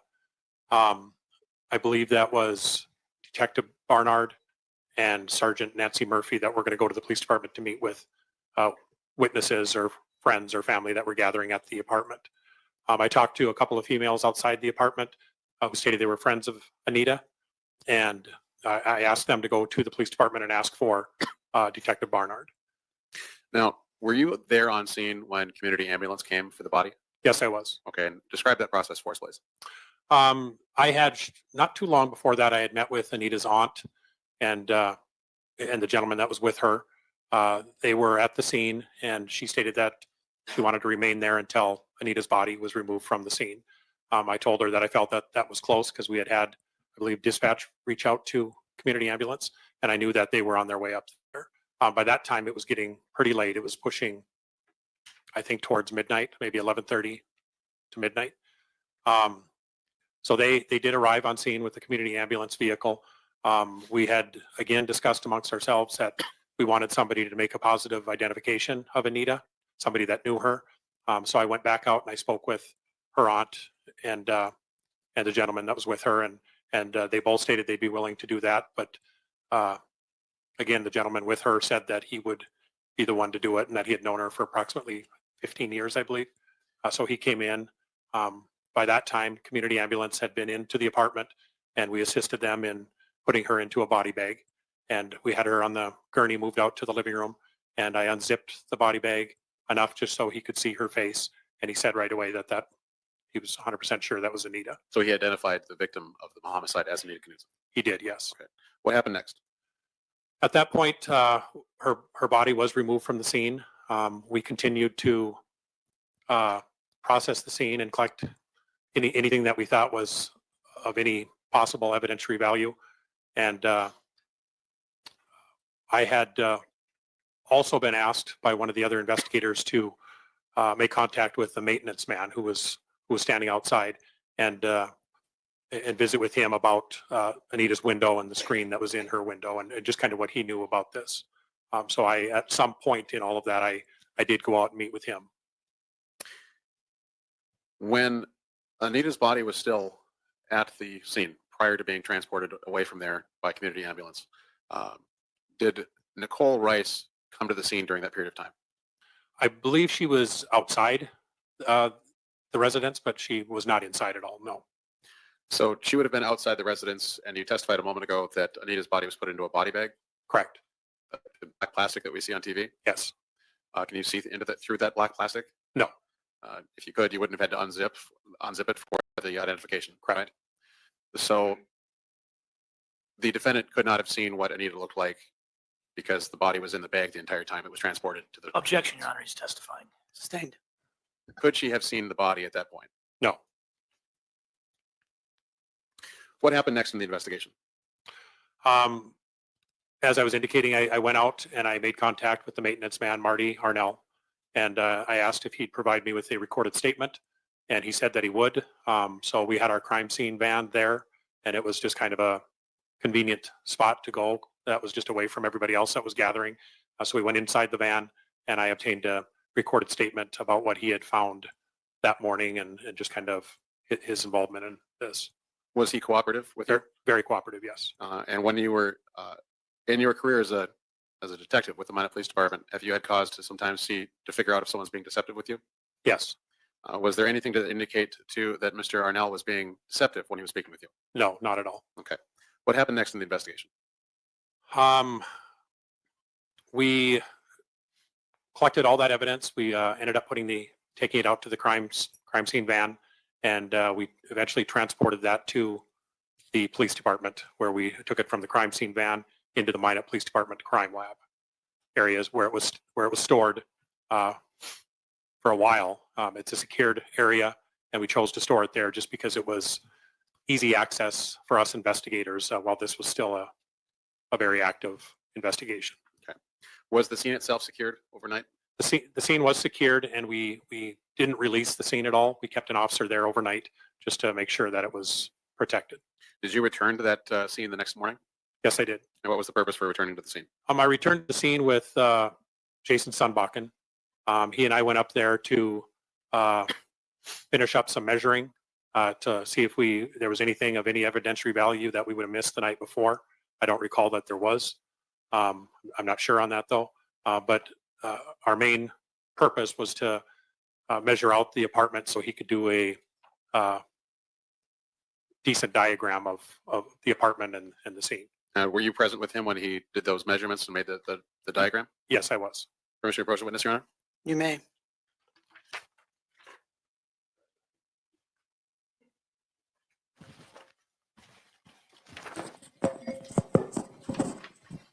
Now, Detective Goodman, I've handed you a document. Do you recognize that document? I do, yes. Is that a true and accurate copy of that document?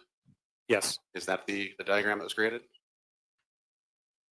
Yes, appears to be. That's a one-page document, is that correct? Yes. State moves to enter Exhibit 10 into evidence, Your Honor. Objection, Your Honor, he didn't show it to me on his walk-up. I asked him to take a look at it. I don't know what he's showing to him. I'd just like to take a look at it. You may. Good to go. Thank you.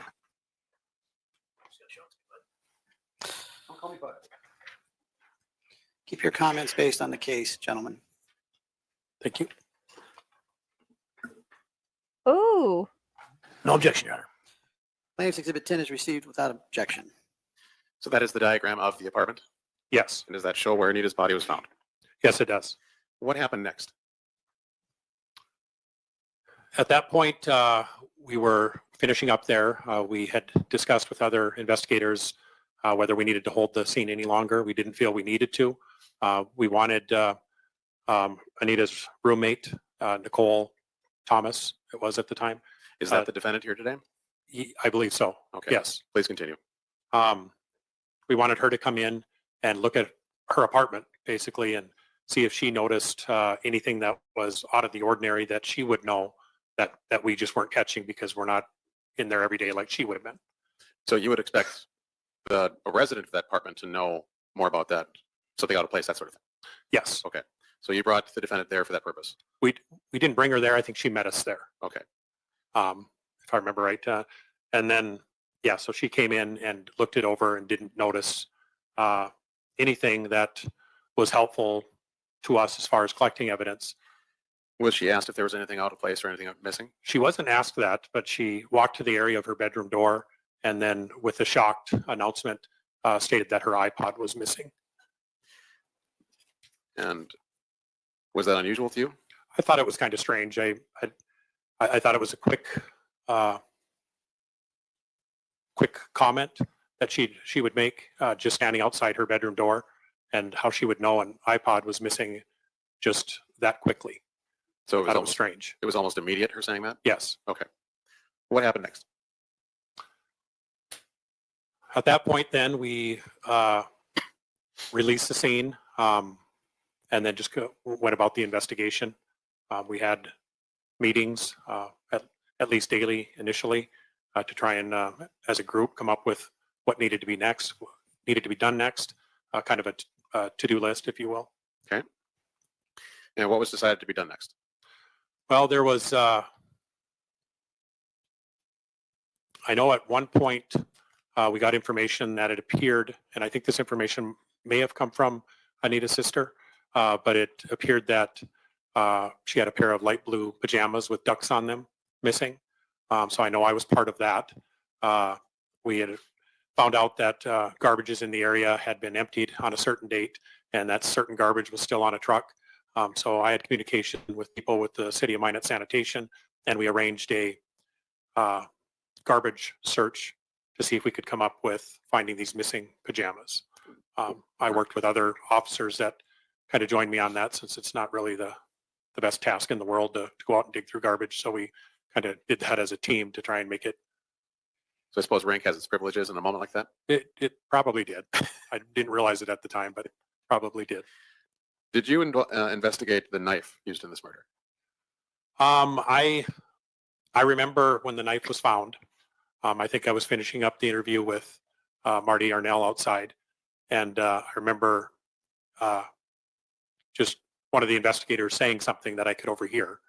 And as far as me investigating it, I did look into it in different people that I had met with. And I'm not sure at what point of the investigation that was, but I did have some involvement in that, yes. On the 6th of June of 2007, did you go to Wally's World of Knives? Yes, I did. And what was the purpose of that visit? Purpose of that visit was just to show somebody that has knowledge on knives a picture of the knife to see if they could give us some direction and where to go with that. And what did you learn about the knife there?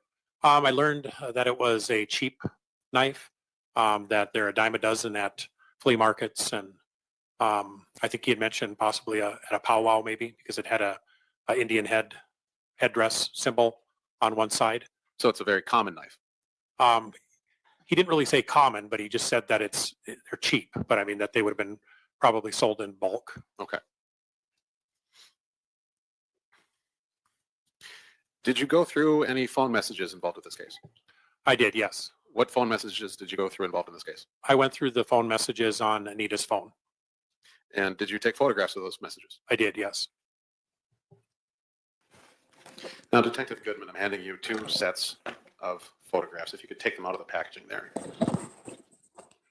Do you recognize that set? Yes. And what are those photographs of? Just photographs of messages. One is from her outbox, and one is just one of the messages from her phone. And are these true and accurate photographs or copies of the photograph that you took of the victim's phone? Yes. State moves to enter this into evidence. It's 11A and B, is that correct? Yes. You could hand me the plastic back and keep the paper. And if you could take it's kind of a trapper keeper type thing there, the orange plastic. Take those out and look at them, please. Mr. Sam? No objection, Your Honor. Look at these, please.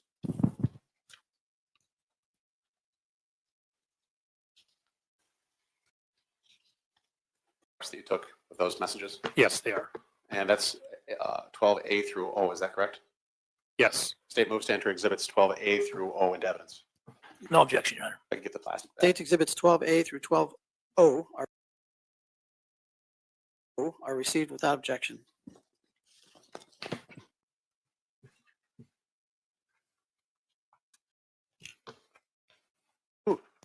Interview the defendant on June 12th,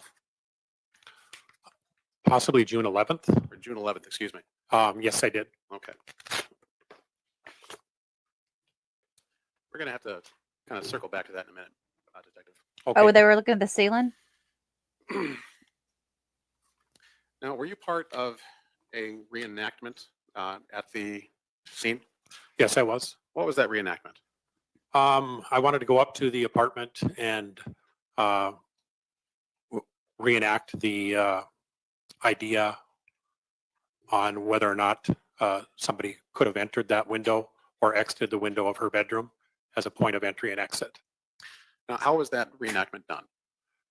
We went up there. I had made some calls. I spoke with the property manager to see if I could go up to that same apartment and do this reenactment. I wanted to videotape it. So we had our clerk from our office come up and run the video camera and videotape as we did that reenactment. So what did you do during the reenactment exactly? I brought with me a picture of the cut screen, and they had replaced the screen in her bedroom window with a new screen. I had gotten permission from them to do this and to cut the new screen.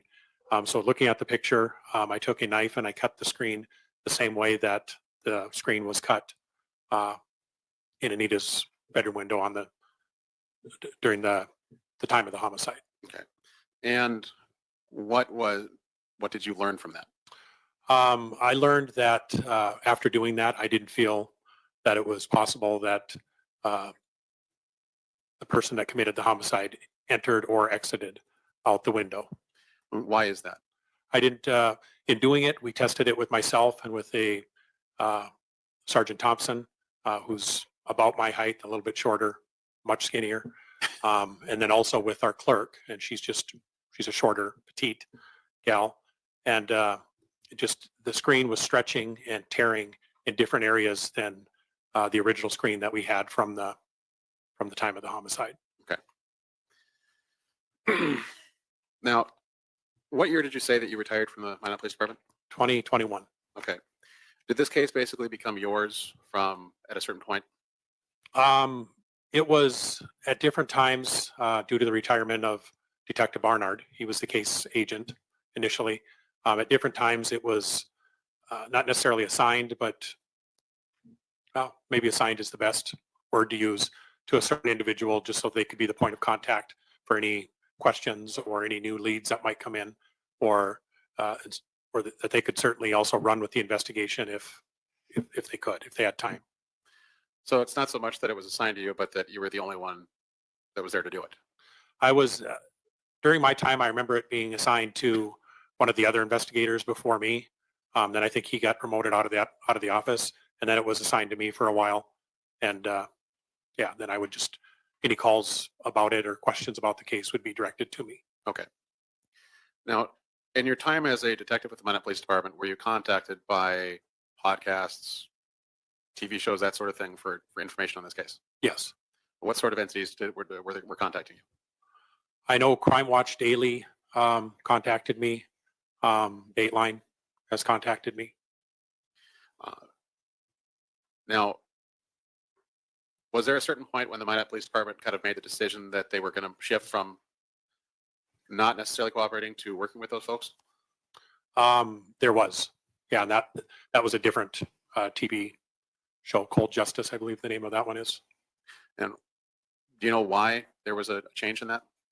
It got to a point where the administration, I believe, discussed it and decided that at that point we weren't at a point in the investigation where we felt that it could be brought to the prosecutor's office.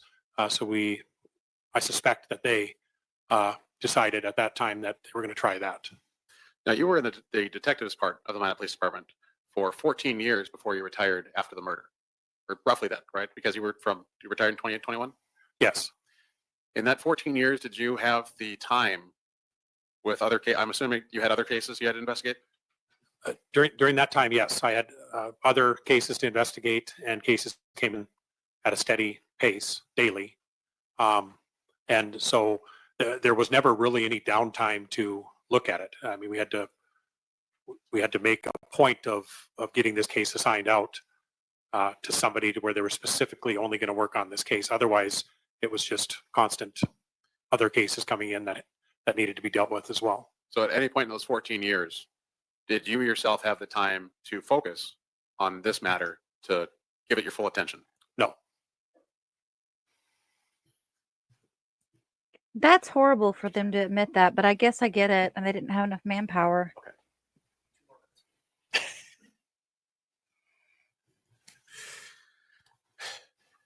Now, in the 14 years that you investigated this case or were part of the investigation, were there other suspects that came up that needed to be looked at? Other people came up quite a bit, yes. Okay. And how did you go about eliminating those people as suspects? There were different things, different ways. I mean, we'd reach out, we'd try and do everything we could to meet with that person. There was various ways that they were eliminated or kind of checked off our list to where we didn't feel they were any longer a person of interest. I don't know that anyone ever reached the level of being a suspect, but we were able to just to give a couple examples. One guy talked to us, denied it. Then a couple days later, came forward and said, I was in jail at that time from, I think, the 1st to the 10th of June. And so it'd be pretty hard for somebody who was incarcerated at the time to do a murder like this. Right. And I verified that he was.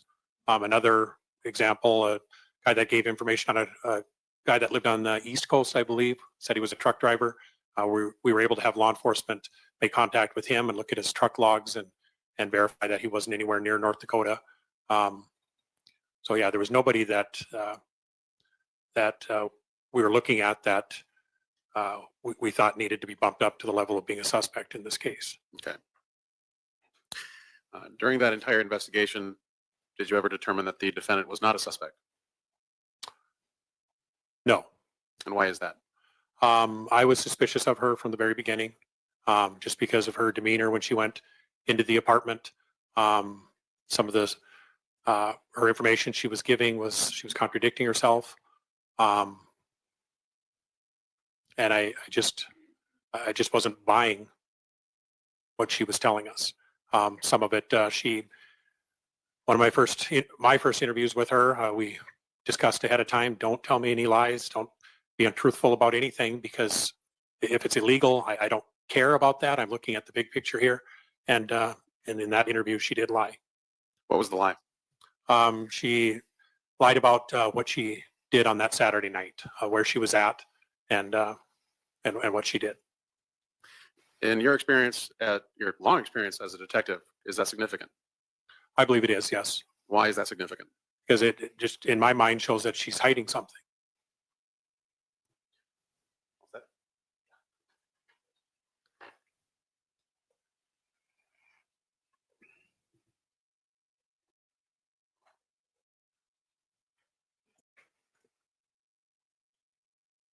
Labeled Exhibit 13. Do you recognize that document?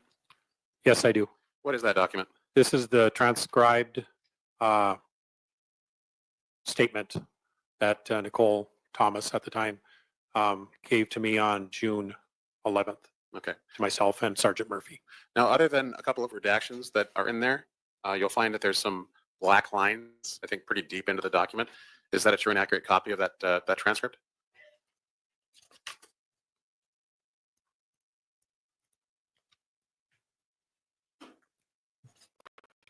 Yes, appears to be. State moves to enter Exhibit 13 into evidence, Your Honor. Mr. Sand? No objection, Your Honor. Plaintiff's Exhibit 13 is received without objection. No further questions, Your Honor. All right. Mr. Sand, you wish to cross-examine? I do, sir. You may proceed.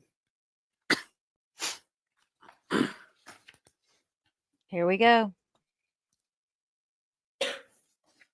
Detective Goodman, do you know the first time you got on the scene, what time that was and what date that was?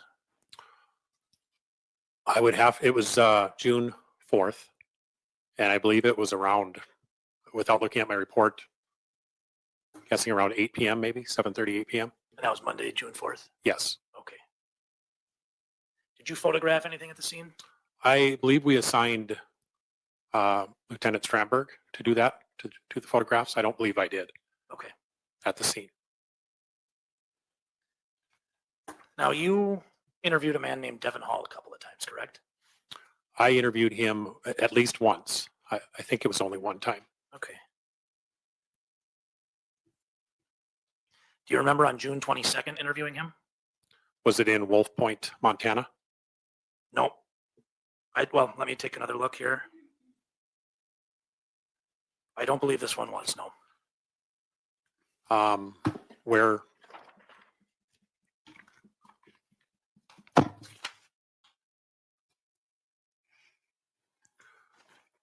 Did you have a chance to review your reports before you came in today? I reviewed some, but I didn't review all the Show you a pages. copy of page 16 of your report. Have you read from here to here. Would that refresh your recollection?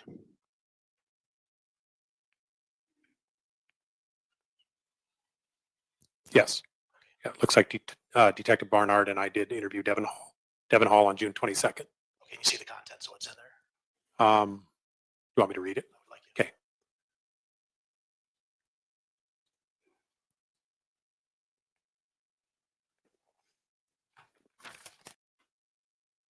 So you recall that conversation with Mr. Hall? I do, yes. You recall asking him about the murder weapon? I recall asking him about a knife. What did you ask him about the knife? Just if he had recognized the knife, if he had seen the knife before. This knife? Yes. What did he say to you? Objection, Your Honor, calls for hearsay. What did you learn from that interview? I learned from that interview that. Objection, Your Honor, this is hearsay. It's not, Your Honor. Well, I apologize. Thank you. Overruled. You can answer the question. Okay. I learned at that point he identified that as a knife that he thought that he once had. That was followed up on at a later date. Okay. Did he tell you there was an Indian head missing on one side? Objection, Your Honor, calls for hearsay. Did you learn? Sustained. Did you learn that he knew there was an Indian head missing on the other side? I learned from him that the medallion, I guess, if you will, was missing from the other side. Again, followed up on a later date. Pardon? On the knife that he had. On a knife that he thought he had. Is there a medallion missing from this knife? There is. Where did it come from?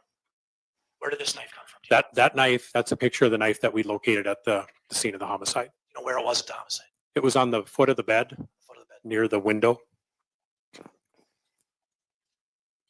Next to Anita's body. Correct. The same bed. Correct. Devin Hall said that he had a knife. I want to make sure I got this right. That was missing a medallion, an Indian head medallion. And you found this knife at the scene. Your Honor, is there a reason Mr. Sand is moving about the well? You have an objection, Mr. Nelson? I do, Your Honor. There's no purpose for this. He can ask questions to counsel table. Overruled. Sorry, sir. This is a knife from the murder scene, correct? Correct. Devin Hall said that he possessed a knife that was missing an Indian head medallion, correct? That was missing the medallion, but it was later found out to be a different knife that he was confusing for this knife. I didn't ask that, and we'll get to that interview. Okay. Because we've just got a recording of it. Devin Hall admitted to having in his possession a knife with a missing medallion Indian head on one side and the Indian head medallion on the other. In that interview. Objection, Your Honor. This is asked and answered multiple times at this point. If I could respond. Overruled. Thank you. He admitted to having a knife that was missing the medallion on one side. And had the Indian head medallion on the other. Had the medallion on the other side, but he confused it for another knife. Your Honor, I have to object. That was not, the counsel did not ask to publish at that point. The objection is overruled. Prosecution is getting their booty kicked. That is damning, you guys. Very You went out to damning. Wolf Point, isn't that right? Yes, I did. Did you interview some people out there? Yes. Did you interview Miss Howling Wolf? This is important. What's her first name? Renita? What would have it been about? I don't. It would have been about Devin Hall and this murder. Okay. I interviewed If several. I tell you that I, in my discovery, have that, would that make you feel more inclined to say that you went out there and interviewed her, sir? Yeah, if you're saying I did, I probably did. I interviewed several people out there. Thank you, sir. Yep.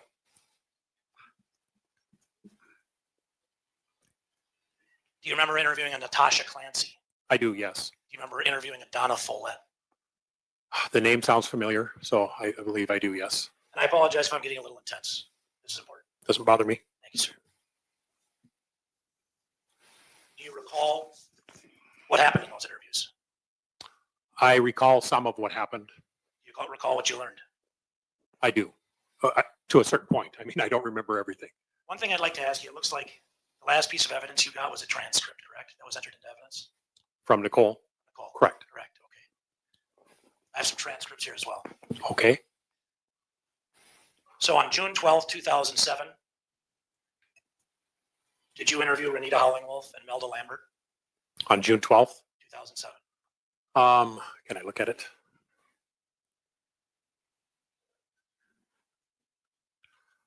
It appears that I have a phone call from Renita Hollingwolf and Melda Lambert, and the date on this is June 12th, and I don't know if it's the date on the top of this, so I'm not sure if it was the date That's the date of the call. or the date that they transcribed the call. Okay. But this is a call between you and Ms. Hollingwolf and Ms. Lambert. Yes, it appears to be. Defense is going to offer this transcript as an exhibit, Your Honor. Your Honor, the state objects. It's full of hearsay. Your Honor, the state just put a transcript in. Statements from the defendant are not hearsay by rule. This is a transcript of a phone call that he conducted, Your Honor. I'm going to ask him about that phone call. The third party. The objection is sustained, Mr. Sand. If you want to ask him questions about it, you can ask him questions. I will. Thank you, sir. Appreciate it. Can I have you look at this transcript to refresh your recollection? First page is the most important.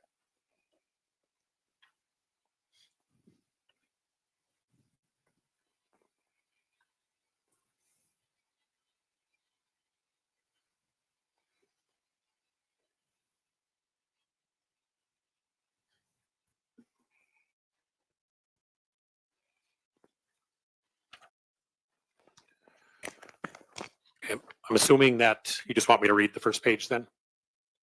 No, if you could look through the whole thing, I'd appreciate it. Just the first page is the most important. Thank you. Okay.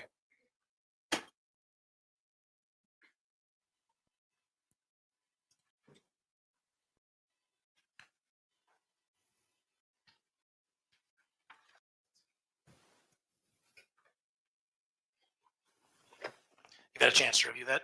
Yes.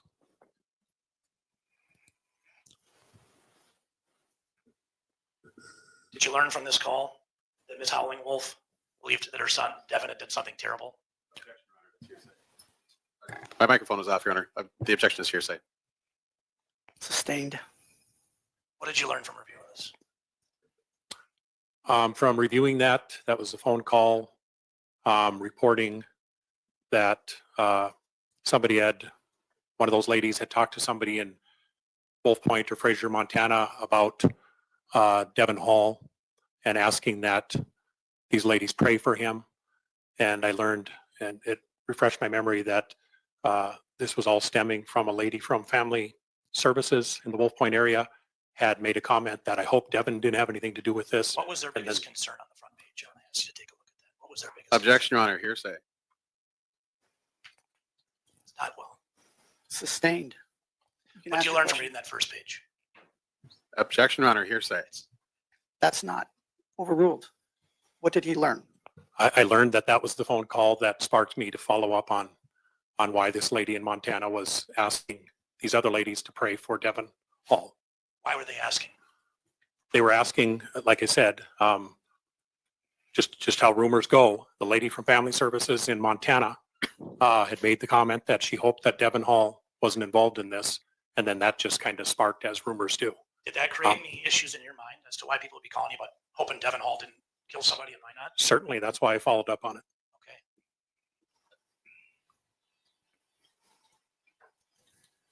So from your testimony, what I'm understanding is these women called you and were concerned that Devin Hall may have killed someone and why not? Is that what you're saying?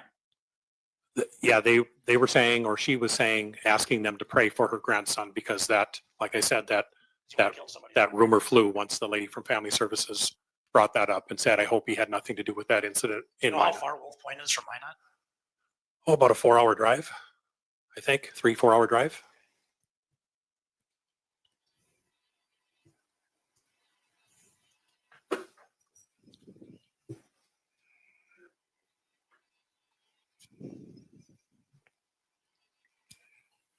What follow-up did you do after you found that out?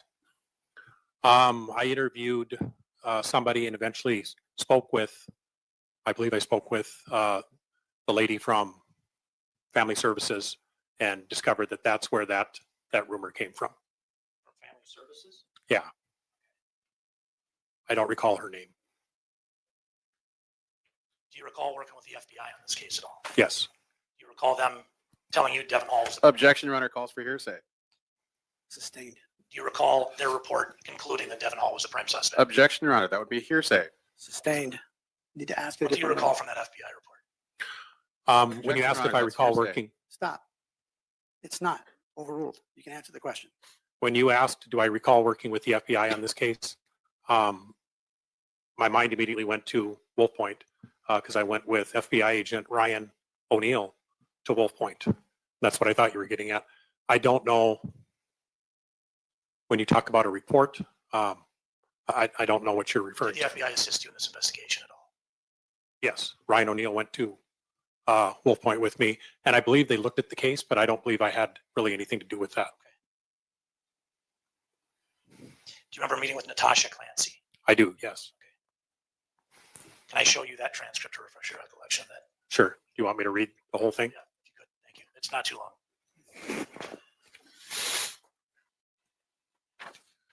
Okay. In conjunction with that, I'm going to have you refresh your recollection on this paragraph of the report right here. Make sure it's the right one. Starting with me. Okay. Pending a case file. Thank you, sir. Did you ever refer to that knife as the knife that was used to kill Anita Knutson? Did I ever refer to? That knife as the knife that was used to kill Anita Knutson? Yes, I have here today. Yes. Yeah. Did you do that when you talked to Miss Clancy? Had you take a look at this? I know you did, but possibly I did. I'm not. I didn't retain it if I did read it. It's the first line. Okay. Okay. Yes, I did. Okay. Yeah. You refer to this, the knife, as the knife that was used to kill Anita Knutson, is that right? Yes. Thank you, sir. What was Miss Clancy's reaction? When Objection, Your Honor, that calls for hearsay. No. Ask for observation. So overruled. What was her reaction? when I first showed her a picture of the knife, she acted surprised or shocked. Do you know Miss Clancy's relationship to Devin Hall? I believe in the statement I read that she referred to him as her nephew. Do you remember talking to Miss Follett? Who is she?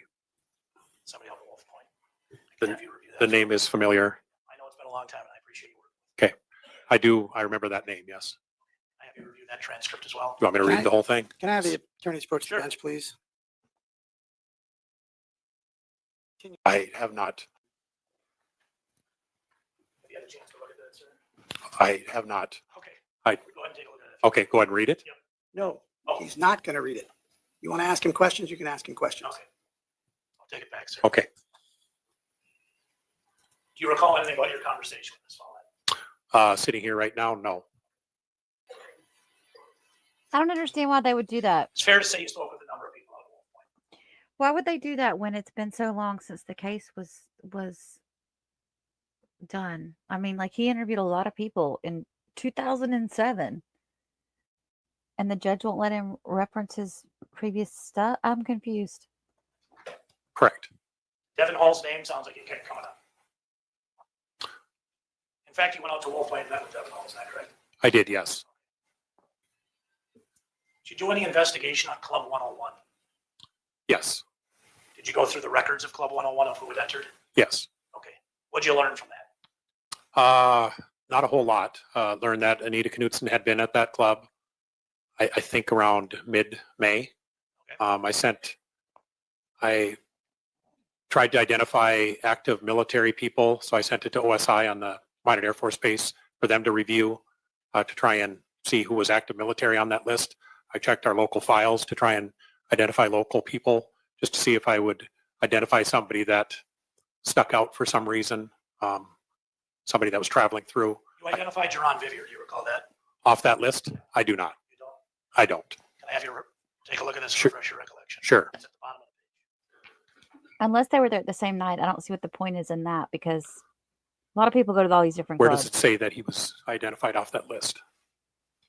I'm just having you refresh your recollection, sure. Yeah, it doesn't. I don't see that it says that.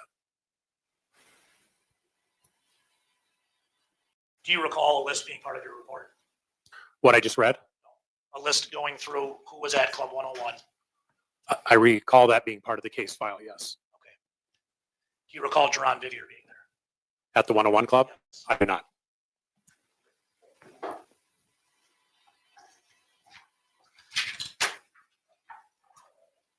I'm going to switch gears for just a second. I'll be coming back to that. Oh, never mind. You recall sending a list of who was at the 101 Club to Dan Dahl on July 9th, 2007? I recall that, and again, I don't recognize the name Dan Dahl, but I recognize the phone number as it being a base-related phone number. You recognize your name there? And my name, yes.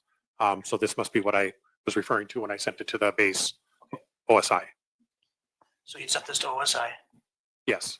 And have you refer to the list you sent over? It's alphabetical by first names. In that list, did you send over a person named Jerron Vivier?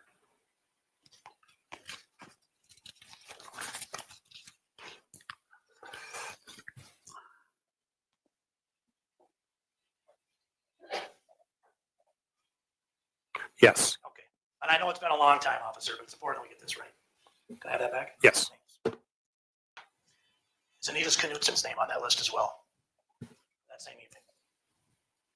Your Honor, at this point, I have to object because we're getting quite a bit of testimony from something that is not measured. So I forget how that works because I'm not used to it before What's your counting. objection? The objection is we're getting quite a bit of testimony from an exhibit that's not entered into evidence. Overruled. He's just using it to refresh his memory about who's on the list. Yes, I see Anita's name on the list as well. So they are talking about the same night. Okay. So based on what you sent over to Mr. Dahl, Anita Knutson, Mr. Vivier were at Club 101 together. They both appear to have been there that night. And that's what Are you aware of Jerron Vivier's connection with Devin Hall? I know that, I don't know if there's a relation, but at least a friendship. Are they both from Fort Bear Reservation? I believe so. After your interview in Wolf Point, did you do any other follow-up with Devin Hall? I don't believe that I did. I don't remember that I did anyway. Did you know anything about Jerron Vivier outside of? During the time of the investigation, I do remember his name. Yes. Yes. Remember Devin's name coming up? Obviously, you met with him a couple times. Yes. You said you didn't like Nicole's demeanor when you saw her. You testified to that earlier. Yes. So you had like a hunch. You didn't like her demeanor. During the June 11th interview or at the scene? At the scene when we were talking about it. When she went in? When you were talking to the state's attorney. Yeah, when she went in, I I, haven't noticed this. You didn't like her demeanor. okay. Yeah, I don't remember saying that, but yeah, I would agree with Maybe I that. paraphrased. I apologize. Okay, I would agree with it though. And you'd gone through some text message where they were upset on an alarm clock or something like that, correct? Correct. And we just went over all this testimony about this night, correct? Correct. Devin Hall. Now we're talking about text messages between roommates and an alarm clock. Do you? I want to get this right. You didn't do any follow-up on Devin Hall after that interview? You didn't talk to him again? I don't remember that I did. It's possible that I did. I appreciate it, sir.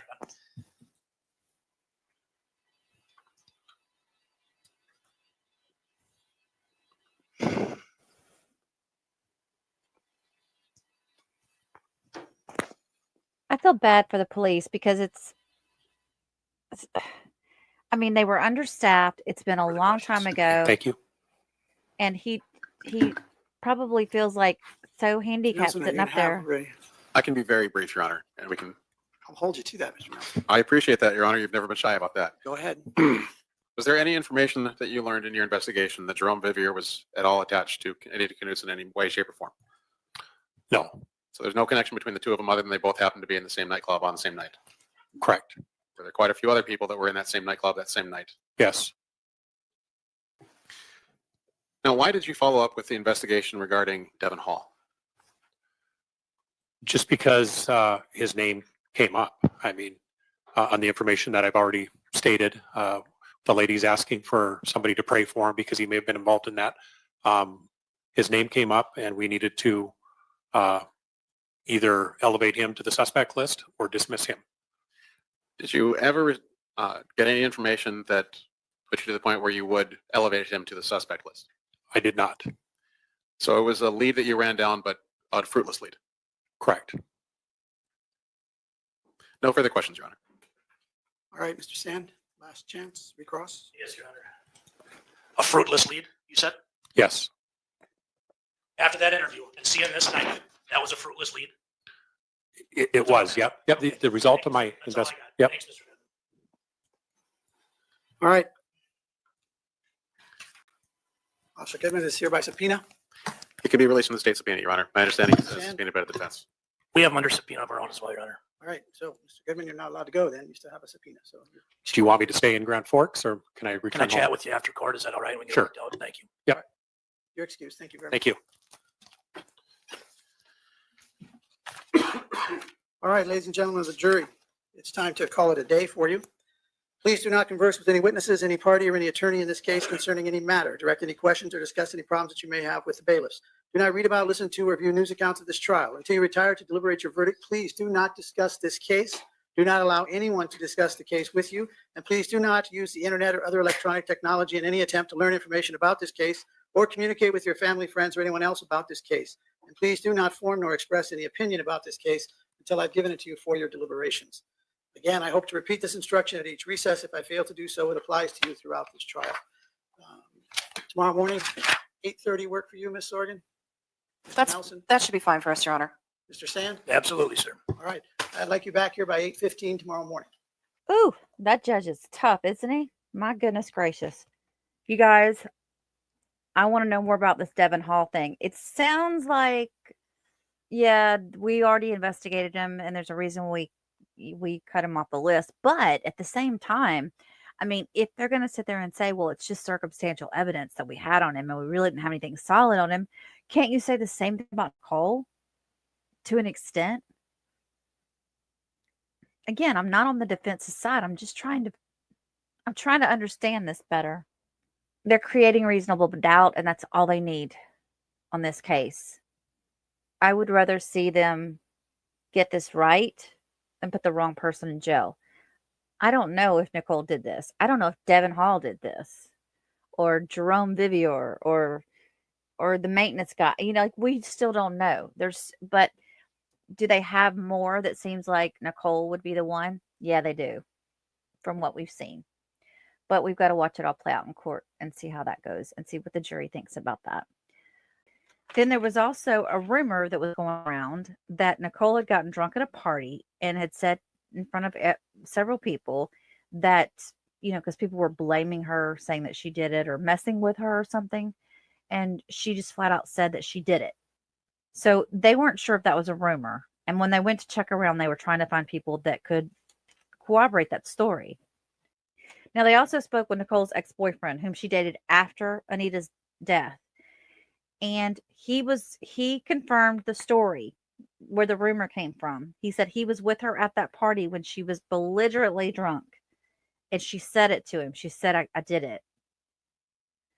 And he said he tried to get her to say it again when she was sober, but she never would confess. We're kind of trying to relook at the Anita Knutson murder from back in 2007. And it's my understanding that at some point after that, you had dated Nicole Thomas for a while. Is that right?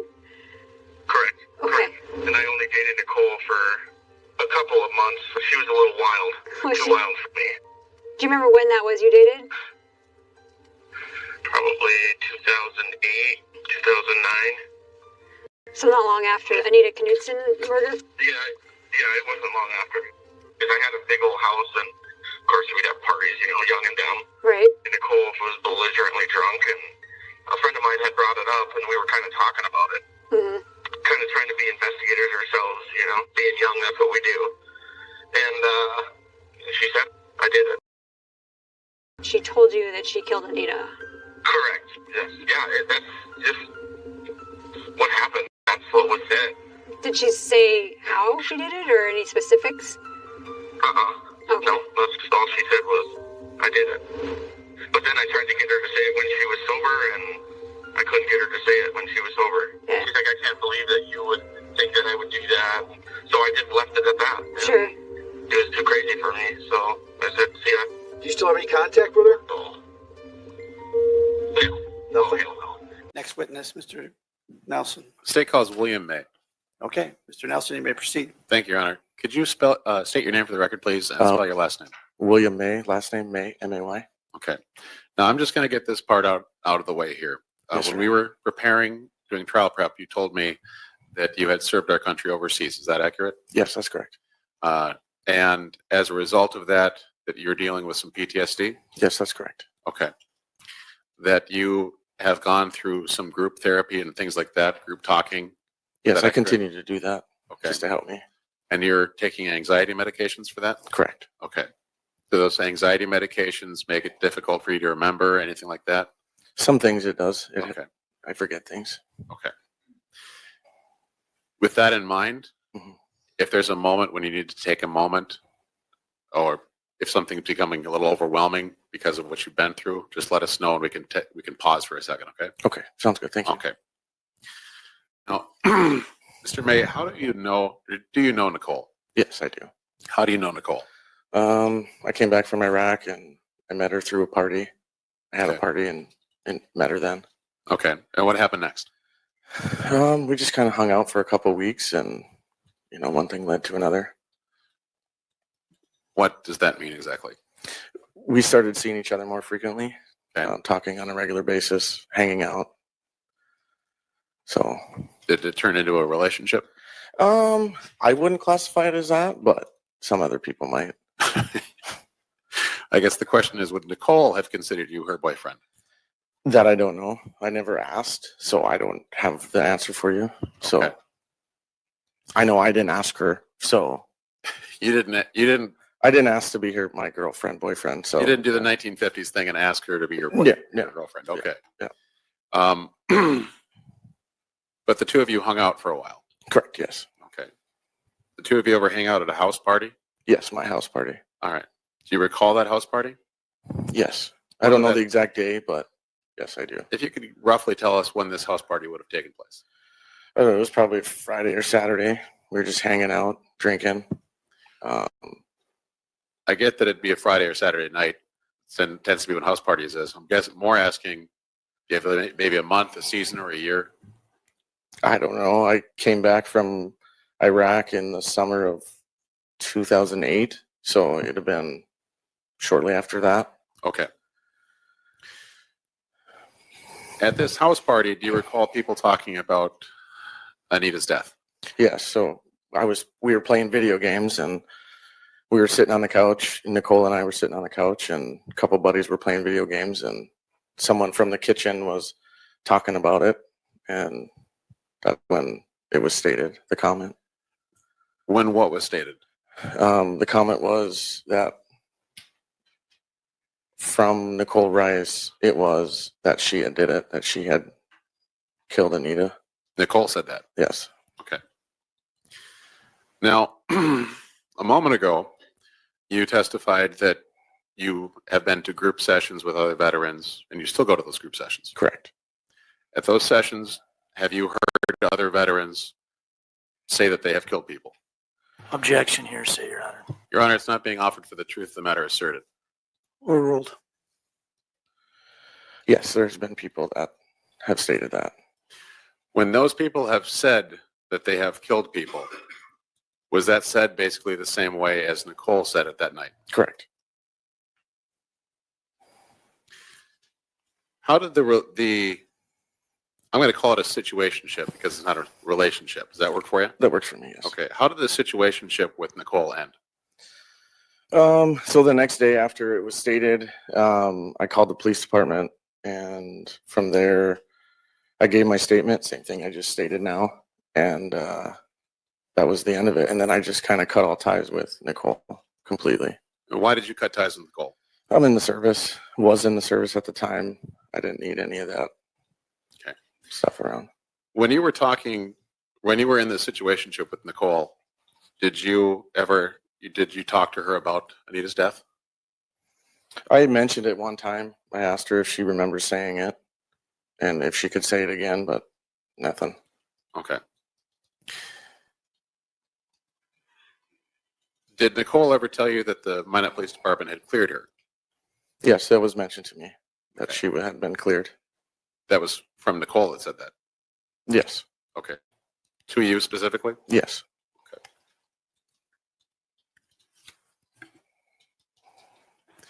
No further questions, Your Honor.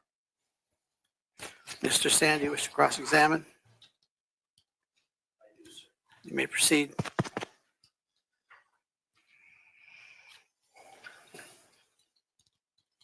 Couple of follow-up questions, Mr. May. You said you had called the police department after this happened. Correct, I did. Who you talked to? I have no idea who I talked to. There's no records of you calling the police department. Are you aware of that? I understand that. Yeah, Okay. they've told me that. Good. And then you spoke with them again after the documentary came out, correct? Yeah, they called me. Okay. Mhm. You understand they have no records of you ever calling the police. Correct. That's what I've been hearing. Yes. Please let each of you answer your question Yes, and finish it. John. Thank you. It's Detective Asham, right here. You probably can't see behind the wall. That's who's on the phone with you. Oh, okay. You recall that? Was that after the documentary came out? Yeah, that was in 2022. It was Okay. in preparation. Do you remember Steve Spignola being on that call with the documentary? No. Okay. Now, this interview was a couple years ago, but it wasn't back when a lot of these interviews took place. Do you recall saying you lived in a house with a big group of guys? Correct. You were young and dumb. You'd have parties all the time. Correct. Yes. Do you remember saying she was belligerently drunk? Correct. Do you remember you said you tried to follow up with her when she was sober? She wouldn't say anything. Correct. Yeah. Said she didn't do it. She just said she didn't recall making that statement. Do you recall? I'm not going to ask it that way. Steve Spignola asked you if you thought Nicole killed her, correct? Mm-hmm. Steve Spignola is the documentary guy from Cold Justice. Okay. You remember saying, I don't think so, I don't think so. I mean, she can't even kill a mouse. I mean, it's vaguely. Yeah, I remember. Show it to you. Okay. Yeah.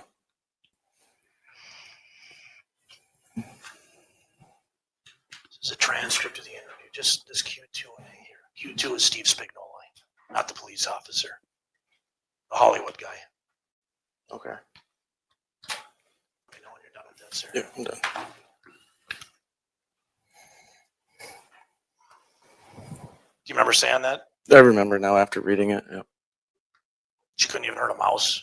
You don't think she did it? I mean, I don't know. Anybody can. But that's what you said. Correct. Yes. Do you remember them asking you if you thought there might be anything else important? You said, I don't know. I think the maintenance guy might have done it. Yeah, that was the rumor around town. Is that the maintenance guy did? That's it. what you thought. Yeah. Okay. I was just going off what everyone else said. Right. So then you talked about this. Nicole thought she was your girlfriend, but you didn't think you were her boyfriend type Correct. situation Yeah. back in the day. Did you ever hang out with Nicole again after that? Correct. I did. Tell me about that. I ran into her at the bar after I come back from Afghanistan, and 2017 sound right? yeah, roughly about then. Okay. Tell me about that relationship. I mean, I was told that she was cleared and everything was going well, and it ended because after like a month and a So you half. felt comfortable getting back together. Correct. Yeah. You weren't scared of her. No, after I was told that she had been cleared. Right. Then. So you started dating again, right? Correct. Yeah. Did she think she was your girlfriend at that point? We were boyfriend girlfriend at that time. Yeah. I appreciate you serving our country. It sounds like it's taking quite a toll on you. It has. I'm not gonna lie. A lot of therapy, a lot of medication. A lot. I spent 90 days at St. Cloud. What did you do at St. Cloud? PTSD track treatment. Sorry that happened to you. Mm-hmm. No further questions, Your Honor. Thank you. All right. Thank you. Mr. Nelson, do you have any redirects, sir? Yes, Your Honor. St. Cloud, that's the VA hospital there? Yes, sir. Okay. Now, a moment ago, you were cut off by Mr. Sand. You started to say anybody can, and then you were cut off. What were you about to say? Well, anybody can, you know. Objection calls for speculation, Your Honor. He's not speculating to what he was about to Overruled. say. It was your question, Mr. Sand. Go ahead. Everybody has a mind of their own, so you can't really tell what one person's going to do besides the other. That's all I was going to say. Okay. Now, who was it that told you that Nicole was cleared by the Minot PD? Herself. Okay. Anybody else? Her father. All right. Now, you testified that the defendant, when she made the statement that she had murdered Anita, was belligerently drunk. Mm-hmm. Yeah. What does that mean? Intoxicated to the point where you can't drive. Belligerent tends to mean angry. Is that the word that you meant to use? Sorry, then I'm not using that. But she was just really, really drunk. Okay. Have you, in your experience, been around other people that have been intoxicated? Yes, I have. Just in your life. And how old are you now? 39. Okay. So you've Yes, been I of legal drinking age for about 18 years. For a minute, yeah. Yep. And we're not going to ask about anything that before 21 and the statute of limitations would have run out. No, let's not do that. Okay. Yeah. You've been around people that have been drinking. Mm-hmm. In your experience, does their guard kind of fall down a little bit when they're Correct. drinking? For most people, yeah. Okay. Yeah. In your experience, are they more likely to tell the truth when they've been drinking? Correct. Yes. Okay. Now, the next day when you talked to Nicole about the confession that she gave, that she said she'd killed Anita, Mm-hmm. your testimony on cross-examination was that she didn't remember saying that. Is Mm-hmm. that accurate? Yes. Now, I want to make this very clear. Did she say that she didn't kill Anita, or that she didn't remember saying that she killed Anita? She didn't remember making that statement. Okay. I have no further questions, Your Honor. Mr. Sand? When you dated Nicole the second time, did you live with her? Yes. Thank you, sir. Is the witness here by subpoena, Mr. Nelson? He is, Your Honor, and he can be released. Any objections, Mr. Sand? No, sir. All right. Thank you very much, sir. And again, thanks for your service. Hi, everyone. Welcome in. My name is Carrie, and I am here to tell you guys all about this cold justice episode that revolves around the cold case of Anita Knutson's homicide. I've watched the episode. If you want to go back and watch it, I highly recommend it. I'm going to show you a snippet here and there. I want to go over the suspects because to me, this is really the only reason I watched this show. I wanted to hear them narrow down each suspect, and I wanted to know why.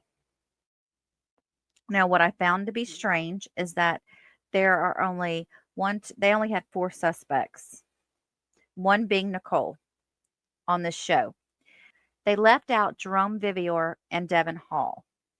So let's go to that really quick. This is what makes me worry about all this information that we're getting from all these different sources these days, because after watching this episode of this show, watching this documentary, I see so many conflicts, and then watching part of the trial. Okay, let me start with a couple of contradictions here, shall I? First of all, here's what was reported on from that documentary that we watched the other night.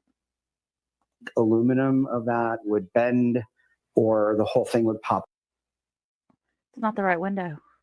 It's not the right window. Crime scene photo. Look how low the window is right there.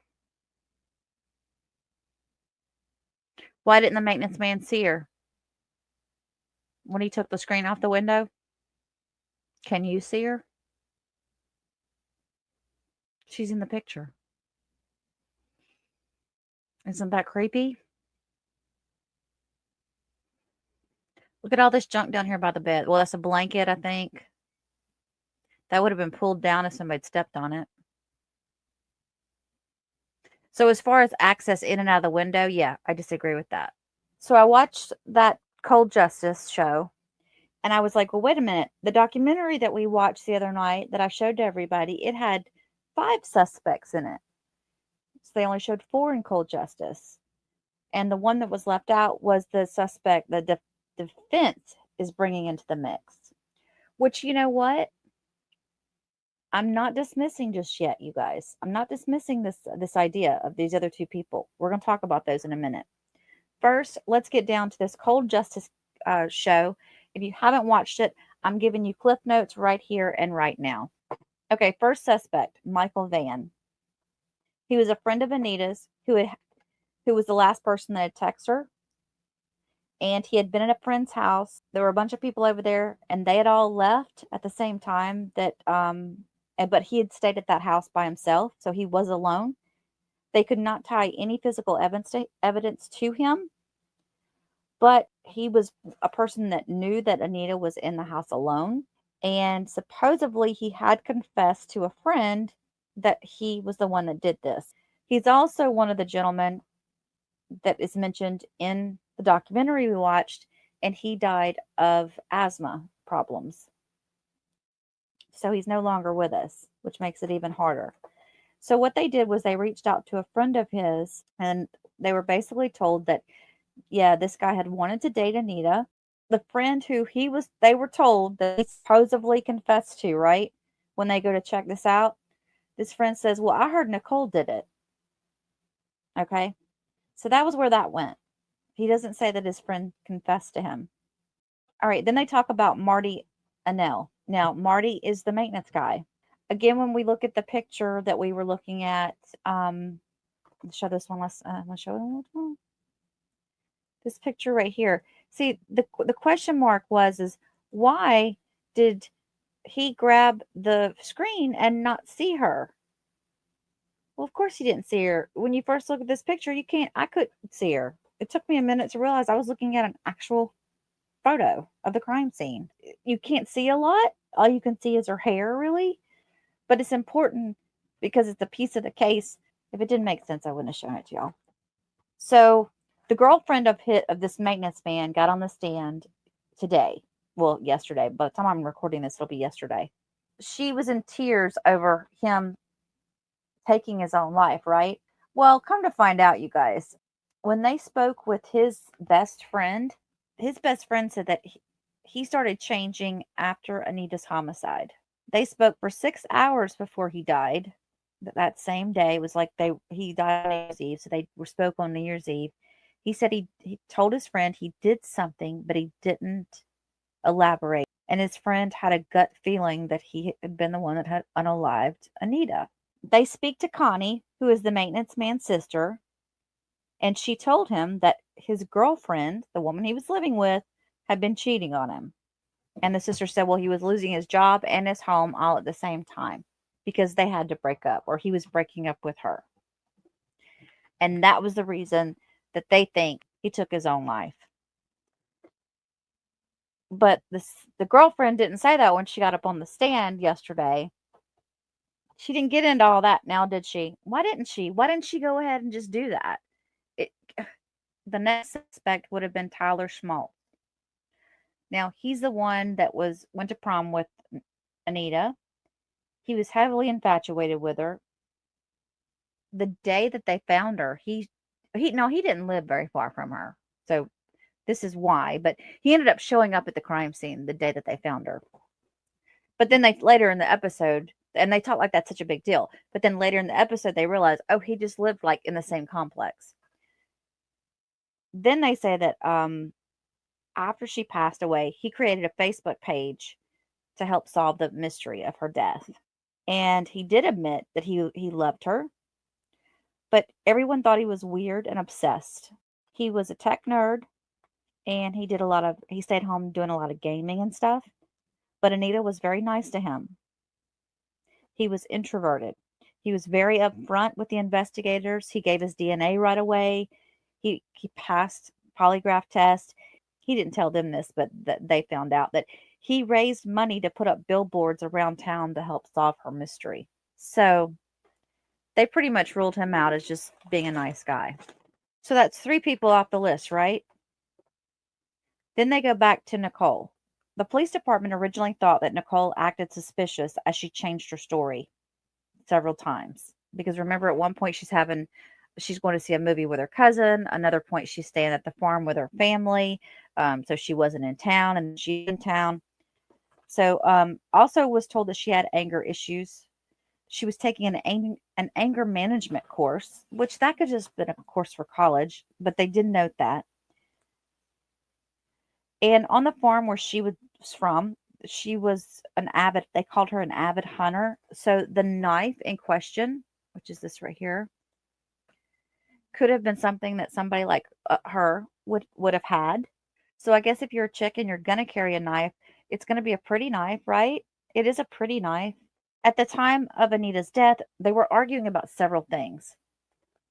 Now, this is where that documentary, I think, got this wrong.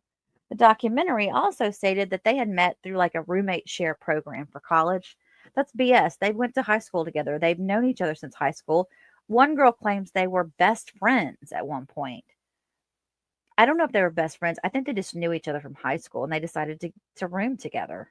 After Anita died, one of the things that she kept harping on, Nicole, even in front of police, was, where's my missing iPad? They took my iPad. Now, she could have been doing that if she's trying to cover up the scene and say, like somebody, they did take something. Oh, no, they did steal something. They took my iPad. Now, Anita's purse was right there in the room, laying on the floor, and it had cash in it. But they didn't take that. She had also told some friends of hers and Anita's, when they were all talking about Anita's death, Nicole was just seemed more worried about this missing iPad than she was about Anita being gone. They also said the wounds to Anita were 2 chest wounds. They were quick stabs. There was no struggle at all. There was no defense wounds either. Nothing on her hands. And that window by that bed was completely open with no screen on it. We also found out that the maintenance man, Marty, who was at one time a suspect, when he did take his life, he did so at that same community, in that apartment complex, in that workshop. They found no DNA matches anywhere. They confirmed the blood on the screen was Anita's, which meant that the crime had to have been committed and then the screen was cut. And that's how they decided that whoever did this had to have a key. There's just no way around it. It was a deadbolt lock. It couldn't have been locked on the inside and then shut. Like you couldn't have opened it, locked the door on the inside, and then shut it. It would be locked. It wasn't that. You had to have a key to lock that deadbolt. There were 2 people's DNA on the knife. One was Anita's, and the other was such a small sample that it wasn't large enough to make a match to anything. Now, Nicole's former co-worker who sat next to her at work, this is what she said about Nicole. She was bitching about Anita for months, and Anita had turned off her fish tank when she was out of town one weekend because Anita didn't like the noise of the tank.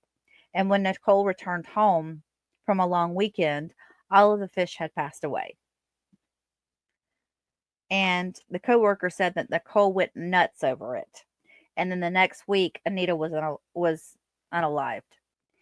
Then there was also a rumor that was going around that Nicole had gotten drunk at a party and had said in front of several people that, because people were blaming her, saying that she did it or messing with her or something. And she just flat out said that she did it. She said, y'all think I did it? I did it. So they weren't sure if that was a rumor. And when they went to check around, they were trying to find people that could corroborate that story. Anita's phone only had 48 text messages on it. Now remember, guys, this was 2007. The phones were very different back then. Now, we saw most of the text messages in that documentary on that first one we did, but it left out a few. There was a text message on April the 22nd at 1:13 p.m., and it was from Nicole to Anita. Are you going to move out or am I? If we can get out of this lease, if one of us leaves. And then another message was, right after that, it was, this is causing me problems with my family because my stress level is very high on this subject. Seriously, what did I do to you? I ain't even home pretty much half the time. The same day that Anita was found, but later in the evening at 5:34 p.m., she sends a text message to Anita. Nicole does. It says, what does your mom want with my phone number? Nicole also never told law enforcement that they were arguing. She never offered that information up. I don't know if she flat out lied, but it just says that she didn't offer it up. And the cold case investigators concluded that there were no items in her room that were tossed around, and there were many items under the window that had not been touched. So and there was also tons of dust around the windowsill that had not been disturbed. The perp had to come through the door and had to have a key to leave. Oh, the coworker that they were talking to also had said that she felt, this was her opinion, that Nicole would be capable of unaliving someone. She said when she came back to work, she did not even seem fazed by Anita's death. Now, they also spoke with Nicole's ex-boyfriend, whom she dated after Anita's death. And he confirmed the story where the rumor came from. He said he was with her at that party when she was belligerently drunk. And she said it to him. She said, I did it. And he said he tried to get her to say it again when she was sober, but she never would confess. The cold justice people, they scheduled a meeting with Nicole. And what they were trying to do is get just her to come by herself and have her mom and dad stay at home. And they wanted to divide and separate. They wanted to send 2 of their reps over to mom and dad's house to get some statements, and then also have somebody over here talking to Nicole at the same time, because they were hoping that they would slip up. Well, Nicole ends up coming in, and she came in with her dad. Now, I'm going to show you guys a little bit of this and hope that I don't get dinged on it. There's actually 2 pieces I was going to show you guys. They're going to reenact the scene. They think that Anita was probably laying on her bed texting, and then someone walked in the door, and they're going to explain it right here. Got a bathrobe on, no panties, no bra.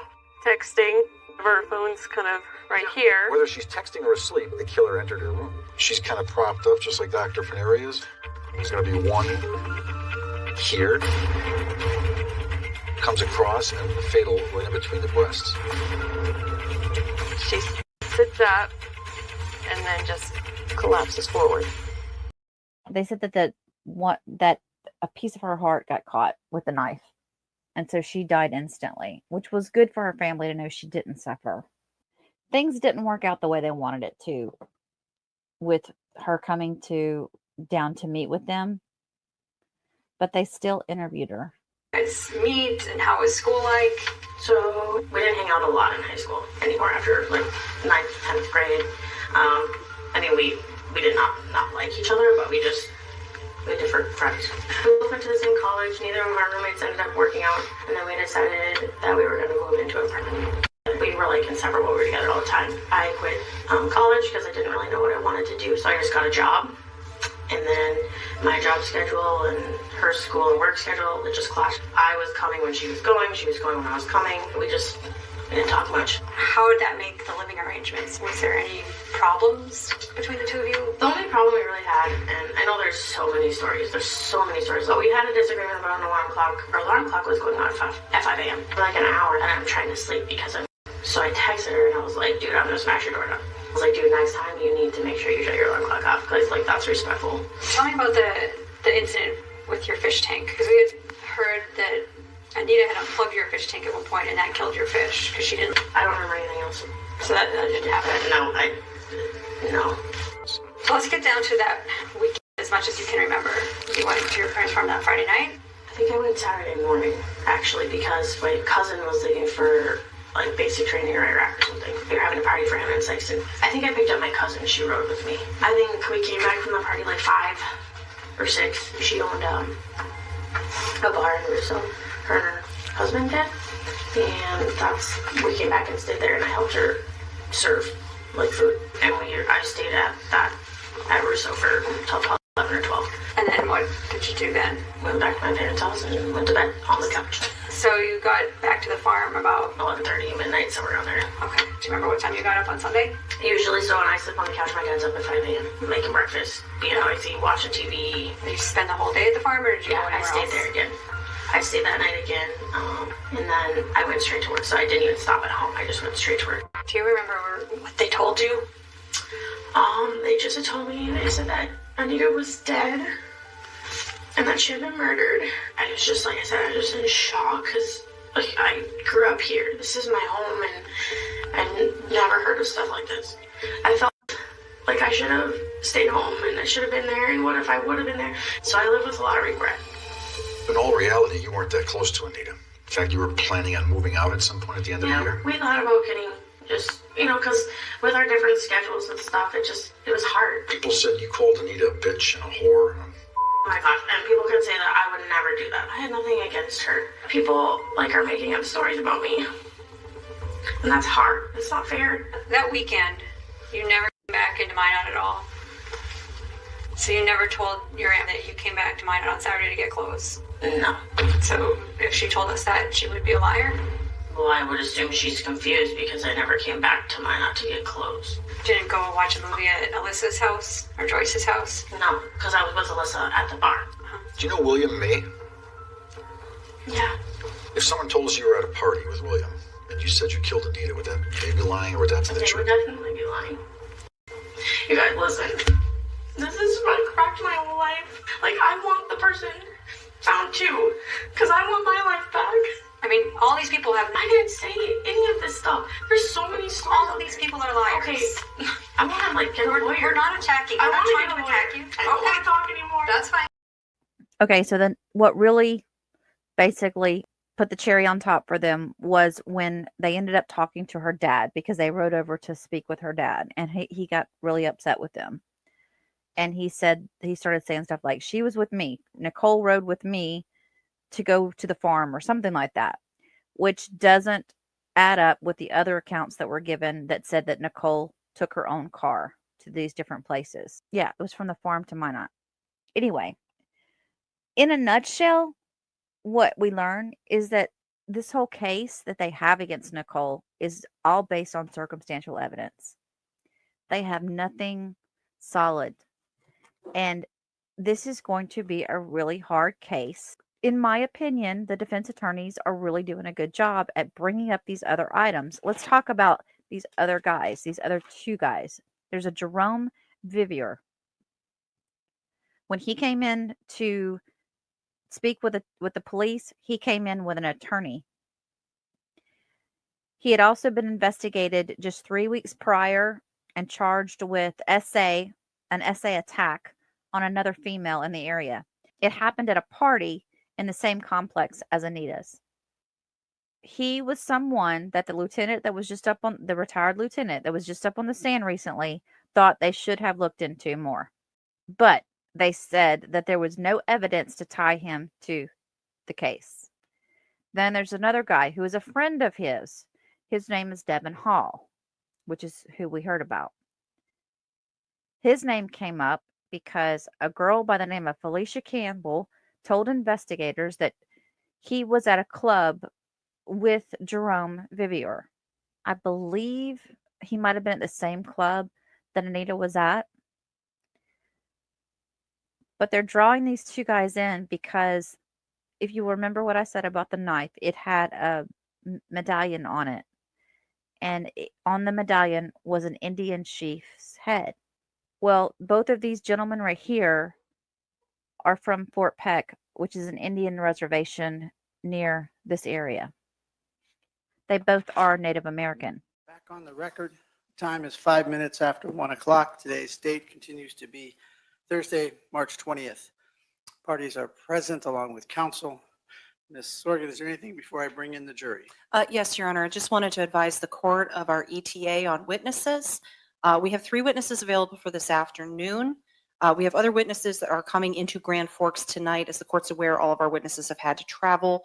That will make us have 4 more witnesses available for tomorrow. And then we have 4 more witnesses who are flying in over the course of the weekend. So they will not be available till Monday. So we have 7 witnesses between now and the end of the day tomorrow is what you're saying. Available. Correct, Your Honor. And only 3 of whom will be available for this afternoon. The other 4 are all tomorrow. Yes, they'll be tomorrow. They're not going to be getting in until after 4 o'clock today. Okay. Mr. Sand, any thoughts? Yeah, I actually was going to bring something very similar up, Your Honor, because I know we're moving through and, we had worked on scheduling before, but that didn't happen. Our witnesses are planning on next week just on what we know about the state and with the availability of this weekend for Miss Asham that the court had ordered Okay, so wasn't solved on the day, so we're going to do it this weekend. I'm confused, Your Honor. She was deposed yesterday morning. She was, and we're still waiting on the transcript to go through and see if there's Oh. anything more Got that that. needs to be done, Your Honor. Okay. But I just want to make sure we're okay to have our witnesses next week and not Yes. end a day tomorrow. Yes. My understanding is it will be next week. Okay. The state will not be done no sooner than the Monday. That's my Okay. understanding. Maybe Tuesday, Monday or Tuesday, but no sooner than Monday. I had one other small piece. I'm wondering if that board could be put anywhere else because it obscures our view of the jury. Sure, absolutely. We can put it over in that corner over there. You can, Thank you very much. that would be fine. That's all I got. Well, since we're already taking the time, do need to address oral arguments on your Rule 52 motion. So, and I'd like to do that sooner than later. So the suggestion would be, I'll just wait for this. Thank you. The suggestion, thank you, Mr. Nelson, I apologize. The suggestion would be, my thoughts would be that if the three witnesses today go a little early, like again, if we're done by 3:30, 3:45, something like that, we could argue the motion today. I don't expect the motion argument is going to take long, but you've asked for it, so I'm required to give it to you. Okay? All right, that's what we'll try to do. It just depends on how the witnesses go today. Sounds good. Thank you, Your Honor. All right, then, I'm going to call in the jury, please. Jury is now present. Again, the time is 9 minutes after 1 o'clock. Mr. Nelson, do you waive roll call of the jury? Stay away. Stay away from roll call, Your Honor. Thank you. Mr. Sand? We waive as well, Your Honor. All right, then. Mr. Sorgan, Ms. Sorgan, do you wish to call your next witness? State calls Nichole Talbot. Go ahead, Ms. Thank you, Your Honor. Sorgan. Would you please state your name and spell your first and last name for the record? Nichole Talbot, Michaeltalbott. Where are you currently employed? The St. Paul Police Department. In what capacity? Patrol officer. How long have you been with St. Paul PD? Hired in May of 24. Prior to that, where were you employed? The Minot Police Department. In what capacity? I was a master officer when I left. When were you employed by the Minot Police Department? From 2015 to 2022. And how did you start off in the Minot PD? I started off on patrol. And at the time that you left as a master officer, what was your assignment? When I had left, I was assigned to the investigations division. And how long had you been in investigations? Not quite 5 years. What were some of your duties in the investigation department? I was assigned to many different roles. The main one was to investigate criminal cases. And you're a licensed, you were a licensed peace officer in the state of North Dakota, is that correct? I was, yes. Are you still a licensed peace officer in North Dakota? I am not. Okay. Since you've moved to Minnesota, that's changed. Correct. Okay. And could you please tell us about your training and experience? For which department? Minot.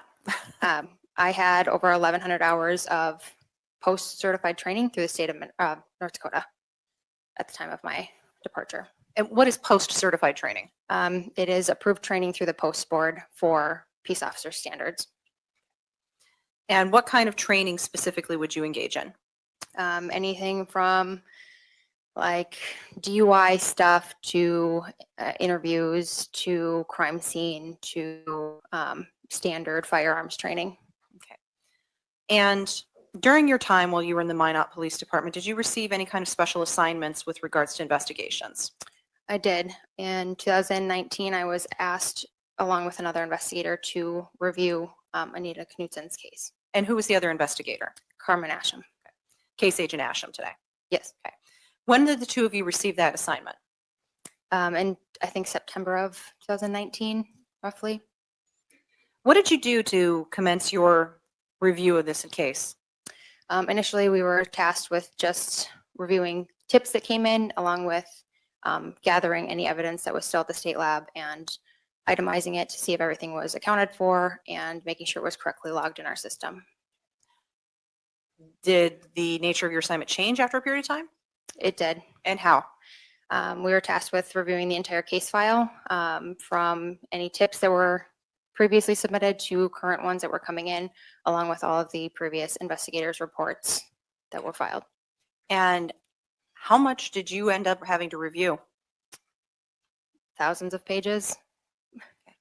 Was there also audio or video information that you had to review? There was photos, there was video, there was audio. And approximately how many hours of audio and video did you have to review? Couldn't even tell you, to be honest with you.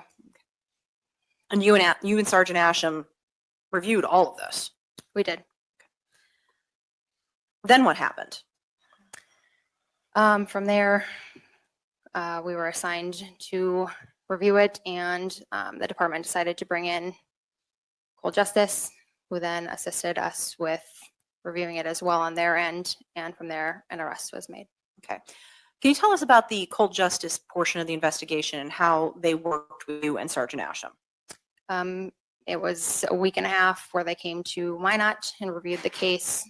They assisted us with locating individuals and re-interviewing them, along with sending items out for testing to facilities that they had.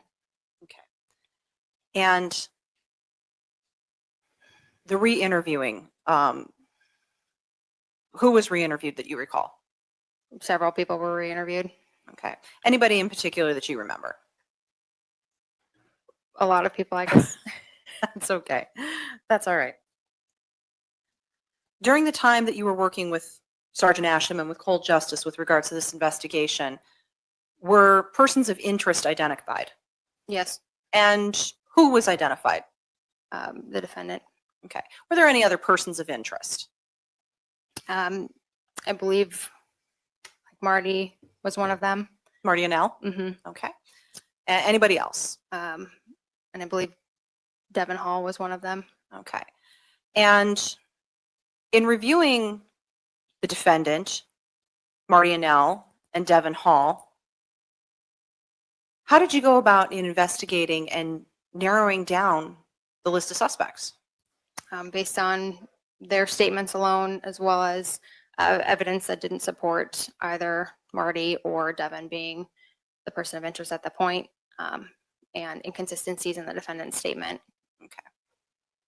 And then eventually an arrest was made, is that correct? Correct.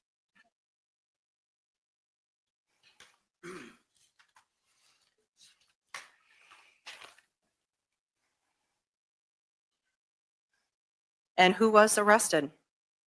Nicole Rice.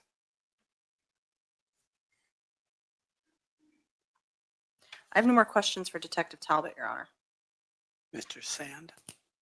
Yes, sir. How you doing, Detective Talbot? I'm all right. How are you? Good. You with St. Paul PD now? I am. Nice.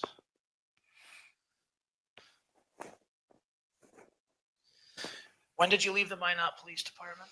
November of 22. Can you tell me why you left? Just personal reasons. I won't go any deeper. So you did a full review of the case file in this case? I did. How long did it take you? A while. A long time. It's a big file. We had to review it too. Do you recall putting a report together? I did, yes.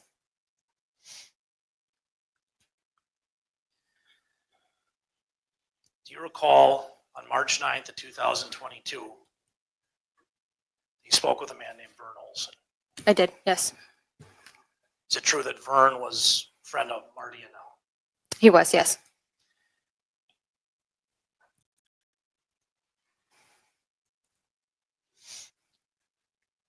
Vern told you that he received... Objection, hearsay. Sustained.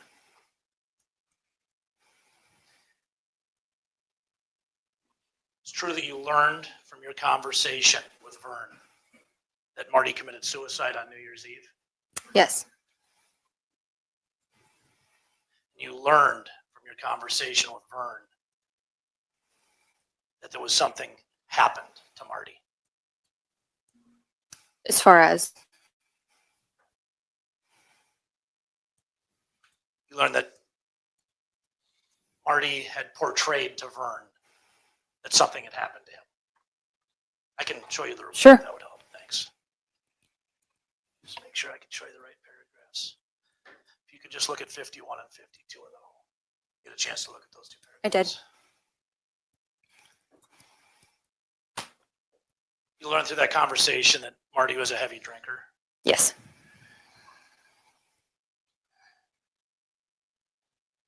And that after Anita's homicide, Marty was never the same. It's what Vern indicated, yes. And Vern indicated something had happened to Marty. That's all I said was something happened. And Vern spoke with Marty the night he committed suicide, correct? For like 6 hours, I believe is what he said.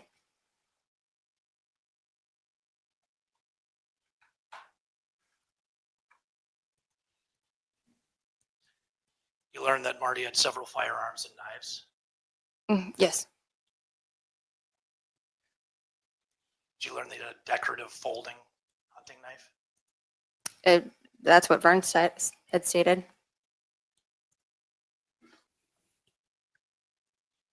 Did you ever interview Devin Hall? I did not know. Why not? I didn't need to. Well, the state's attorney had asked you about the three people you were interested in. It sounded like Marty and Nicole Rice and Devin Hall, but you didn't call Devin Hall? I did not call Devin Hall. Okay. Did you go visit him out in Montana, Fort Peck Indian Reservation? I did not know. Did you talk to the FBI at all that had pointed at Mr. Hall? I did not know.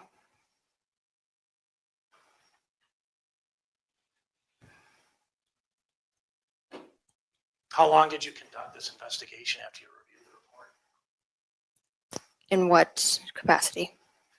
Making calls, meeting with people. I started in 2019 with the report. Then you arrested Nicole in 2022. Correct. Without talking to Devin Hall or the FBI. Correct.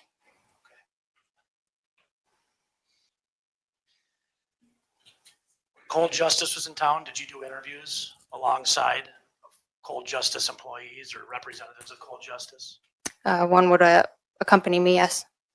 So like a producer of Cold Justice or one of the faces of Cold Justice, a TV person? Yes. TV person was sitting in on interviews you were doing during your investigation. They were casual Did they interviews. suggest that you call Devin Hall in their review? As far as Give him a call. Go talk to him. See what he knows. Re-interview him. they had a list of people they wanted us to talk to, which we talked to. Devin want him. No. And then when you made calls, these people were sitting with you at points. Objection asked and answered. I'll withdraw it. How long were they in town for? How long was Cold Justice in town with you guys? I think 7 to 10 days. I don't exactly remember. Did you have contact with them outside of the time they were in town? We might have spoke on the phone a couple times, but I don't recall how many. So they came into town, they worked, they reviewed the file, they worked with you guys to get justice, and then they were gone. Yes. Except for the documentary they released, right? They did that, right? Correct. Okay, no further questions. Thank you, officer. Ms. Sorgan, do you have any redirect, ma'am? I do. Detective Talbot, the information that you learned from your conversation with Vern Olson, did that cause you to consider Marty and Nell a suspect? We had considered everybody at that point. Okay. Marty was one of them. Okay. But the information from Vern Olson, did that bump him up in the suspect level? Not that something had happened. Okay. And did you learn through the course of your investigation what was it that had happened to Marty? I believe that him and his girlfriend at the time were having issues in their relationship. And this information that you learned from Vern of Marty owning several firearms and knives, were you ever able to independently verify that? No, I was not. Now, you interviewed other people in Marty's life, right? I did. Such as? I don't recall names. Okay. Do you remember his girlfriend at the time, Laura? Yes. Okay. How about a sister? Probably, if I could refer to my report. Okay. Your report would refresh your recollection? Yes. Sure.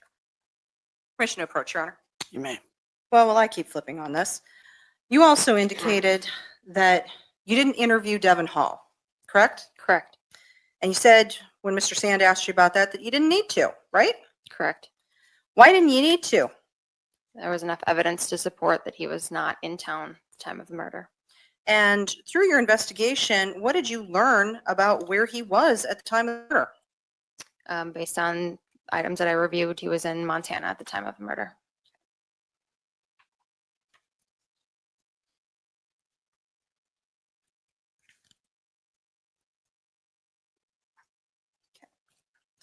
Do you have any information as to who he was with in Montana at the time of the murder?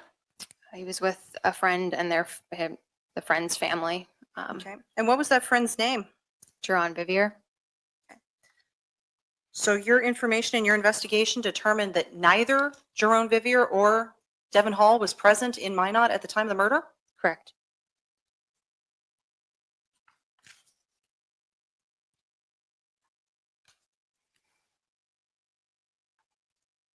Okay. Now, some of the other interviews that you conducted, you said that you spoke with a lot of people, right? Correct. All right.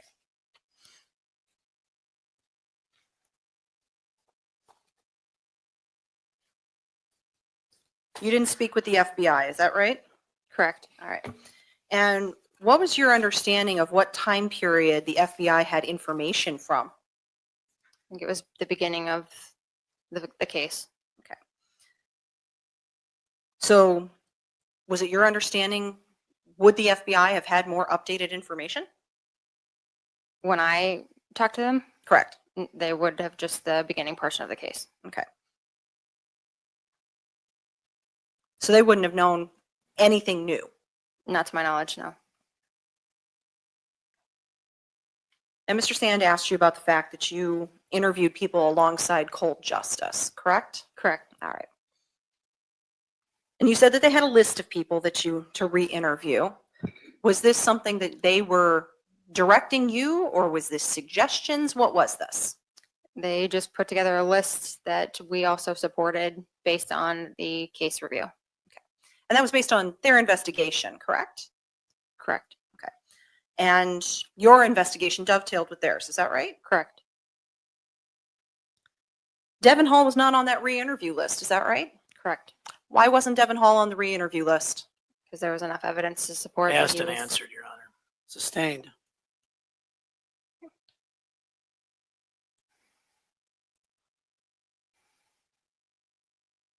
Detective Talbot, was Devin Hall ruled out as a suspect? He was. Was Marty Annell ruled out as a suspect? He was. How about Jerome Vivier? He was also ruled out based on him being with Devin. Nothing further. Any recross, Mr. Sand? Just one thing regarding Mr. Olson. You had stated that you learned from your report that Marty started changing shortly after Anita's homicide, that you learned that from Vern, correct? That's what Vern stated, correct. That's all I have, thank you. All right. Is Officer Talbot here by subpoena? She is. She excused? She is. Hi, everyone. Welcome in. We're going to continue coverage on the Nicole Rice trial. On day 3, I'm trying to get to day 3 in this video, all of it. So we had a lot of investigators get up and speak. We had a crime scene reenactment. We had one of the investigators that did the initial interview with Nicole. We had a video of the actual apartment itself. Lots going on. And also we had the medical examiner come up and speak. So a lot on this day today. I'm going to trim it down for you guys so we can get caught up, and you'll be able to watch it on Monday if you'd like, or you can pick up with me Monday night as we continue our trimmed segments coverage of this trial. We have the jury yet. Before I call them in, Ms. Sorgan, was there anything else before I call the jury? Oh, no, Your Honor. You okay? I'm not feeling real hot this morning, so if during Mr. Nelson's questioning, I have to run out in the hallway. Just Okay. a heads up, So- Your Honor. We're going to depend on Mr. Nelson then. All right. I will. I depend on Mr. Nelson a lot, Your Honor. Okay. Mr. Sand, any No, sir. issues? No, sir. All right, let's call in the jury, please. Mr. Nelson, do you waive roll call of the jury? State waives roll call, Your Honor. Mr. Sand, do you waive roll call of the jury? We do, Your Honor. All right. Mr. Nelson, call your next witness. State calls Jordan Thompson. Mr. Nelson, you may proceed. Thank you, Your Honor. Could you state your name for the record, please? Jordan Thompson. And where are you currently employed? I'm a parole and probation officer with the North Dakota Department of Corrections. Were you working with the for the Minot Police Department in June of 2007? Yes. Now, in June of 2007, what was your role with the Minot Police Department? I was a sergeant in the detective division. Okay, so investigations? Yes. Okay. As part of that, were you involved in this case? To a degree, yes. What was your involvement in this case?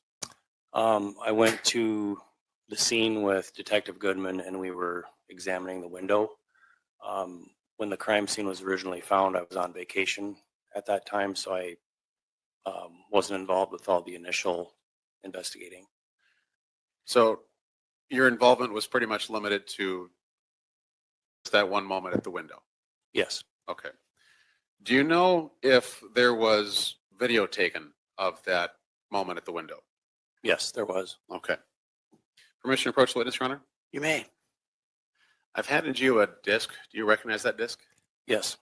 Does that disc have your initials on it? Yes. Have you previously watched that or reviewed that disc? Yes. That disc, is that a copy of the video of the reenactment at the window? Yes. And is it a true and accurate copy of that reenactment? Yes. The state moves to introduce this into evidence, Your Honor. What's the exhibit number? 14. Exhibit 14, Your Honor. Mr. Sand, No objection. plaintiff's exhibit 14 is received without objection. Permission to publish, Your Honor? You may.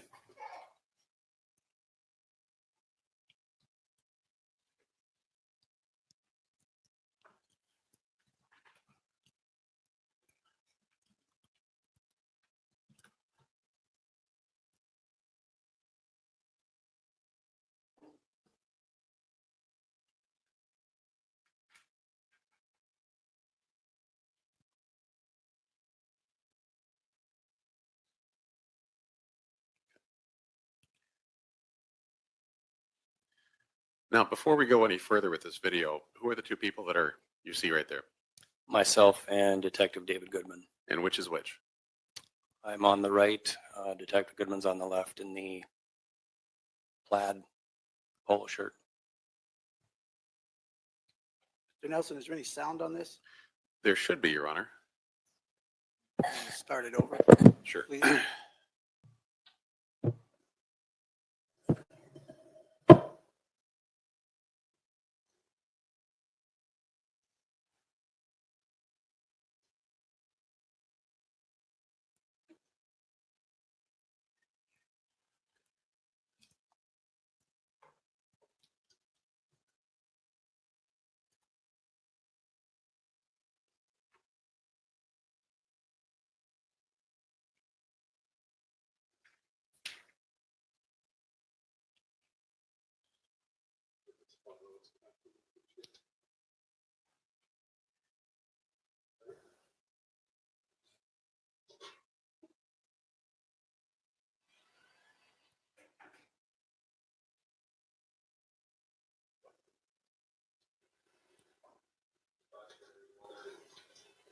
We're assuming that you're assuming that would be from somebody coming out to maybe ripping it.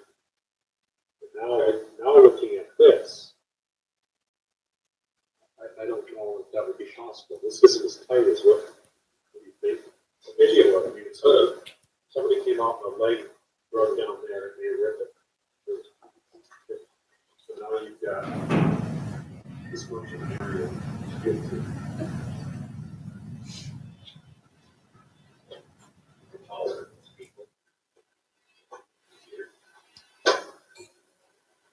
Can't get in there without ripping the screen.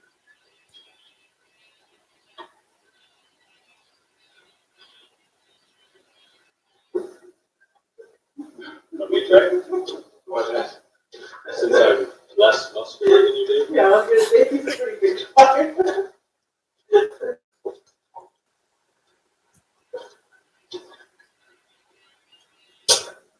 I just rip it.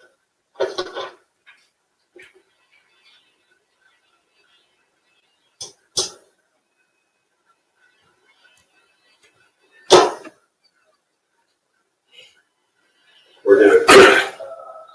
Well, really good. Right here, maybe. That was not easy to think about doing what happened. Yeah.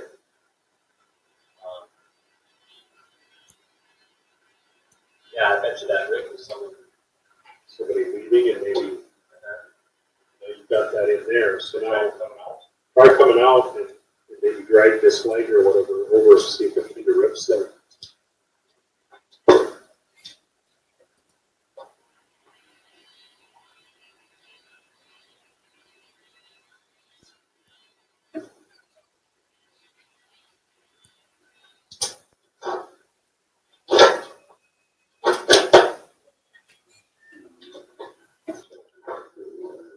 Is this the same style screen? I don't think that would rip.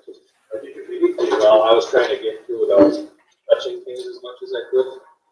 and the screen was out.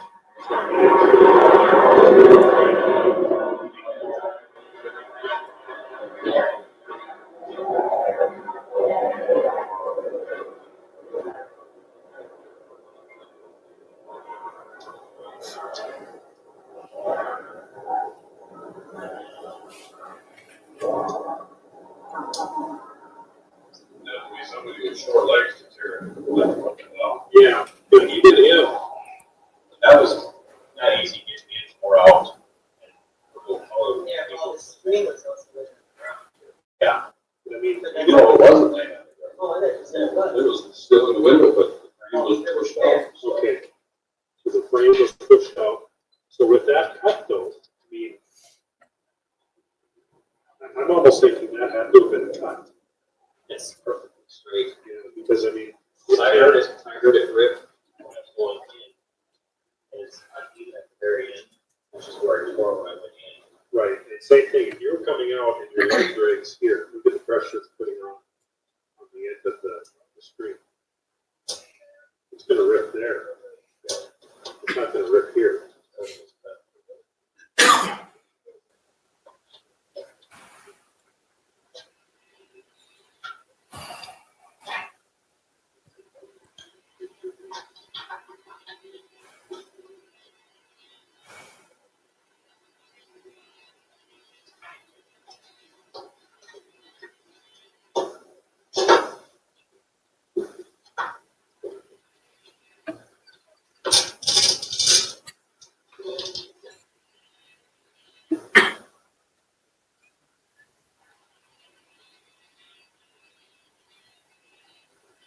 See any stress on this part of the screen in the pictures?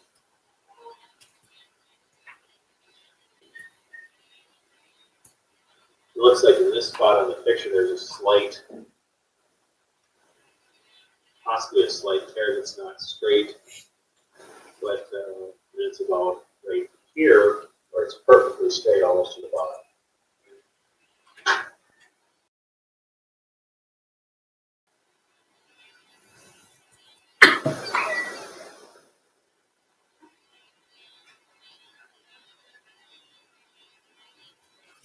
Was the bed right under that window? I wonder if that one stab was like maybe during the occupation.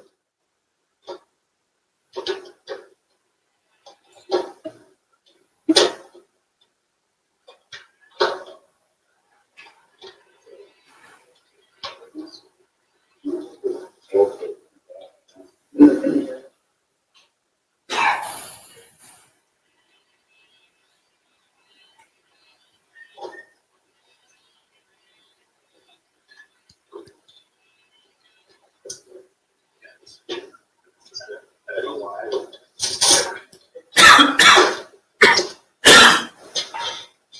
That chair all the way down here.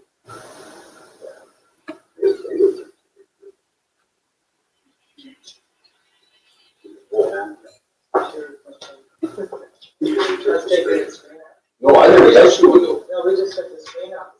Or this. This, we got here because the window was open.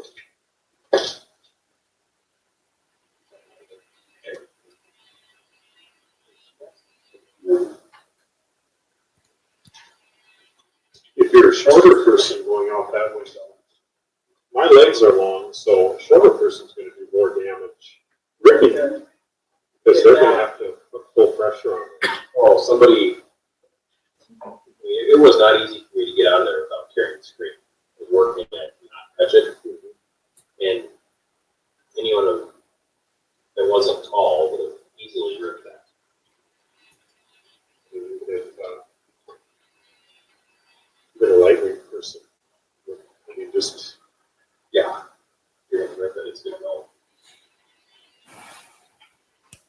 Well, do you want to see how easy it is for you to call through the window? You want me to try to call it? If you don't mind. You want me to go in, right? Sure. I was gonna say, it's a floor, there's nothing to fall on. Are you comfortable doing that or not? Okay.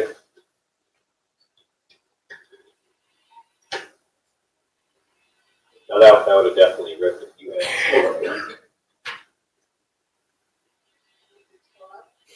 Sure, if you think you can without getting hurt. It's tough for getting out. Of course, I should say. Well, it's always over here. I was trying not to rip the screen when I did it. 24 legs. I think that was good. It would have been very tough to cut that into.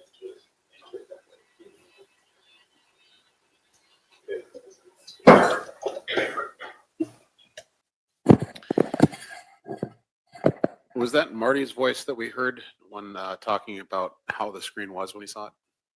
I believe so. And just so we're all clear here, that's not the same screen that was taken into evidence, was it?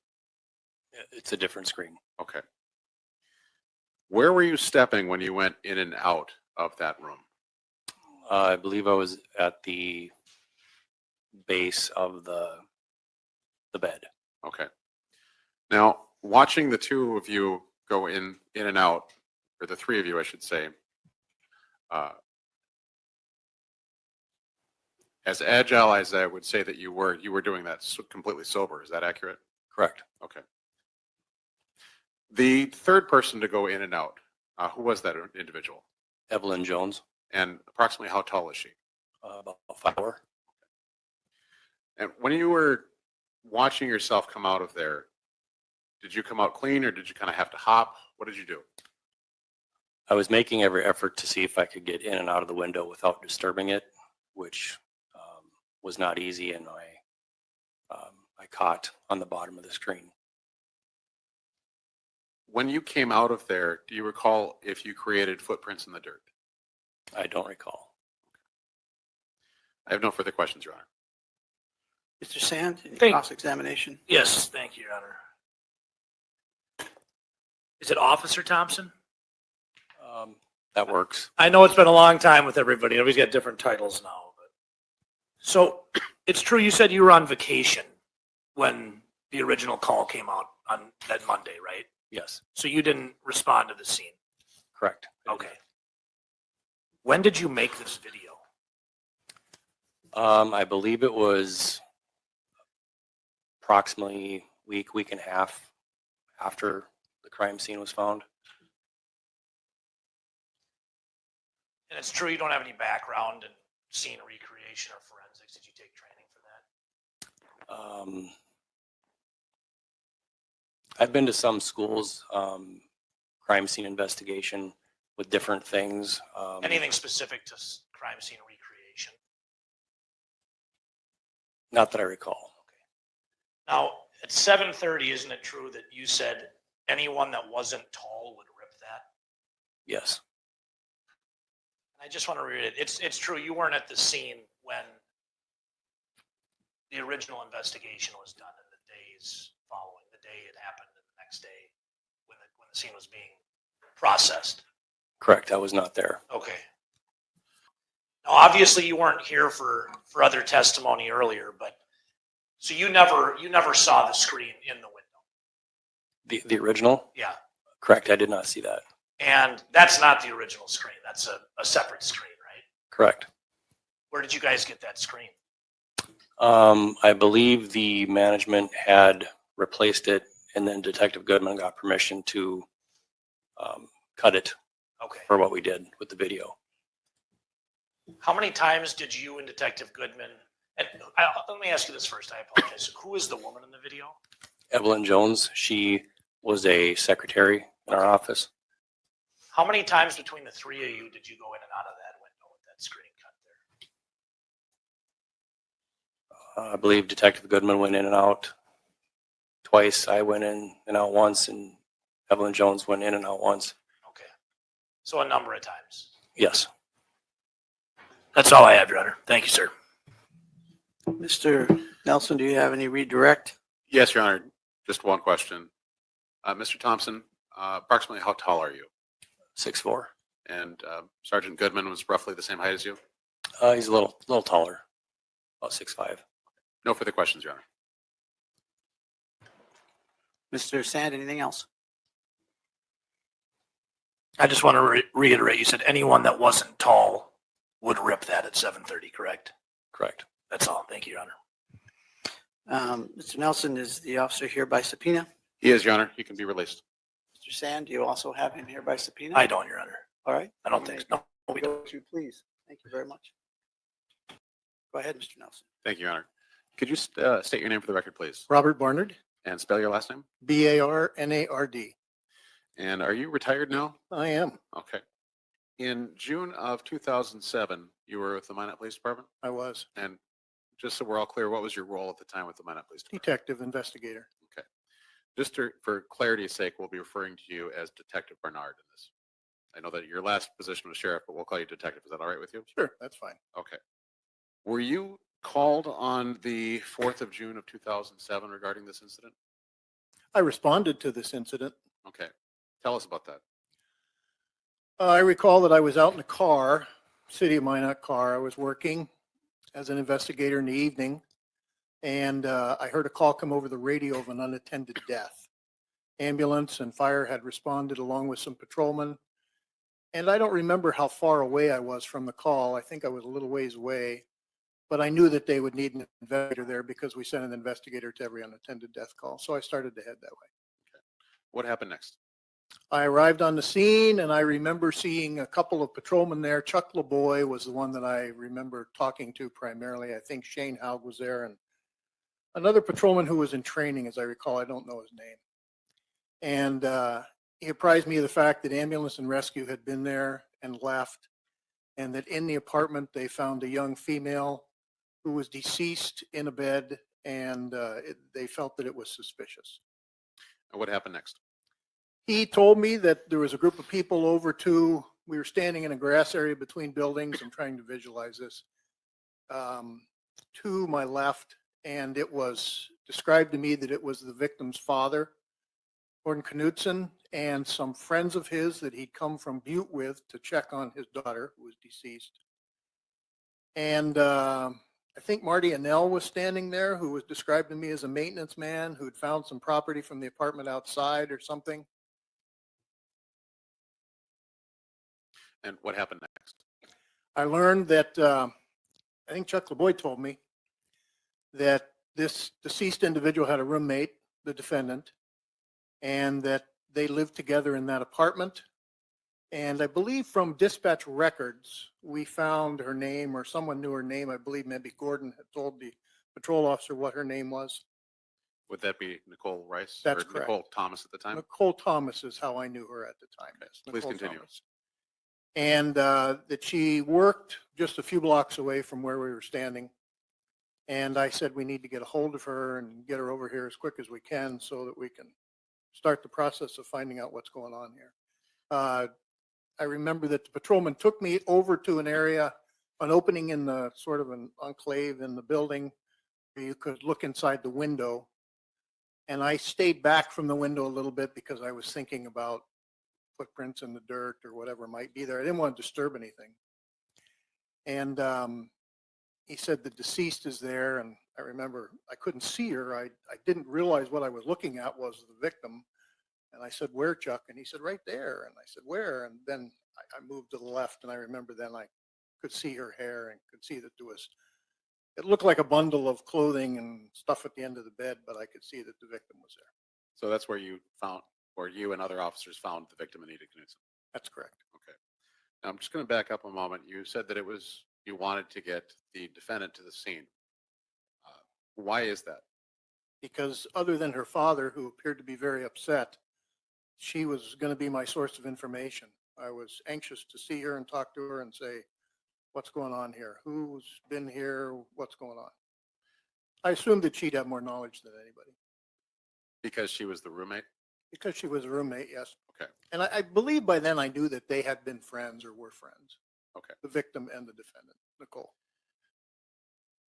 So Who reached out to try to get Nicole to the scene? Dispatch. I told dispatch to call the place. I think it was called eTelecare. It was a call center.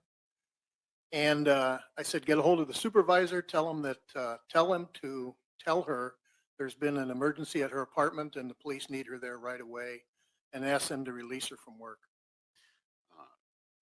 Did she come immediately? No, a little bit of time went by, and I thought, and dispatch didn't call me back. And I thought, what's going on here? So I called dispatch. I believe this was on the radio. Said, were you able to deliver the message? And they said, yes. They said that they would give her the message. A little more time by, and I will admit that I was anxious to talk to her, but I think 10, 15 minutes went by again. And I thought, why isn't this, I thought of her as a girl. I thought, why isn't this girl here? What's going on? So I asked dispatch for the number, and I used my cell phone, and I called the business place. I asked for a supervisor, and I said, this is Detective Barnard from the Minot Police Department. We called about releasing someone. We need her. And he, I believe it was a male, interrupted me and said, we gave her the message. Objection, hearsay, Your Honor. Sustained.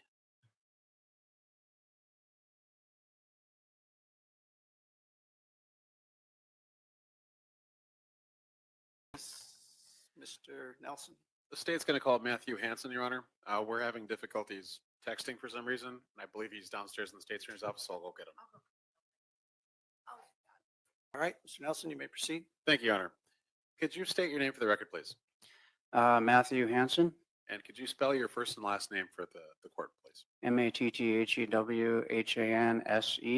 Okay. And you know the defendant, is that accurate? Yes. How do you know the defendant? She worked with me at eTelecare. eTelecare, that was the business in Minot? Yes. Were you her supervisor at that business? Yes, I was. Approximately how long were you her supervisor at that business? I don't know. I don't remember. Year or two. I don't recall exactly how long it was. Somewhere between a year and 2 years? I think so. I don't know. That's a guess. I don't specifically remember how long, but it was a while. You were her supervisor. Objection, Your Honor. He's testifying. Sustained. Well, let me ask the question this way. Were you her supervisor in June of 2007? Yes. Okay.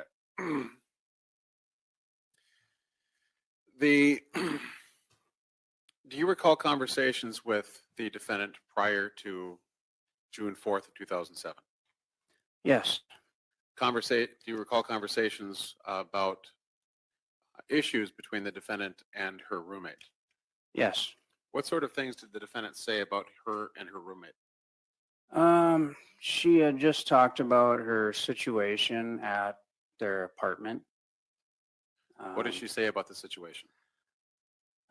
Just that they weren't getting along. She was some strange things, like she was locked out of the Wi-Fi, and I remember her telling me that she was locked out of a microwave or something. Things that just seemed strange at the time, but a little bit ridiculous, you know. How did she seem when she talked about these? She was kind of stuck in a bad spot. She made it seem like she was up at my desk, and I just remember her talking to me that it always ended in, what am I supposed to do? Or what do I do? What do I do? Or what am I supposed to do? Type of things. Every time she would talk about their living situation, she was stuck in this. She was very worried about the lease. What do you mean she was worried about the lease? Well, because I would tell her that just move out, and she'd say she couldn't because she was in a lease. She was just very worried about the lease that they had at the time, that she couldn't get out of this situation. Okay. Now, was Nicole a good worker at eTelecare? Yeah. How Yep. so? I'm sorry? 1 second. Tell me about her as a worker. She was a great sales agent, a top performer consistently. Okay.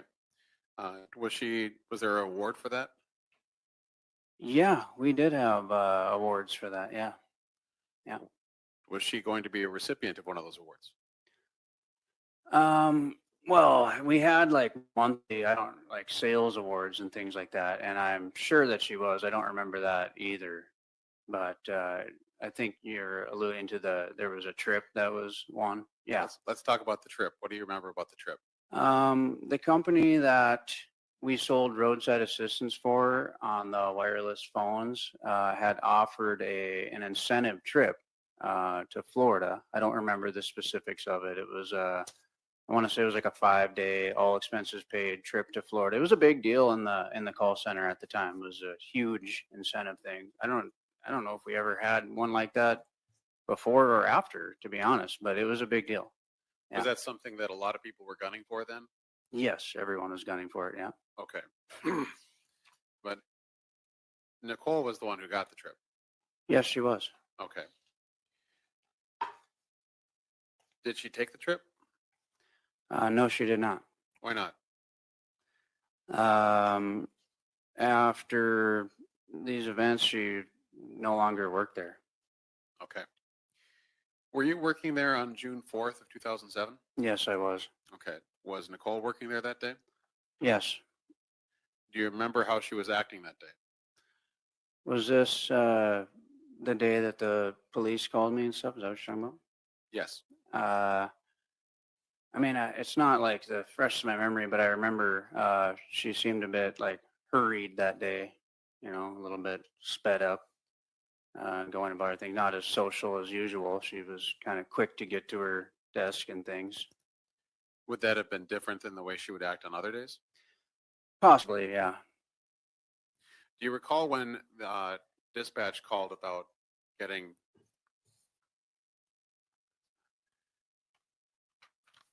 Were you there for a phone call from dispatch? Yes, they called. What did they call about? They called me and said that Nicole needed to go to her apartment. Did they give you any information beyond that? No, they did not. Did you relay that information to Nicole? Yes, I did. And what did she say in response? I went to her and I said, the police called, you have to go to your apartment.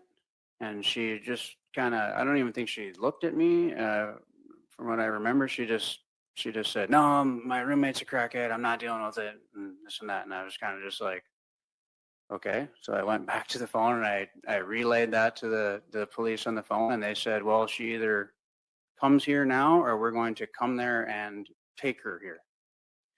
Did you relay that information to the defendant? Yes, I did. And what was her response to that?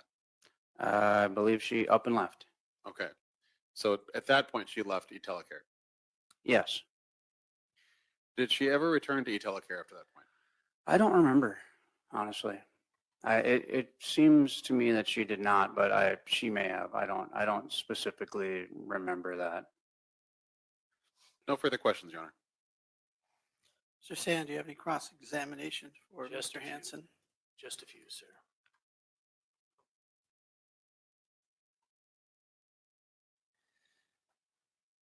How many years ago was this, sir?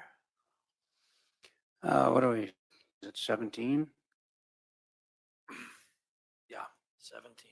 You said you have trouble recalling a lot of the stuff that happened 17 years ago. How old were you back then?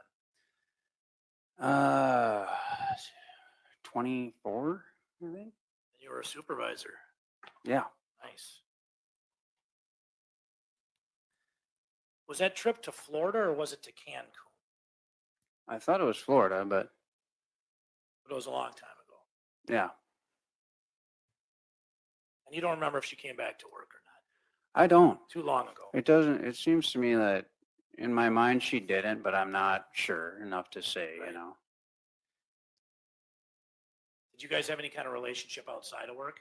No.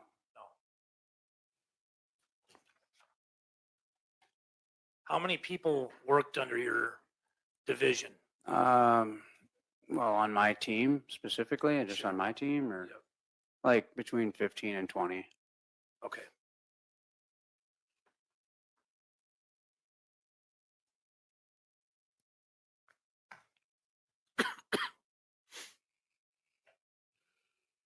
That's all I got. Thank you very much, sir. Mr. Nelson, anything else? No, redirect, Your Honor. All right, is Mr. Hansen here by subpoena? He is, Your Honor. He can be released. Thank you. Mr. Nelson, I'm sorry, Mr. Sand, any No, sir. concerns? No. All right, thank you very much, sir. You may come.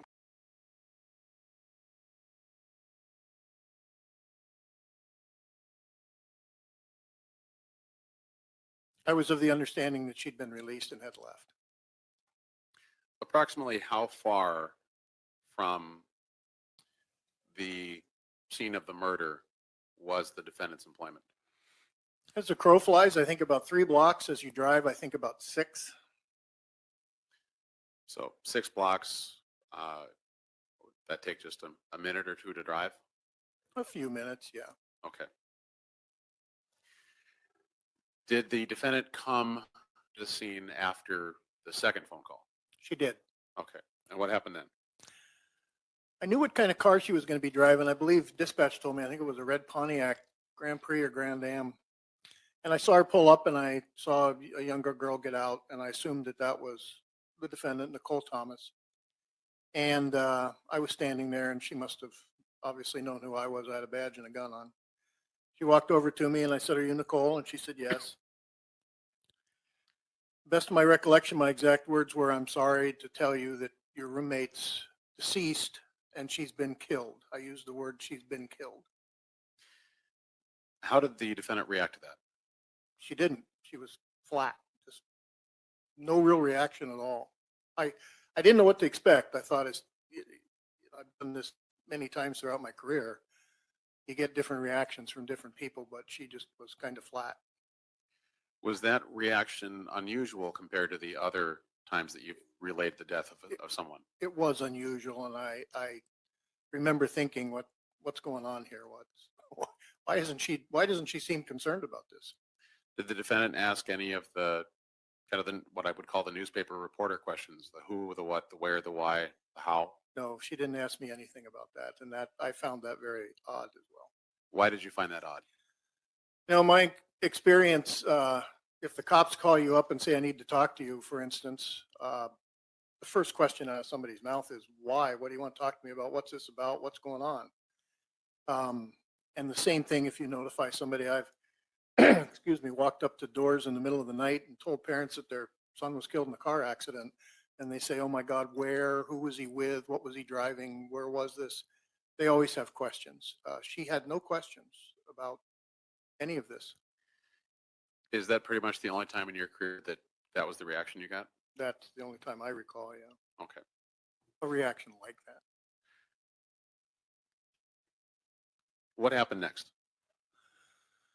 I think I took her at some point to a crime van that was there. I mean, other investigators were arriving, Strandberg, Sunbakken, maybe Murphy, I don't recall. Somebody brought a crime van that we had, which had some seats in it so you could sit in there and interview people or talk with people. I took her into that, and I talked to her for a little bit. I think I got a short statement from her. And then I asked her to meet me at the police department so we could talk more, and she agreed to do that. And I think at the same time, I asked the patrolman to talk to the victim's father and anybody that was there and asked them if they could come down. So we start the interview process. So you interviewed her in the police van at the scene, and then a second interview at the police department? As I recall, yeah. Okay. Those interviews transcribed? I believe they were, yes. Yeah, they were recorded. Mr. Poach, the witness, Your Honor. You may. Now, Detective, I've handed you 2 documents. Do you recognize these documents? I do. Are these the transcripts of the interviews that took place between you and the defendant? Yes, they are. One's indicated it's in the crime van and the other one at the Minot Police Department. And were those both done on the 4th of June of 2007? They were. One at 18:11 hours and one at 22:27 hours. Have you previously reviewed these transcripts? I did very briefly. I wasn't provided a copy of them. If you could take a look at those, tell us if they are true and accurate copies of those transcripts. Please keep in mind it's been 17 years, but these appear to be, to me, to be accurate, correct? So those are true and accurate As I copies? recall them, yes. State moves to enter Exhibits 16 and 17 into evidence. Mr. Sand. We're going to object to their admission, Your Honor. Detective Barnard's here, and the best evidence is his testimony. He said he's reviewed these and the conversations he's had, so we're going to ask that they not be allowed into evidence. Exhibits 16 and 17 will be received over your objections. What happened next in the investigation? Myself and investigators put on gloves and made entry to the apartment and viewed the deceased body. and the general appearance of the apartment. I recall that at some point in time, I think from the crime van, we retrieved a large white paper roll that we kept. That was placed on the floor by the bed, and we removed the body. I think myself and Strandberg actually removed the body and placed it on that paper before it was placed into a black body bag. And at that time, I could see injuries to the victim that appeared to me to be stab wounds. And then later the knife was discovered in the bedding. Now, you said a moment ago appeared to be stab wounds. Does that consist with other times that you've seen stabbings in your career? Yes. Okay. Was it clear that that was what the cause of death was to you? Well, I'm not a medical examiner, but it was my assumption. Yes, it was a reasonable assumption that these upper body knife wounds were the cause of her death. What happened next in the investigation? I think I left the scene, and the rest of the investigators continued to process the scene and collect evidence, take pictures, do all that stuff. And I went to the police department and started interviewing. And you interviewed the defendant at the police department? That's correct. Did you interview other individuals at the police department? I've interviewed a lot of people at the police department. I don't know who else I did on that specific date. Okay. What was the next thing that happened in the investigation that you were a part of? Well, I'm trying to think of the chronological order. Of course, we all met and talked about what was going on, and I remember sharing with the other investigators the what I felt was odd reaction from Nicole, the defendant, about this event. And they talked about retrieving other evidence. I believe a curtain rod, window screen from the maintenance man. We talked about the scene and taking footprints or trying to get prints by the window. We talked about the fact that the door was locked when the father got there, who would have keys to the door. And then we made it, I believe the next day, we asked the defendant, Nicole, to come with us and go through the apartment and look for anything that was out of place, things missing, furniture knocked over, whatever would be out of place, because we assumed that she'd be familiar with the contents of the apartment. And as we talked, I said, watch her, guys, I think is what I said. Let's see what her reaction is when she gets in the apartment. I'm curious to see how she's going to react to this. And how did she react? She was cooperative. She went in with us and she looked around, couldn't find anything. I kept watching her to see if she was going to look in the room.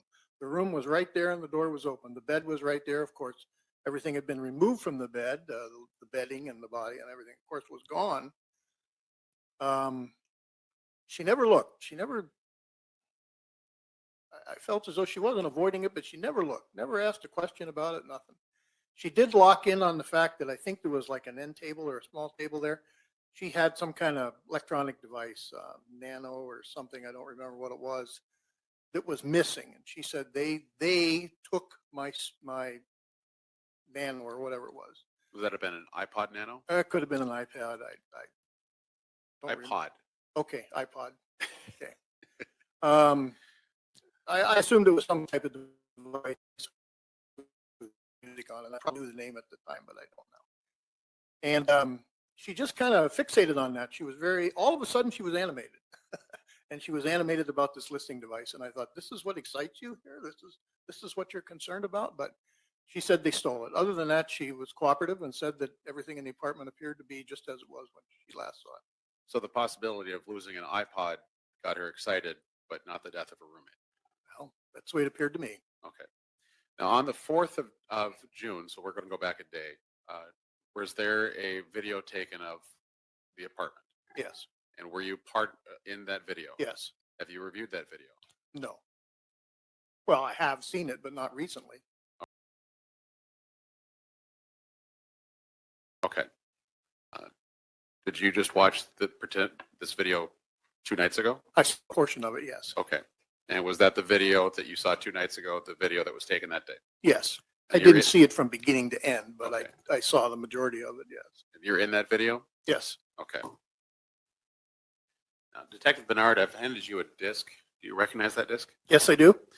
Does it have your initials on it? It does. It's Exhibit 15 and it has my initials on it. Is that the disc that you reviewed? Yes, it is. Okay, and is that a true and accurate copy of the video that was taken that day? Appears to be, to me, yes. Okay. State moves to introduce Exhibit 15 to end evidence.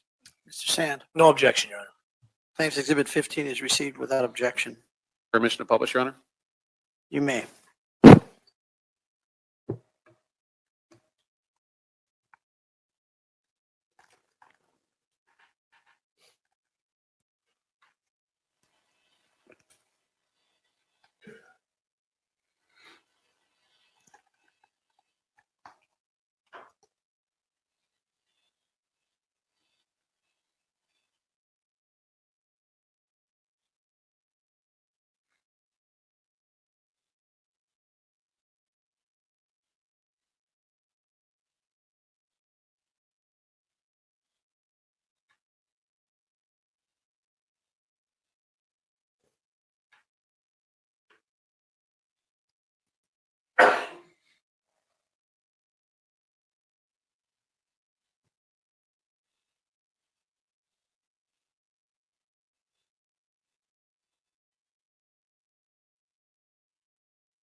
I'm just going to pause the video right there. Detective Barnard, what are we looking at right there?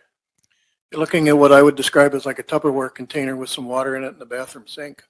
Okay, and that was it was a bedroom, one bathroom apartment, correct? Correct. Okay, so this is the only bathroom? Yes. Okay.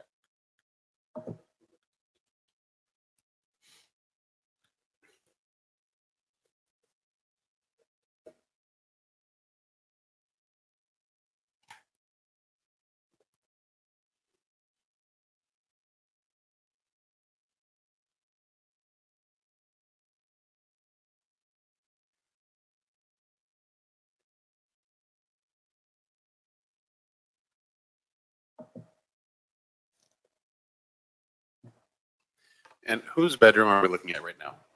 I'm not sure.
Okay, I'm just going to pause. Was this Anita's room? That's correct. And is that Anita that we see on the bed? Yes. So because this is Anita's room, can we assume the other room was the defendant's We bedroom? can assume that. Yes. Okay.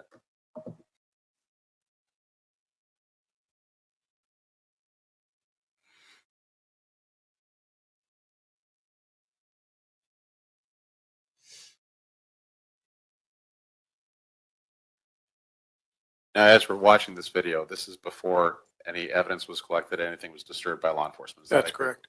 Okay. So nothing had been moved at this point. Not that I'm aware of, no. Is this portion the outside of the apartment? It is the window, you just depicted the window of the apartment, the bedroom, Nita's bedroom. Sorry if we're kind of jumping backwards there. Now, we were talking about the 5th at this point. I went backwards. What happened next in the investigation? We continued to interview people and talk to a lot of different people. By this time, obviously, the media had news of this incident, so we started collecting tips and leads in the process of taking all the evidence that had been returned or been reclaimed to the state laboratory and collecting DNA evidence from people, et cetera. Now, you mentioned the media. Was there a fair amount of media interest in this case? Local media, yeah. Is it fair to say that there's a fair amount of interest from local media anytime there's a homicide? Yes. Okay.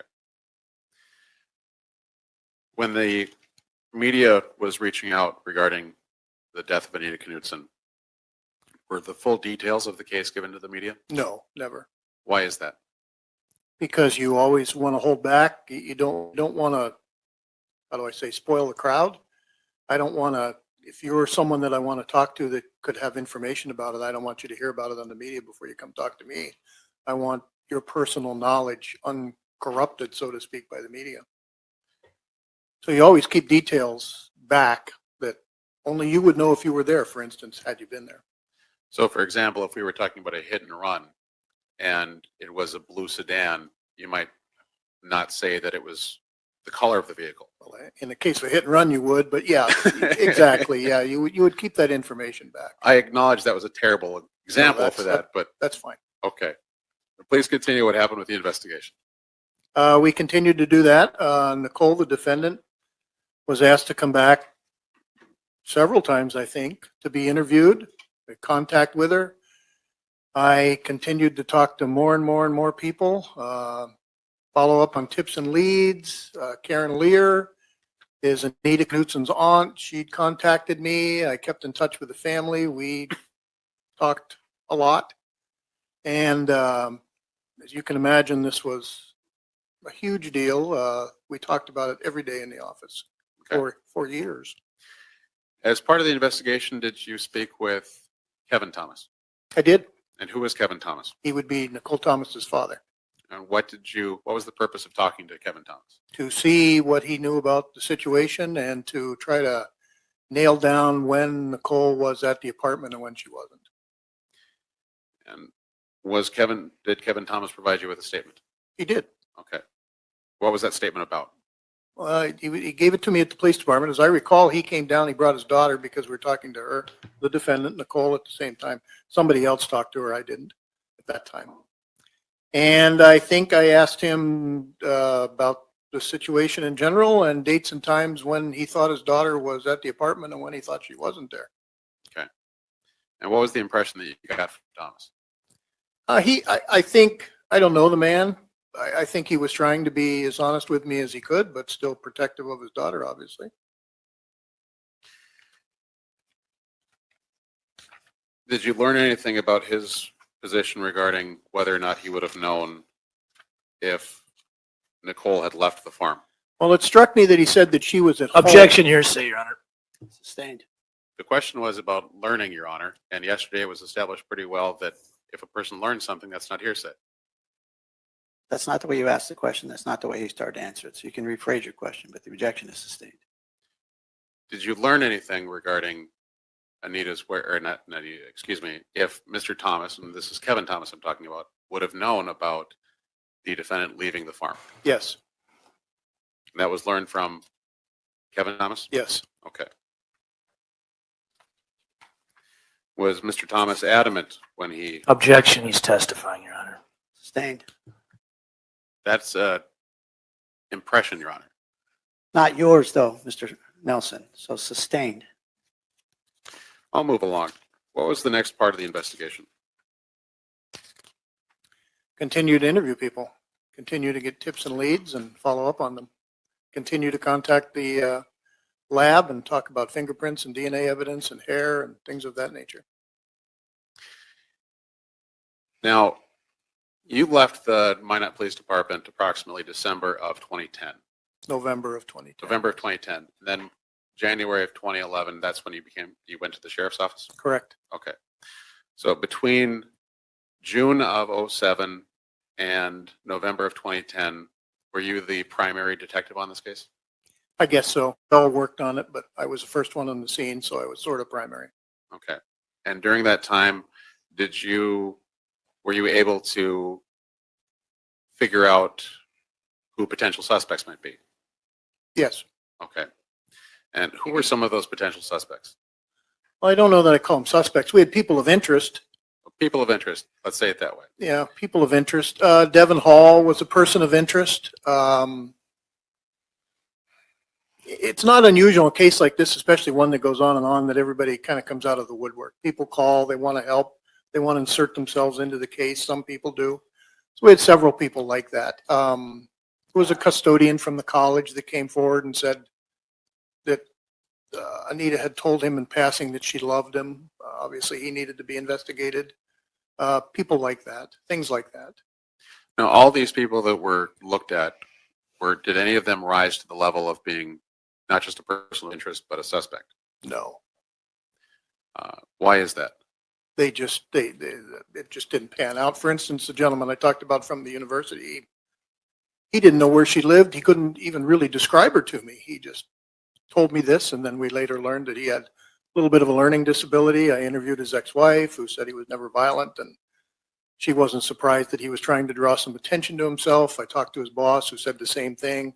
Yeah, he's a custodian here, and he, you know, I can see where he'd like you to pay attention to him. And then he just never rose to the level of being anyone of any greater suspicion. Was Nicole Rice or Nicole Thomas at the time ever ruled out as a suspect? No. And why is that? Because she was always in the picture. We always had doubts. I was always surprised by her reaction. And then later, during statements, they were a little bit inconsistent on dates and times, where she was, when she was there, etc. Now, we talked a moment ago about the holdbacks from the media, that we don't tell everything, and you corrected me about a hit and run potentially. Was that also done with potential suspects? Yeah, I don't remember releasing anything about any potential suspects. The only, if you want me to describe it, there's only one incident in the case that I remember where we put something like that out.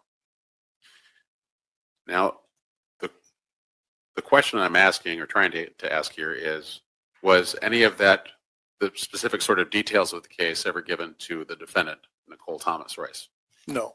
Okay. So she would never have known the specific details of the murder? No. Not from me. Not from the investigators. Now, looking back to that video that we all saw, in the bathroom sink, you described it as a Tupperware full of water. Is that accurate? That's correct. Okay. What happened with that Tupperware full of water? I believe it was, the water was collected by one of the investigators and kept for testing. Okay. So and that would have been done when everything else was being processed, when Anita was put on the white paper and all that? Correct. Okay. So when Nicole was brought to the apartment, that Tupperware full of water would not have been? It was gone. Okay. Now, were you on scene when Anita's body was removed from the apartment? Yes. Okay. How was that body removed? The ambulance responded. I mean, the ambulance was there initially, obviously, but then typically we'd call them back later after we were done with the crime scene to transport the body to the morgue. And the body was placed into a black typical body bag and put onto a gurney and taken out to an ambulance. Now, sealed, the bag would have been sealed. So zipped up, like Zipped we see up, in the movies? Yeah. Yep. Okay.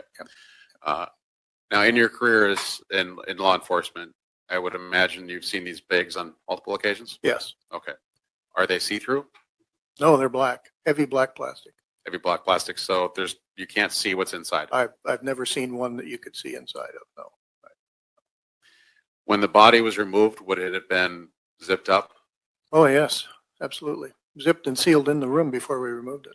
So would have there been any opportunity for the defendant to see the body of Anita other than just knowing that it was in the body bag? No. No further questions, Your Honor. Mr. Sand, do you have any cross-examination, I do, sir? Your Honor. Thank you. Thanks for being here, Detective. So it's true that you weren't working for the police department when these charges were brought, correct? That is correct. Okay. I'm going to go over a couple of things regarding your testimony. You had referred to curtain rods and property outside the apartment. That was the curtain rods and the curtains and curtain rod that had been strewn outside the window and then thrown back in, correct? I am of the understanding that the curtain rod and curtain were outside of the window, and when the maintenance man found that, I was present when he told me or one of the officers that he threw that back in the room. Okay. And that's Marty. I didn't see it outside No, of no, the room, but I was of the understanding it had been outside. And the maintenance man was Marty and Nell, correct? That's correct. Now, when the state was talking to you, you guys were referring to something that happened 2 nights ago. Did you guys meet 2 nights ago? We did. Okay, to just go over everything? Not everything, no. What'd you go over? Exhibits that were to be entered. Okay.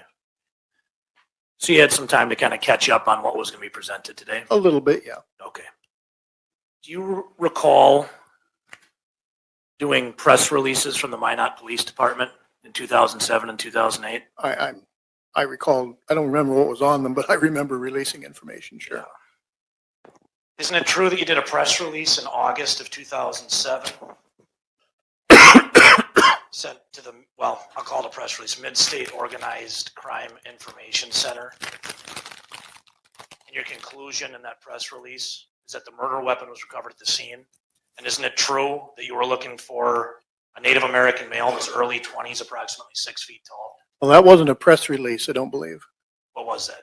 Well, MOCIC, Mid-States Organized Crime Information Center, is a conglomeration of information packet for law enforcement agencies. So you would share the information of a crime that you had with them in hopes that they would disseminate it to agents, law enforcement agencies that might have similar information and be able to contact you and say, hey, we had the same thing happen in our town or something. But you didn't send them something looking for a 5'5" blonde girl. You sent them something looking for a 6-foot Native American man in his early 20s. That's correct. That's somebody we were trying to locate at that time. You're correct. Right.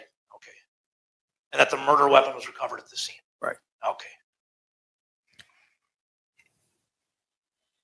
On October 7th, did you do a news release? I'd have to see it. I don't remember. Let you take a look. Yep, this appears to be from me, and it is dated October 7th, 2008. Could you take a look at the contents? Yes, I recall that. Thank you, sir. In the press release, it's true that you're looking for a 200-pound male, 6'3" to 6'4". Someone who was described to us like that, yes. Okay. Running from the area of the homicide. Correct. Okay. How tall do you think Nicole is? I don't know. 5'6". I don't know. Female? Female, obviously. Not 6'3", 6'4". No. Not obviously Native American. No. Okay. In fact, in this news release, it's true that you had a local artist do a rendering. Yeah, I called the university art department because we didn't have an artist available, and they sent me an art student. Okay. Did that rendering look like Nicole Rice? No, not at all. Or did it look like a Native American, 6'3", 200-pound man? It looked like a 200-pound man. I don't know if he looked Native American to me, but he looked like a 200-pound man.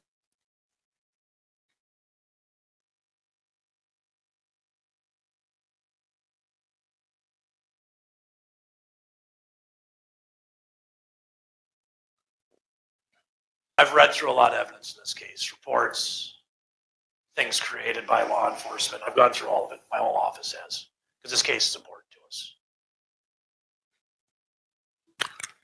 Is there a question here, Your Honor? I'm just about to hit it. Mr. Nelson, it's his cross-examination. Isn't it true that you concluded that easy access could be made through the bedroom by cutting the screen and going in? I wouldn't say easy access. You wouldn't? No. If I showed you a report, might that help you a little bit? I'll review it. Thank you, sir.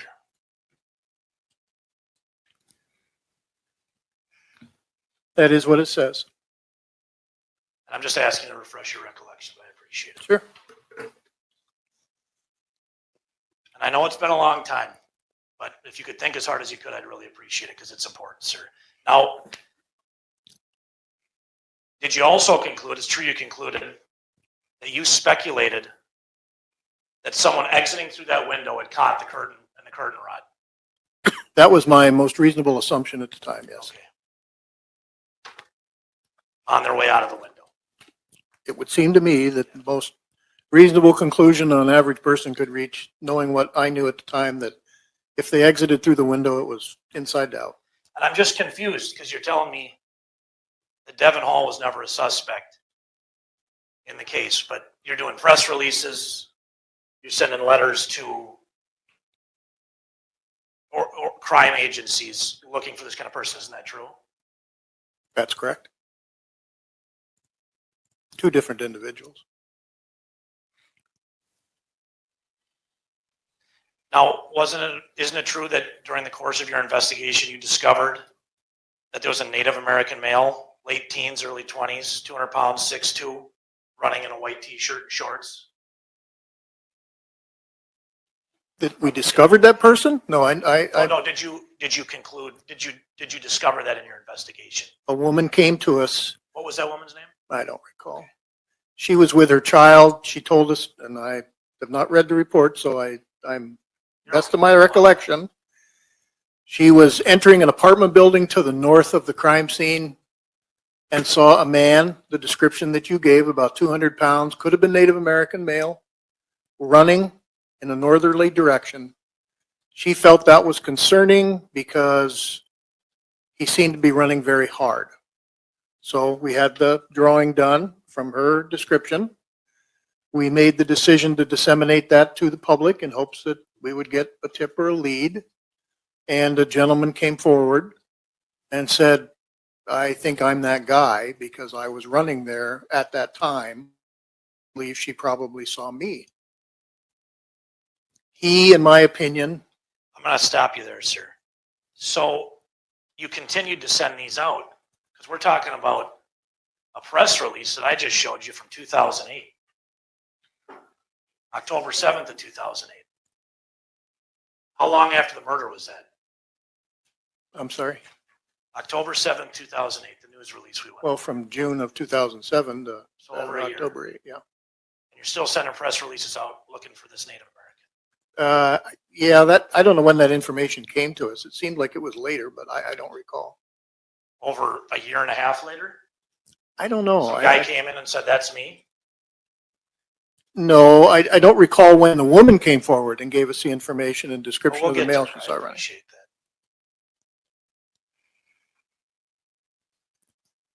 Do you recall in the course of your investigation that you found out that there was dirt or possibly blood on that person's clothes? No. She described a stain on his shirt. I'm going to have to show you again your report here, sir. I'll have you look. I mean, it's the first paragraph, but you can start here and just kind of get. You'll know when you're there. That's her description, yep. I can read it if you wish. It's okay. So that's correct? She described it as a stain on his t-shirt, possibly blood or dirt. You know what Devin Hall is? Yes. In fact, he's referenced quite a bit in your report, isn't he? Mm-hmm. That's correct. How did you end up interacting with Devin Hall? John Klug from the police department called me and said, Bob, you should know the last night patrol dealt with a Native American kid on Sioux Street. He had entered an apartment and was, I think, hiding in a closet in near a girl's room or in a girl's room, and was, I think, chased by the father and maybe a neighbor and eventually captured. And it's true he had a knife on him.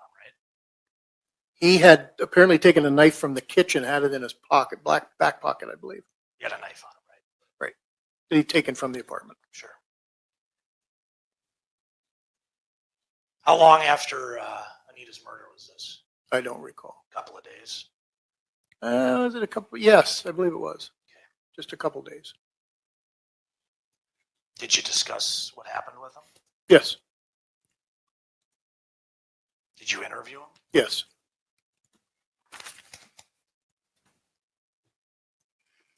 Now, it's true you met with the FBI on this case as well, isn't it?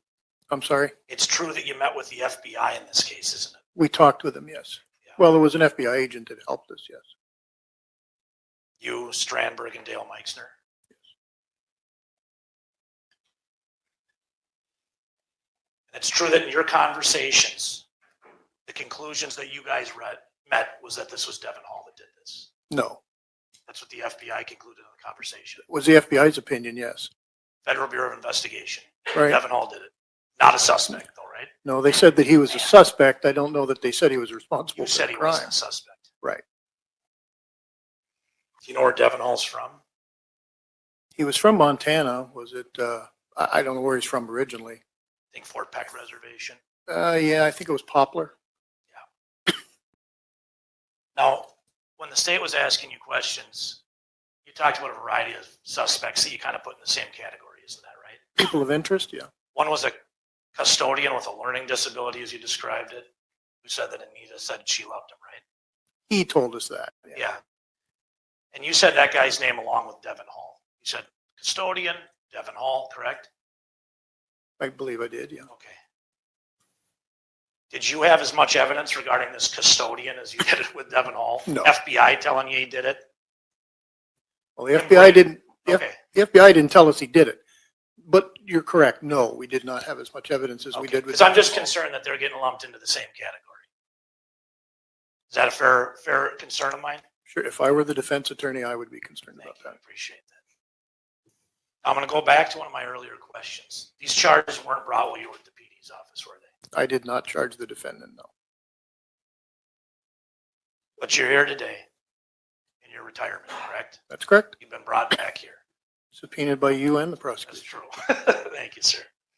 Thank you. So with all the work that you did, Detective Goodman did, I believe it's Detective Strandberg, trying to keep everybody straight. No charges were brought. Not up until the point I left the police department, no. No charges were brought against Nicole. No. No further questions. Thank you, sir. Mr. Nelson, do you have any redirect? I do, Your Honor. You may proceed. Just going to go back over a few things. That runner from the scene, that person was identified? Yes. How was that person identified again? He came in. He came to the police department, I think, with his wife and said, I've seen this. I've been thinking about it. I assume he saw it in the media. Maybe he told us that. I don't recall. And he said, I think that was me because I was running there at that time and I meet the description. And was there any reason to doubt him? The general description, I should say. Was there any reason to doubt him? No. Okay. And you are aware of the reenactment video with Detectives Goodman and Thompson trying to go in and out? We were talking about the window, yes. Yes. Have you seen that video? I have. When you're watching that, did it look like it was easy to get in and out? No, it's hard to get in and out of the window. Okay. Now, a moment ago on cross-examination, you used the phrase "at the time," and then you were kind of cut off. What did you mean when you were talking about "at the time"? I don't remember what it was in reference to. It was in reference to the knowledge that you had as far as suspects. Well, I'm still not sure. But if you're talking about Devin Hall, it was. It was about the. Let me back up. It was about the curtain rod and the curtain.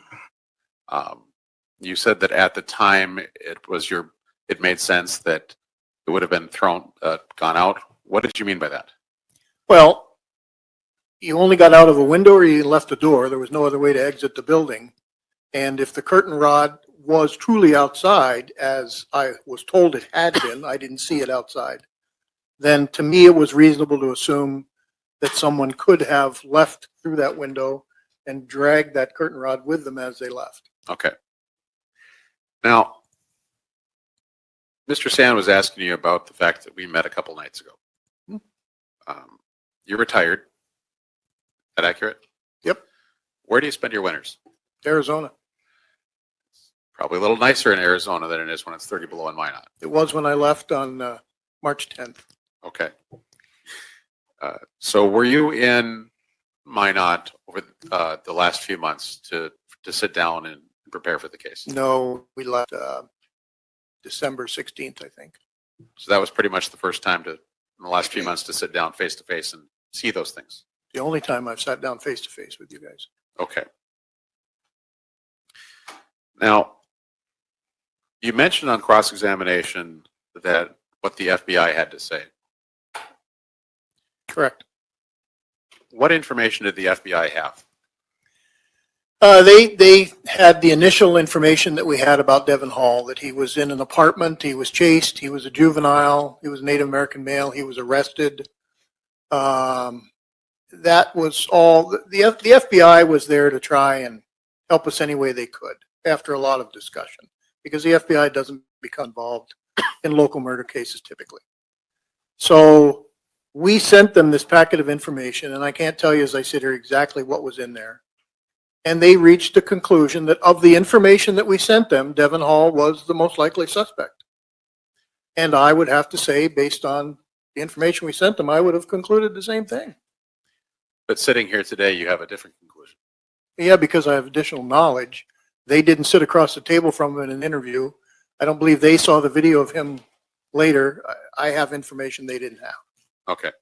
And with that extra information that was unavailable to the FBI at the time, you have a different conclusion. Calls for speculation, Your Honor. Overruled. Okay. Yes. Okay. Now, there was testimony about a break-in that Devon Hall had done on Sioux Street. Correct. You know where Sioux Street is and why not? I definitely do. Okay. We've got a map up here. Permission for the witness to come down for demonstrative, Your Honor? Yeah, as long as you give him a mic. Yes. Yep.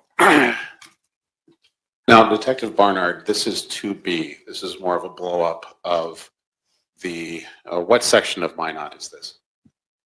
Well, this would be North Broadway. The airport's here on my right. This is Burdick Expressway. The fairgrounds would be to the east. So the northern part of Minot. Is Sioux Street on this map? Yes, it is. Okay. Now, I've had a sticky note here where I wrote Devon Hall on it. You see that? I do. Can you use that to point out where Sioux Street is on this map?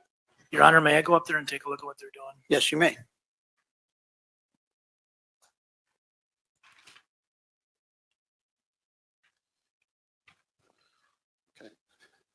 So that's where Sioux Street is? That's correct. Okay.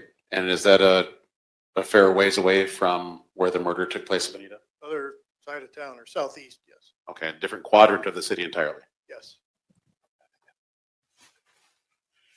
I have no further questions, Your Honor. All right, Mr. Sand, do you have any recross? Just briefly, because we brought up interviewing Nicole on redirect. Every time you called Nicole, did she come in and talk to you? Your Honor, I didn't bring up on redirect any interview with the defendant. That's correct, Mr. Sand. I beg to differ, Your Honor. Well, my notes say that he did not bring up Nicole on the redirect. So I'm in agreement with the state for that. I guess I have one other question. It's an evidentiary issue we can talk about after, Your Honor. Then you can ask that question.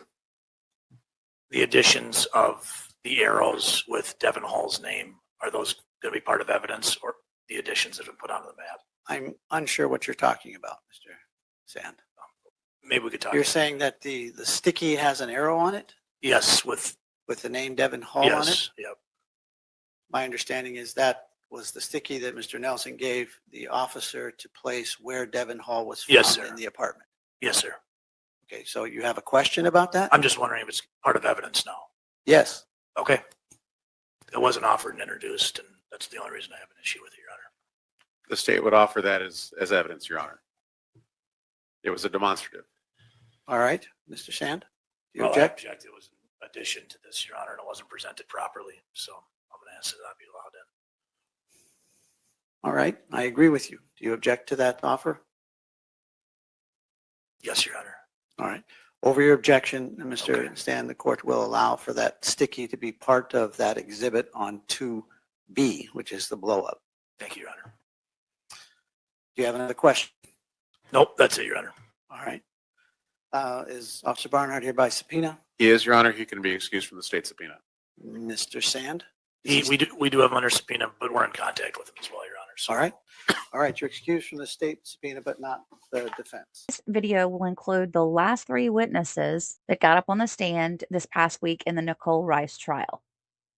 These 3 catch you up from this past week. The first on the stand is Agent Meisner. He's with the state agency that assists law enforcement in all of their cases. What he did was he came in and did follow-up interviews in 2010 and 2011 with various witnesses in this case, and that included interviewing the defendant. So let's get to court. Mr. Nelson, Ms. Sorgan, do you wish to call your next witness? State calls Dale Makesner.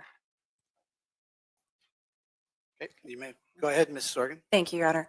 Would you please state your name and spell your last name for the record?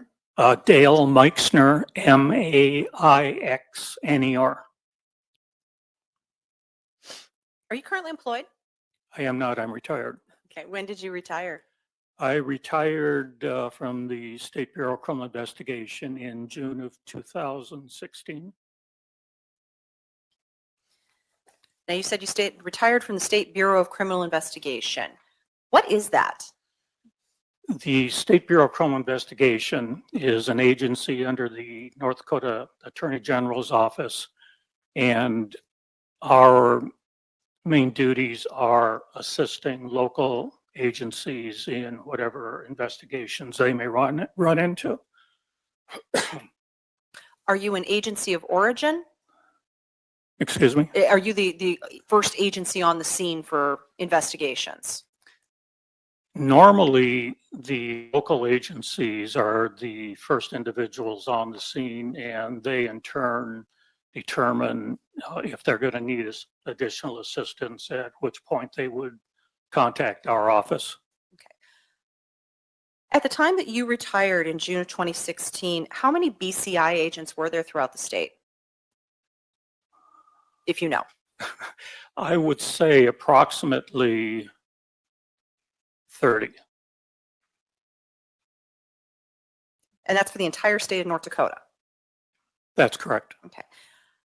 How are your assignments divvied up in BCI? Each agent has a supervisory agent that, for each area, I'm sorry. I worked out of Minot, so I was mainly responsible for the northwest corner of the state, even though I did work over the remainder of the state at times. We had some agents that worked mainly drug investigations, and then we had some like myself that mainly worked investigations other than drugs. Okay. What kind of investigations did you typically handle? I typically handled anywhere from burglary, business burglaries, to sexual assaults, to child abuse, to homicides, to suspicious deaths that turned out to be suicides, anything along that line. How long had you been with BCI before you retired? I had been with the Attorney General's office for 37 years. Okay. Now, you didn't necessarily state that you were with BCI that whole 37 years. Can you explain why that was? I was first hired by the Attorney General's office, which was in 1979. A new unit had just been started, which was called the Drug Enforcement Unit. I was one of the first 7 agents that were hired to staff that unit. After that, I spent 5 years on the Drug Enforcement Unit, approximately 10 years on the Drug Enforcement Unit before we were combined with the State Bureau of Criminal Investigation. So we became one unit. Both of us had been under the Attorney General's office, but they felt it was better to combine the two of us. So we all were one unit at that time. Okay. And approximately when did that combination happen? I want to say at the end of the 1980s, probably 1988, 1989. Okay. Had you worked anywhere in law enforcement before you joined under the Attorney General's office? Yes, I did. Where was that? I started my law enforcement career here in Grand Forks. I was hired by the Grand Forks Police Department in 1974. And while on the police department, the first 2.5 years I spent in uniform. Then I was transferred over to the investigative division and worked mainly drug work. And then for the last year, I was promoted to sergeant, went back to uniform. Okay. So we've heard some about your experience. Can you tell us about your education and training? I graduated from the University of North Dakota in 1974 with a degree in business and public administration. dealing mainly with police administration. While employed in law enforcement, I compiled approximately 3,500, 3,600 hours of specialized training. And what was that specialized training in? The initial training, of course, was the basic training that all law enforcement goes through. Following that, there was training in photography, firearms, of course.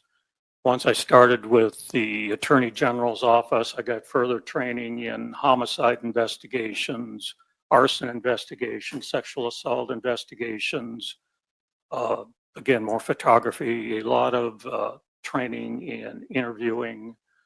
I attended the DEA National Academy, the FBI National Academy, and an arson academy. During the course of your career, approximately how many homicide investigations have you participated in? I would guess somewhere in the neighborhood of 50 homicide investigations, give or take, that I had some part in. That may have been not been the actual investigation. It may have been crime scene processing, reviewing investigations, things along that line. But I feel that it's somewhere in the neighborhood of 50. Do you recall assisting the Minot Police Department with the murder of Anita Knutson? I do. And are you aware of how Minot PD reached out to BCI? I believe they had contacted the BCI office, and during that first week of the investigation, I was not present. I was on leave and on the eastern part of the state, but there were, I believe, 2 or 3 other BCI agents that assisted during that week. And do you recall who those BCI agents were?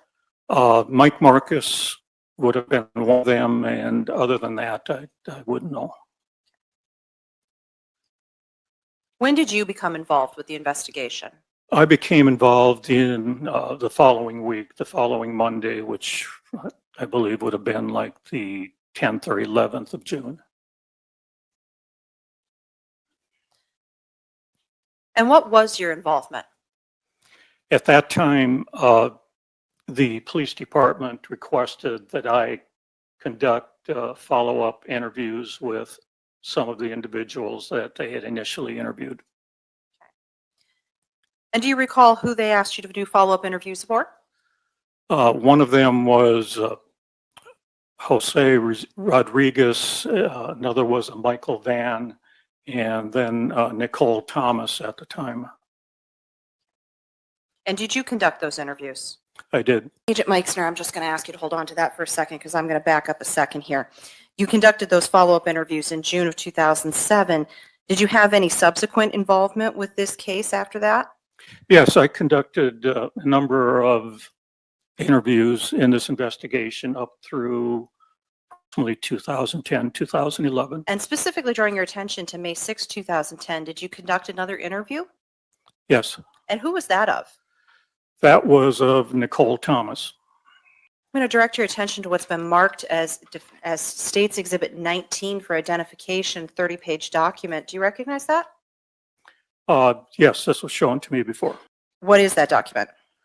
This is a transcript of the interview that I conducted on May 6th of 2010 of Nicole Thomas. Okay.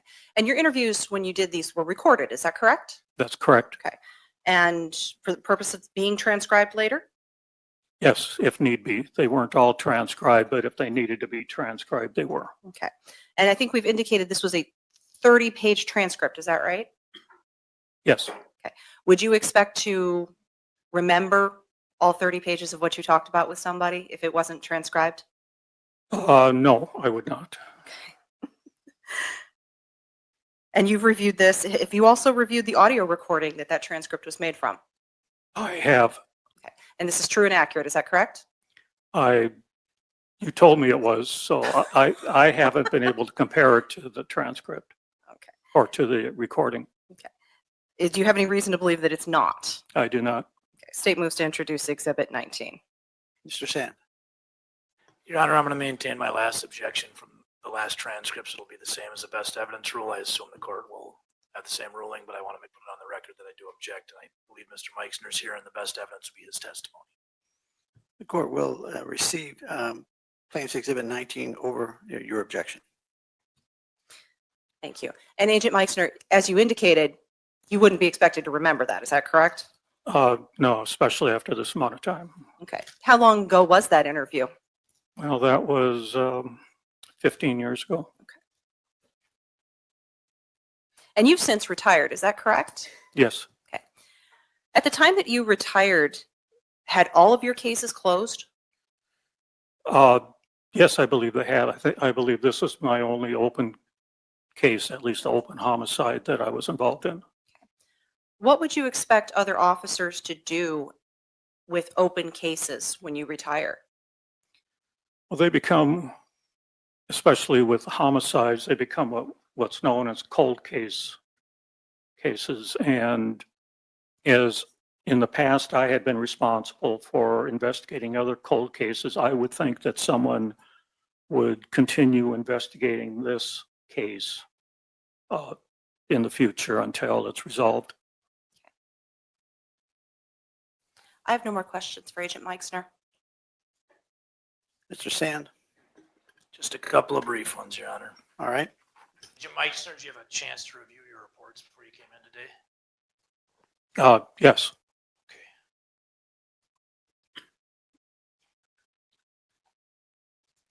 Is it true that on April 14th, 2009, there was a conference call that you were on with the FBI? Yes. Isn't it true that the result of that was that call was that the FBI felt that there needed to be more research done into the subjects from Wolf Point because of the knife? I recall that in my report, that's what it said. That's all I got. Thank you. Any other questions, Ms. Sorgan? Just briefly, Your Honor. Agent Meixner, that meeting conference call occurred October 14th, 2009. Is that right?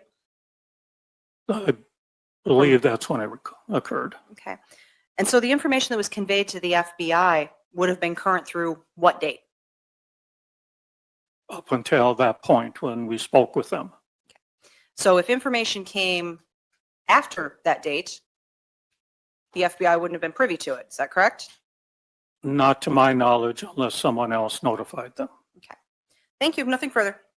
Mr. Sand, anything else? Nothing else, Your Honor. Ms. Sorgan, is this witness under subpoena? He is. Is he excused from that subpoena? He's excused from the state subpoena. Mr. Sand? Yeah, I believe we have under subpoena and we're in contact. All right, you're not excused from their subpoena. All right. Thank you. Thank you. Yeah, I thought that was weird. Are they going to allow the jury to see this interview, whether it was a video or audio recording of it, or are they going to make them read the transcripts? Because it doesn't sound like we, viewing from over here, are going to be able to hear what was said. So that kind of sucks on our end. But then I thought, well, maybe they'll bring it in later in the trial. It could be.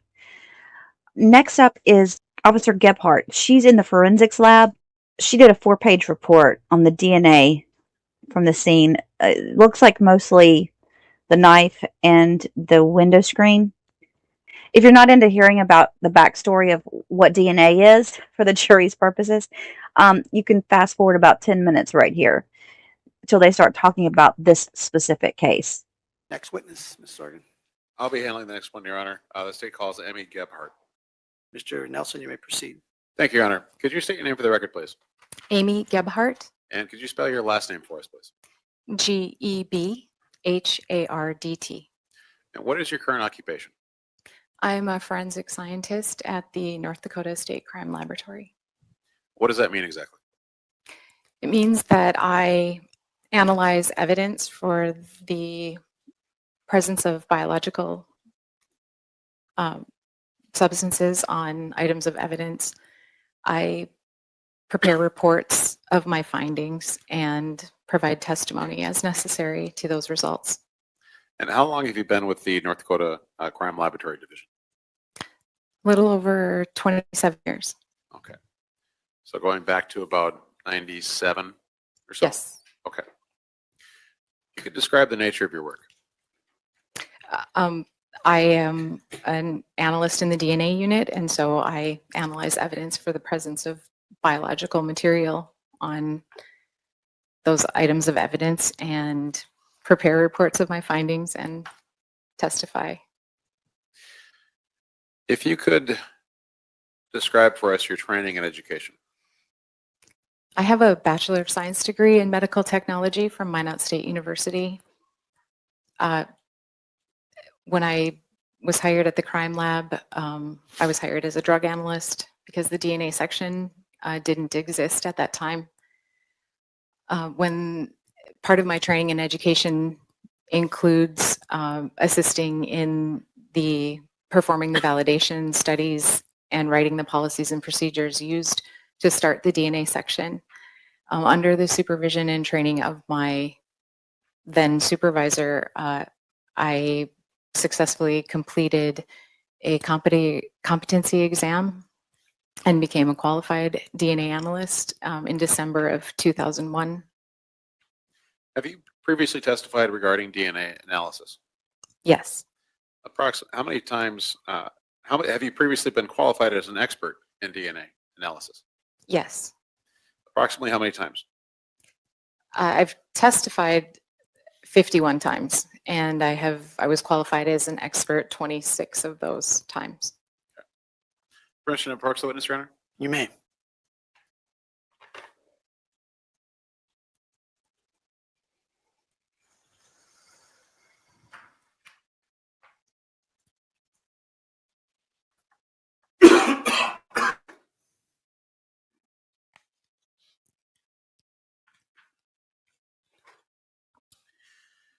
Now, I've handed you an exhibit. What is that exhibit number?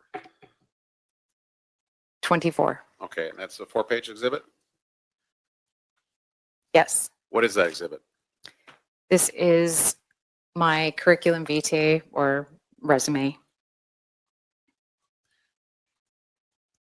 Does it reflect your educational and employment history? Yes, it does. Your Honor, the state offers exhibit 24. Mr. Sand. No objection. Thanks. Exhibit 24 is received without objection. Your Honor, at this time, the state would offer forensic scientist Amy Gephardt as an expert in the field of DNA analysis. Mr. Sand. No objection. Court finds that Ms. Gephardt is an expert in the field of DNA analysis and is so accepted. What is DNA? DNA stands for deoxyribonucleic acid, and it is the hereditary material that carries information about how an organism will look and function. And what is a profile? A profile is basically a visual representation of a person's unique pattern of DNA. And why is that important in forensic testing? It's important because it allows us to uniquely identify unrelated individuals in the population. Now, are controls used in the testing process? Yes, they are. What is a control? A control is a sample that is run alongside the evidence samples it has a known and expected result. And why are those important?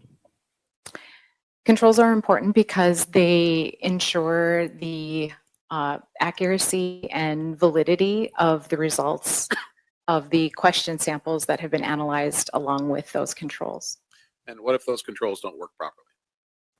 If the controls don't work properly, the results from the evidence can't necessarily be trusted. And then the lab has the responsibility, or the analyst has the responsibility, to begin investigating what possibly could have happened, at what step, why, and how to fix that. Is there anything about the testing process that can change the DNA type in a sample? No. What is a quality assurance? Quality assurance is a program conducted by the laboratory to ensure the accuracy and reliability of the tests that the lab performs. Are quality assurance programs in effect in your lab? Yes, they are. When the lab receives cases for DNA testing, what steps are taken to ensure the integrity of the evidence? When evidence is received at the laboratory, it is assigned a unique identifying number, and it is subjected to chain of custody and secure storage. And what is chain of custody? Chain of custody is a process that documents the physical movement and handling of the evidence while it is at the laboratory. It provides tracking of where the evidence is stored and who has it and at what times they have custody of the evidence. How do you make sure that a proper chain of custody is maintained? The chain of custody is maintained by, we use a laboratory information management system, and the evidence receives barcodes when it is logged into that LIMS system, and the computer program tracks the movement of the evidence by scanning the barcode in and out of custody and in and out of storage locations. Now, what are protocols? Protocols are specific, a set of specific steps that must be followed while performing a particular procedure or method. Does the lab have written protocols? Yes, we do. Those protocols cover every step from receipt of evidence to the writing of reports. Yes. Have those protocols been approved by any agency or organization? Yes, they have. Is the crime lab accredited? Yes. By whom? We are accredited by an organization called ANAB. The first A stands for American National Standards Institute, and the NAB is National Accreditation Board. What does it mean to be accredited? It means that the lab has received formal recognition for that its policies, procedures, physical building, equipment, personnel, and quality program have met certain standards. And does your lab follow the guidelines of any organization? Yes, we do. Okay. How long has the North Dakota lab been performing DNA testing on forensic casework? Since about 2001. Okay. How are profiles generated?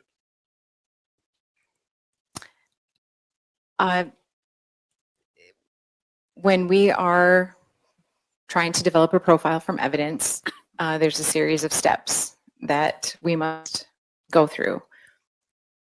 The initial step is called extraction. We need to isolate the DNA from whatever the DNA is deposited on, whether that's a swab or a towel or a sheet. After we have isolated the DNA, we need to know approximately how much DNA we have.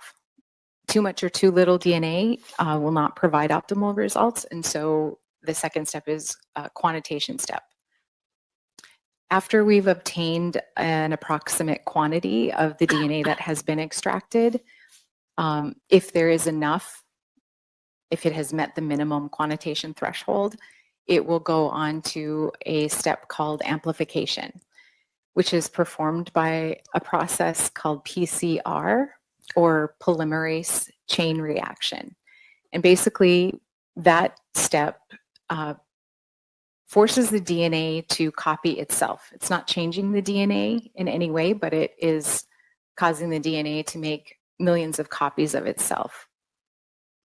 After amplification, the sample is put on the genetic analyzer instrument, and that instrument will translate that DNA into a profile that can be interpreted and used for comparison.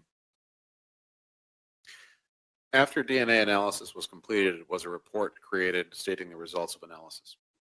Yes, it was.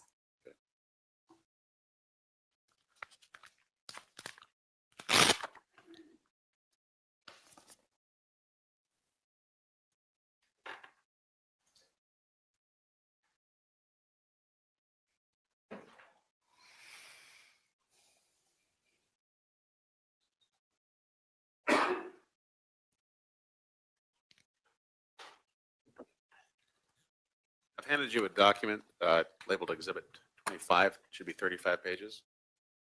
Is that accurate?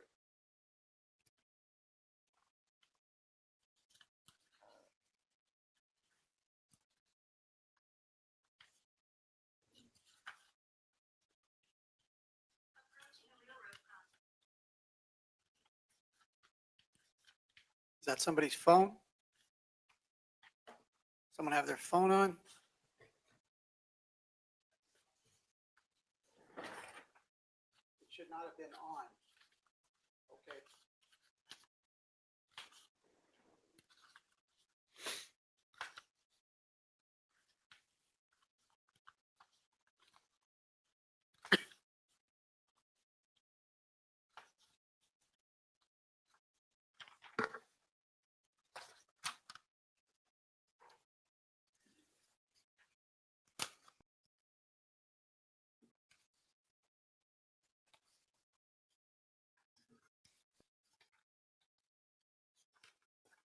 There are 35 pages of report and 1 blank page.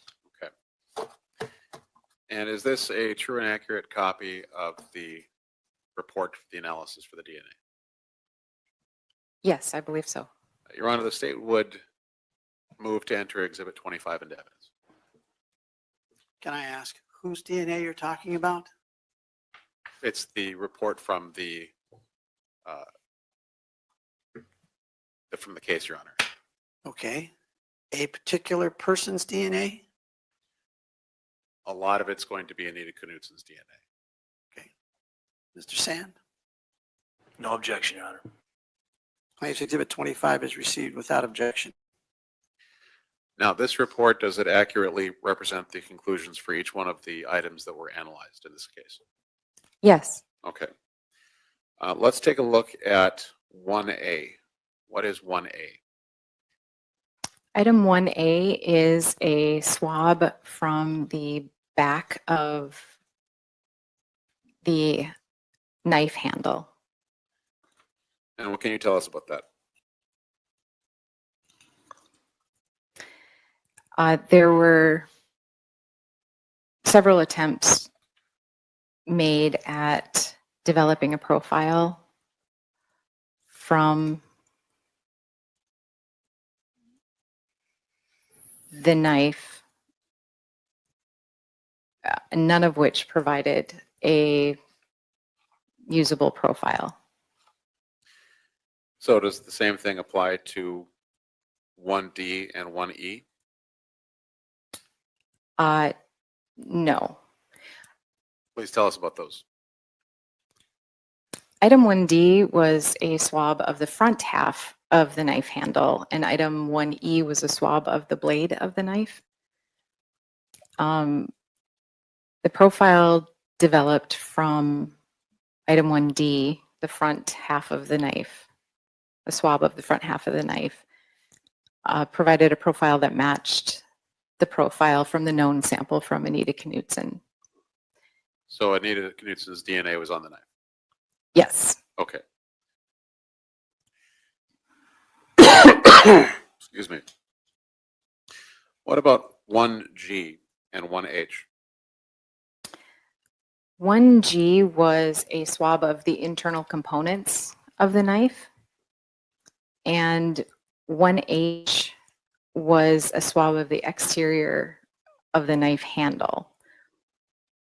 Item 1G, the profile developed from item 1G, the swab of the internal components of the knife, was a mixture that was determined to be too complex for comparison. What does that mean exactly? It means that there's an indication that there were three or more than three contributors on the knife, and the laboratory's policy is that when an analyst believes there to be more than three contributors, interpretation will not be made. Why is that? When you have 3 or 4 or more contributors in a mixture on a particular item, it becomes difficult to accurately assign genetic information to individual contributors due to the chances of them sharing genetic information, and it cannot be reliable statements cannot be made about potential contributors to that mixture. Now, in the process of analysis for this case, was the screen also, was there a screen that was tested? There was. And was DNA pulled from that screen? Yes. What did that DNA show? I believe there were 4 samples taken from the screen, 3 swabs and 1 cutting. And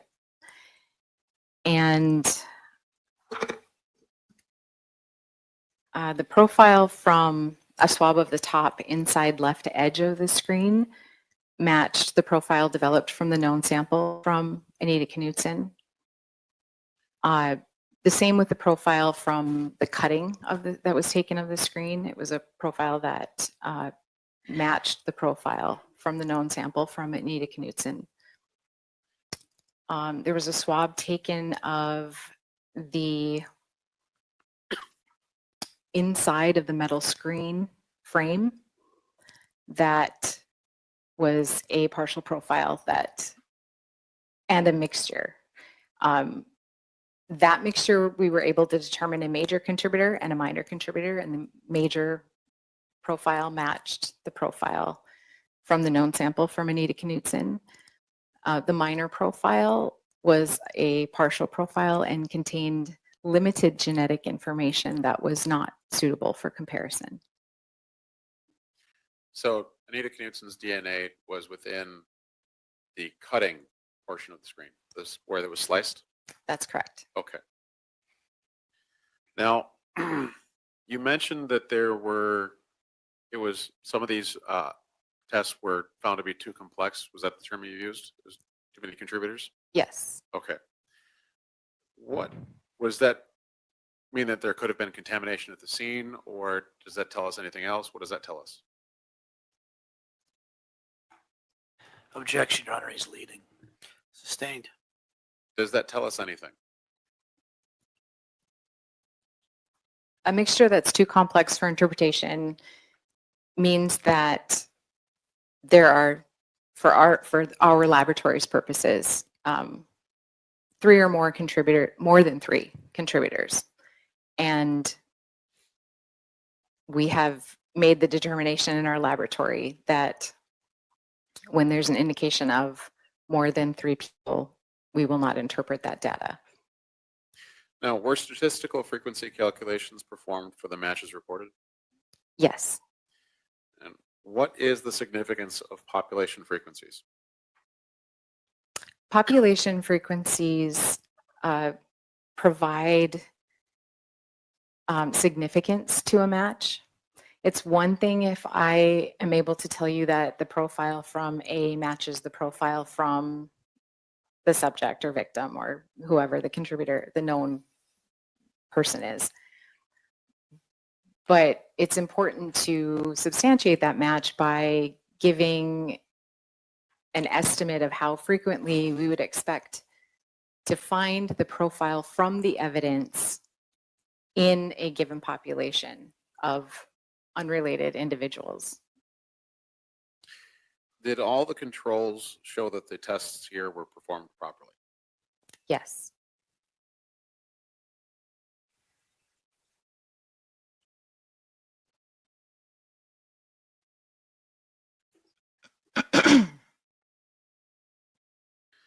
No further questions, Your Honor. Mr. Sand, do you have any cross-examination? Briefly, sir. Can you hear me all right with this microphone? Okay. Thanks for coming in today. Yes. Can I have you flip your report to page 30?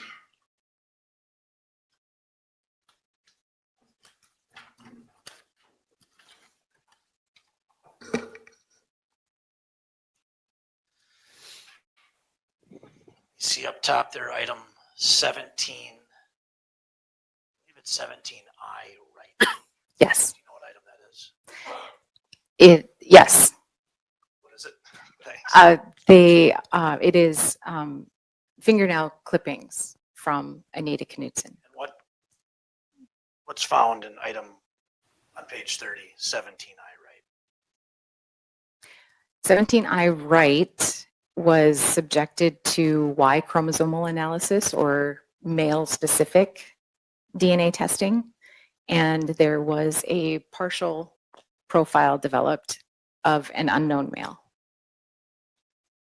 Under her fingernail. Under her right fingernails, yes.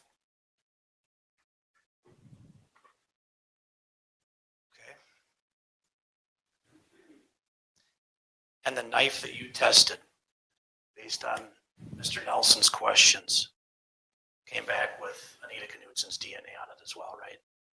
The knife that was tested, yes. Well, you didn't test it, I'm sorry. I did not. I'm sorry. And that was a folding knife. Yes. That's what you have from the report, because this report was done by someone who's not there anymore, correct? Correct. That's why you're here. Yes. It's a folding knife. Yes. Had Anita's DNA on it. Yes. She had male DNA under her fingernail. Yes. No further questions, thank you. Mr. Nelson, do you have any redirect, sir? Yes, Your Honor, very briefly. Looking at the report that shows that there was male DNA under Anita's fingertips, can you tell us when that DNA was deposited? I cannot. So there's no way to know when that happened? No.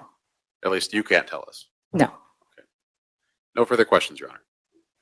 Mr. Sand? That's all I got, sir. All right. Mr. Nelson, is this witness here by subpoena? She is, Your Honor, and she can be released. All right. Any objections, Mr. Sand? No, sir. All right. Thank you very much, ma'am. You may come and go as you please. Please make sure you leave. So if you were on the jury, would that male DNA underneath the fingernails trouble you a bit? Again, as we've been going through this trial, I keep looking at what the defense is pointing out, and there's so many suspects in this case. There's so many possibilities in this case. Nicole is a big one. But because there are other suspects that are a possibility, are they going to get her off of any charges because of reasonable doubt? Because, again, I feel like the defense is doing a pretty good job of putting that in the jury's mind. But what do you guys think? Put it in the comments down below. Okay, the final witness is the pathologist who performed the autopsy on Anita. And this was you guys tell me what you think about this. While she's up there talking about this report with this woman, they're sharing this piece of paper, right? And I looked at it and I was like, okay, wait a minute. There's no images put up anywhere or photos or anything of these things that you guys are discussing up for the jury. Now, maybe there were, because at one point they showed the judge and it looked like he was looking back at something, but he could have been looking at the witness. What did we learn? Well, we learned that the way she was found is pretty much how she was left at the crime scene. They confirmed that she did pass as she was laying on her stomach, and she was laying on her stomach. She was just like bent over on her stomach. And also that, again, there was no defensive wounds. Yes, this is the autopsy report that I prepared along with the report of death, which is a supplemental report stating that the person died. Okay. And when you completed that report, what did you do with it? It remained with the Bismarck Medical Examiner's office. I'm going to show you what's been marked for identification as States Exhibits 22A through 22W inclusive, and ask you if you recognize these. Yes, these are all copies of photographs that were taken at the autopsy. You were present when those photographs were taken? Yes, And are they true and accurate representations of the photographs that were taken? yes. State moves to introduce Exhibits 22A through 22W inclusive. Mr. Sand? No objection, Your Honor. States Exhibits 22A through 22W are received. This is 23 photographs without objection. Thank you, Your Honor. Okay, you can just set those down there, Dr. Sense. Okay. And lastly, we'll just work with this last exhibit here real quick before I go sit down. Showing you what's been marked for identification as States Exhibit 21. Do you recognize that? Yes, I do. And what is it? That is a anatomic diagram, a schematic diagram of a adult female. I created this for you. Actually, I didn't create the drawing, but on the drawing are the location of the 2 stab wounds I found at the autopsy. I created this this year at your request when we were reviewing the case. So to be clear, it's basically a little outline of a person. Yes. Right? And that's a standard form, is that That's right? a standard form, yes. However, there's some markings on the document, is that right? That's correct. And you created that? I is that right? created that All right. at that time. And is this true and accurate as to what you created based upon the case information in this matter? Yes, it is. State moves to introduce Exhibit 21. Mr. Sand. No objection. State's Exhibit 21 is again received without objection. Now, Dr. Sens, you had indicated on your statements just recently that you prepare a report of autopsy that comes up with your conclusions. Is that correct? That is correct. Dr. Sens, could you please explain to us what you mean when you say cause of death? Yeah, when we say the cause of death, that is basically the disease or the process that led to a cessation of life, what caused the person to die. There can be a lot of things wrong with us. We could have diabetes, we could have heart disease, but what we die of is the cause of death, and that may be that disease, or it may be trauma, such as a gunshot wound or a stab wound. But whatever is the process, the ultimate process leading to death is the cause of death. And how do you go about determining cause of death? We do the autopsy. That's why we review the medical records. That's why we do the details that we have.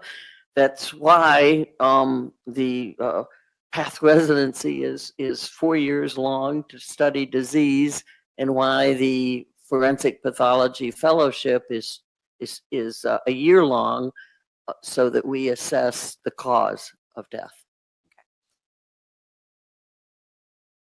And is cause of death different than manner of death? Yes, it is. Could you please explain to the jury what manner of death is? Yes, manner of death in this country is a public health assessment, and it's to classify each death the best we can into 5 categories. Natural death, where the death was caused by a disease or a process. Suicide, where a person takes their own life. Accident, where there is a force that cannot be controlled or is not controlled, that sets in a chain of events to take the person's life.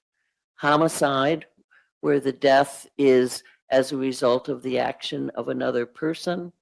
And then undetermined, when we cannot tell. This is a public health, strictly public health determination. It is not legal at all. There's a totally different process, and we're going through part of that process today to determine whatever legal charges, ramifications should be present. Manner of death is a public health classification that I make, that doctors make themselves. We don't have a jury. It's our best estimate as to why the death occurred. Was it caused by another person? Was it caused by an accident? Was it caused by disease? Was it caused by yourself? Or we don't know. So Dr. Sens, before I get into the specifics of this particular case, I want to ask you to explain a few more items to the jury. Okay.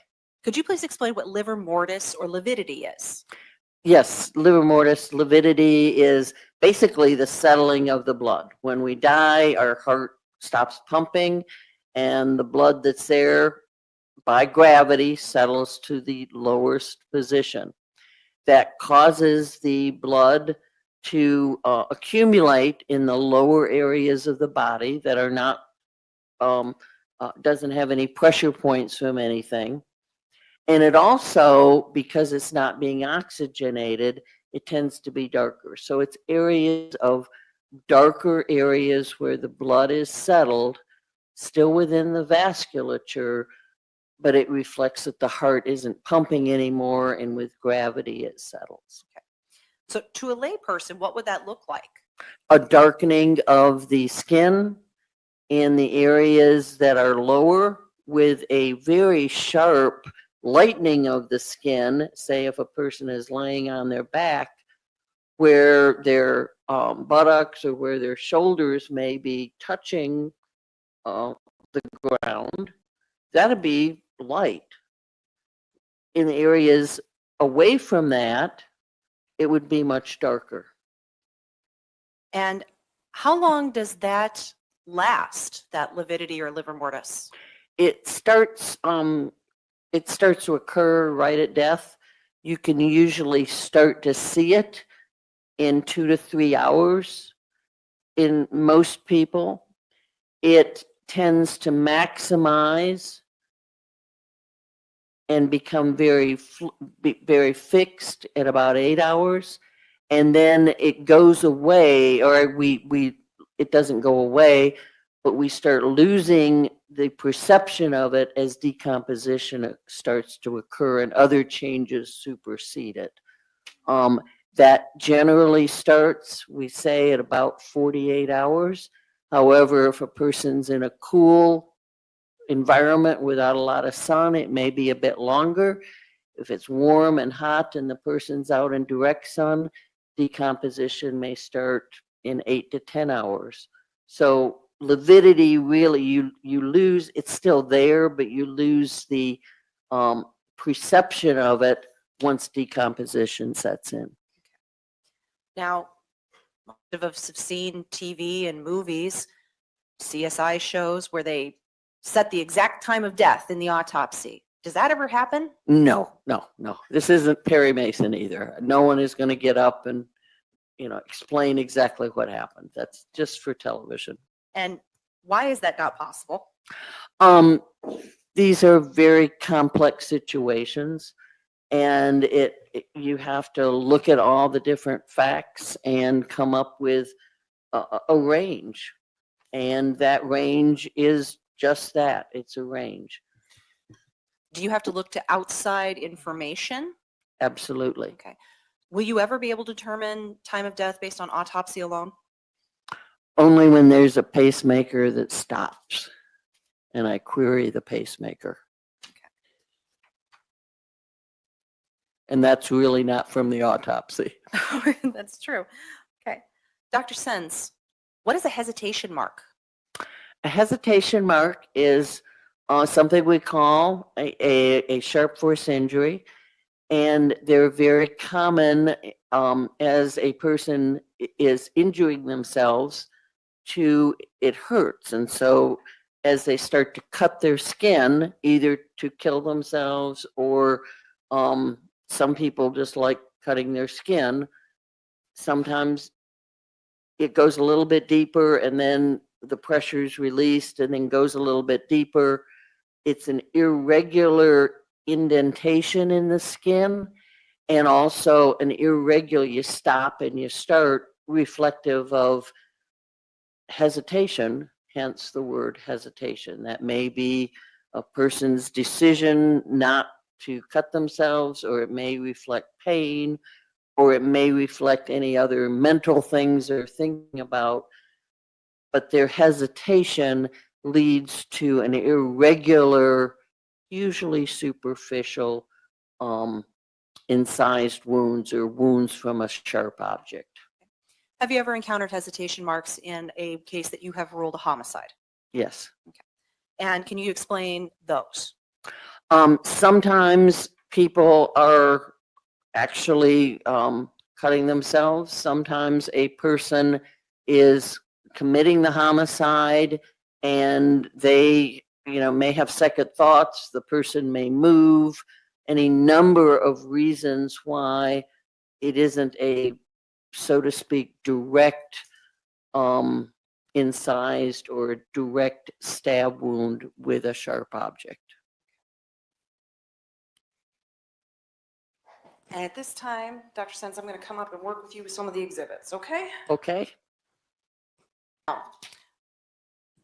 On State's Exhibit 21, being the anatomical diagram, can you please describe where you put the markings on that diagram? Yes, I put 2 markings on the diagram. I labeled them A and B. They are on the upper chest above. One is more toward the center and one is more toward the right side of the body. Why did you label these A and B?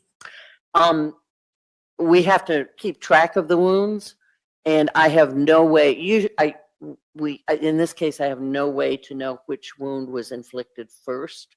In fact, it's very uncommon that we are able to tell which wound was inflicted first.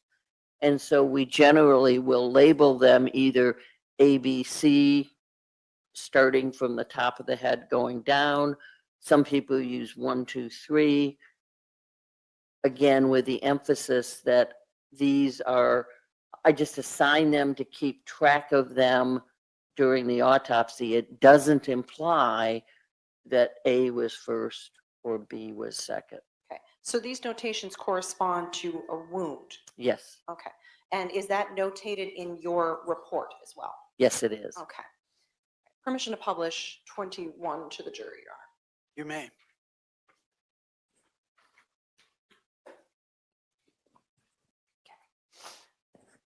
And Dr. Sens, we have a number of photographs here.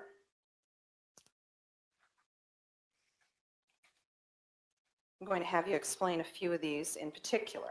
Okay. Now, some of these you picked out and some of these I picked out. Is that correct? That's correct.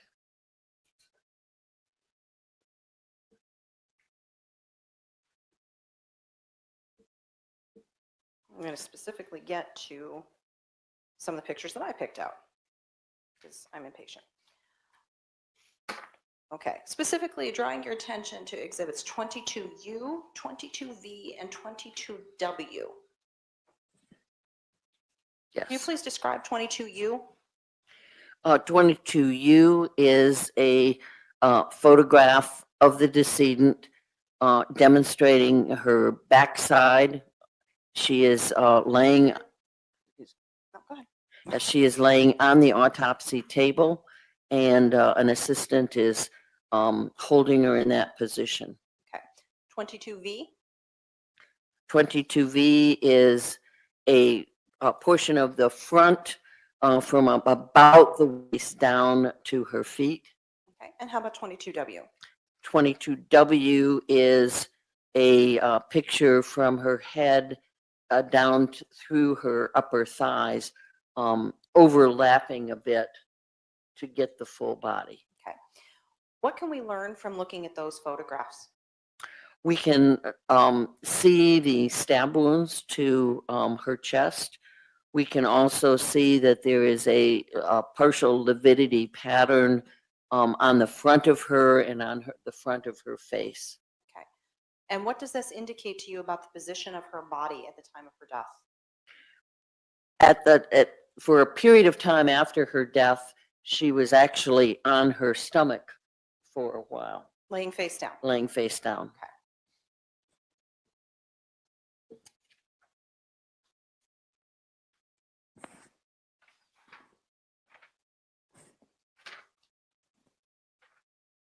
Going to show you 22N through 22T. These are photographs of what? 22N is of her hands. In fact, most of these are of various views of her hands. Okay. And why was it important to photograph her hands? It's important to see if there's any what we call defensive injuries to the hands, if there's any trace material. In this case, there was, I could visually see a hair, and we photographed that. And to see if there's, torn nails, things of that nature. Okay. And can you tell us about defensive wounds, what you mean by that? Yeah, defensive wounds are wounds that, from the location, appear to be as the person may be defending themselves. For instance, a wound on the inside of the hand may be inflicted as someone is holding their hands up. It's our estimate. It doesn't mean that it really happened that way, but it is based on experience and training and an assessment of whether or not the person was responding in a defensive way to the injuries that were occurring. Because it's human instinct to try to protect yourself, is that correct? That is correct. Okay. And did you find any indication of any defensive wounds on Anita's hands? No, there was a great deal of blood, but we couldn't really identify anything. As I said, there was a hair. We photographed the hands. There wasn't anything that we could definitively say was from that. Okay. And then I'm going to show you a couple more pictures that I picked out. Can I ask which pictures you just showed her? These were 22N through T. Great, thank you. Okay. Showing you 22L and 22M. What do these show? These are a picture of the frenulum, the inside of the inside of her cheek or lips, excuse me. And we've got a little string of tissue there called the frenulum. The reason we take that is that if a person is suffocated, have hands over their face, and they're struggling, very often that is torn. We demonstrate that in this case, there wasn't any tearing, nor was there any oral injuries. We also look very carefully at the inside of the mouth. We generally can't get a good picture of that, but we look for it and document that whether or not there's any oral trauma. Occasionally people are missing teeth and things like that, so it's a good assessment of whether there was trauma inside the mouth.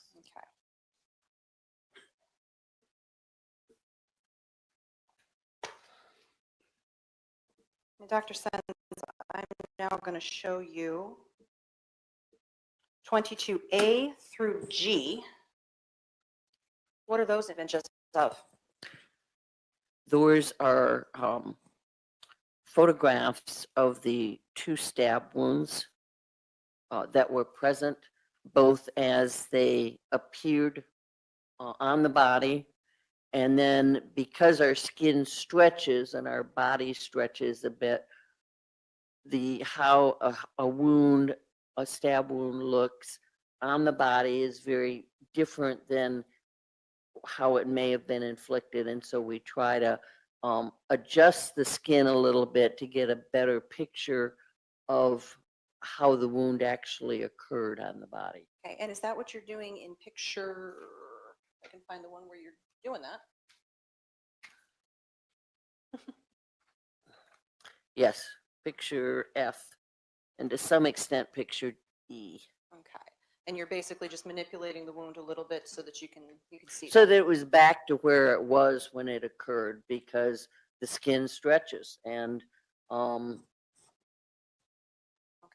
it would be misinterpreted if it was a big gapping hole. It's not, it's a slit. Now, in these photographs, we are also seeing a ruler or a scale, correct? That is correct. Okay. And can you And a tell us- case number. Oh, yeah, absolutely. And that's important for keeping track of everything, isn't that right? Yes, it is. Can you please tell us what the dimensions of these wounds were? Yes, these wounds, and I measured them, and they're in my report, but they're about an inch in length and less than an eighth of an inch in width. And we are also looking at 22G, correct? Correct. And that depicts what? Those are 2 stab wounds. That shows her chest, and it shows both stab wounds present. The other images are close-ups of individual wounds. And I also should say to give you some history, if you look at these are reddish. We take them at that time, the medical examiner was only using Courtroom slides, 35 millimeter slides. Those were then scanned at a later point. I was taking some digital photographs, but any photograph and anytime you go through a scanning process, stuff always looks redder than it truly is. And so I wanted to preface, if you are looking at those, they're different than you would expect for a Christmas photograph, obviously. A Understandable. normal family photograph. Okay. Are you able to determine from 22G the distance from between the two wounds? Yes, the distance is approximately 3.5 inches. Now you picked out these photographs, 22H, I, J, and K, and I'm going to ask you to explain to the jury why you picked those. Yes, the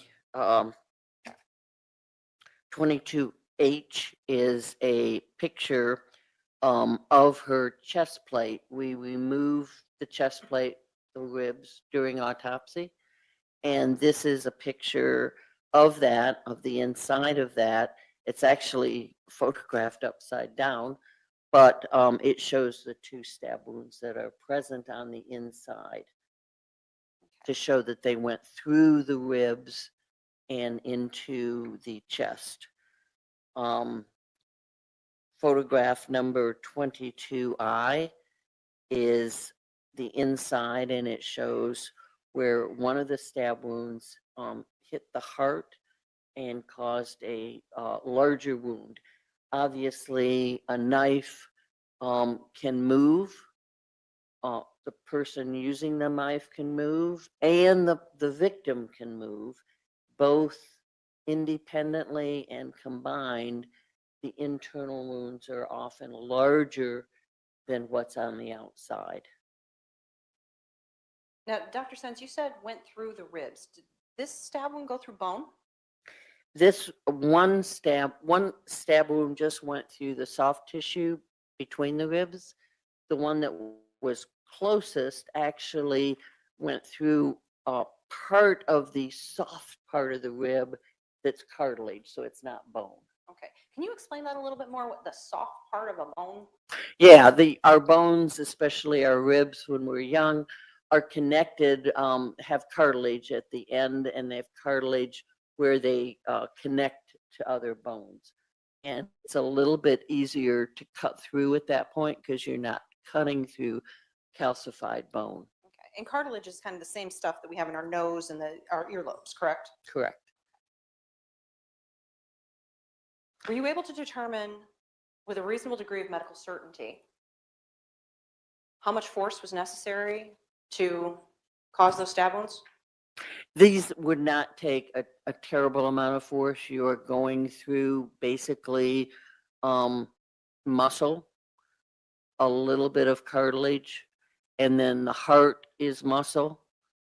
That is very easy to cut through. And the stab wound also went through the rib or through the lung, and that's very easy to cut through. It's mostly just air and some elastic tissue. Okay. Dr. Sens, what was Anita Knutson's cause of death? She died from exsanguination, or she bled to death from stab wounds, one of which severed her heart, cut her heart open, and the blood ran out of her heart. What does it mean if a wound is immediately fatal? I hate the word immediate. I can give you some ranges. A wound that would, say, be the fastest to kill you would be one, say, that cut your brain in two.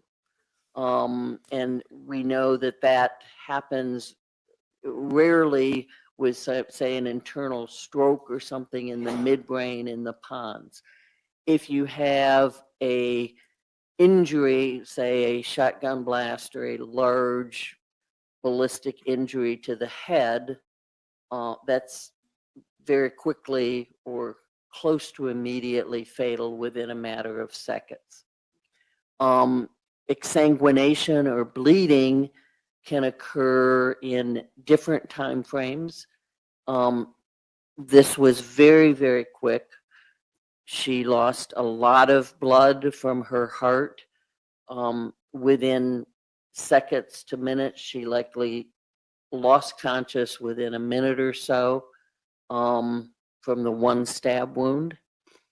And I wouldn't call that immediate, but it's within a minute or two with the loss of consciousness in a shorter period of time. Okay. Were these wounds survivable? The one wound was likely survivable. The one wound went through her lung and it caused a lot of damage and it caused some hemorrhage. But had she gotten medical care promptly, it was likely survivable. The other wound was not. The other wound, as I said, she bled out very, very quickly. It cut a part of the heart that is very thin. The blood would have, there was no way to stop the blood from that. And she would have lost consciousness within seconds to a minute and died shortly thereafter. Dr. Sens, were you able to determine what kind of knife caused these wounds? It was likely a single blade weapon, but there's a very broad range. We really can't identify this came from this gun. I can't do that. It was likely a single blade. I say it was likely because when we looked at it and we opposed the edges, it appeared that one edge was sharper than the other, saying that it was a single edge blade as opposed to a double edged blade. And certainly a single edge is much more common. But again, that is my opinion. It's an estimate and it's going on a pattern in the skin. Are you able to determine what the length or width of a knife based on a wound? No, we can't. And why is that? Because stabbing is dynamic. As I said before, a person can have a stab wound and the knife can move, the knife can wiggle, the knife can move even if the person doing the stabbing stays still. The person that's a victim can move, and that will increase the diameter of the knife. I know that in crime novels and in TV, they can measure it, but we really can't. They use plaster of Paris and they pour down and get a model of the knife, and you can't do that. Realistically, stab wounds, we can say where they are.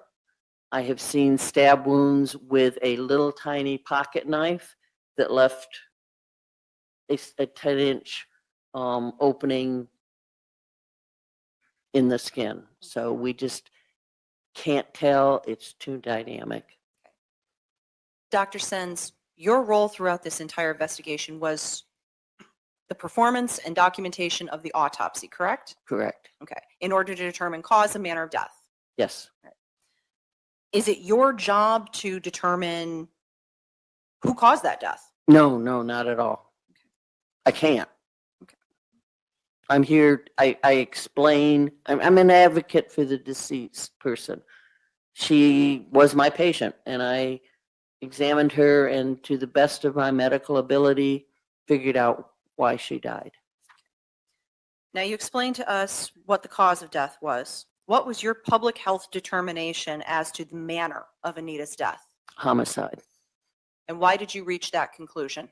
The stab wounds themselves were incompatible with someone stabbing themselves and then flipping over and bleeding out the way they did. It would be highly unusual.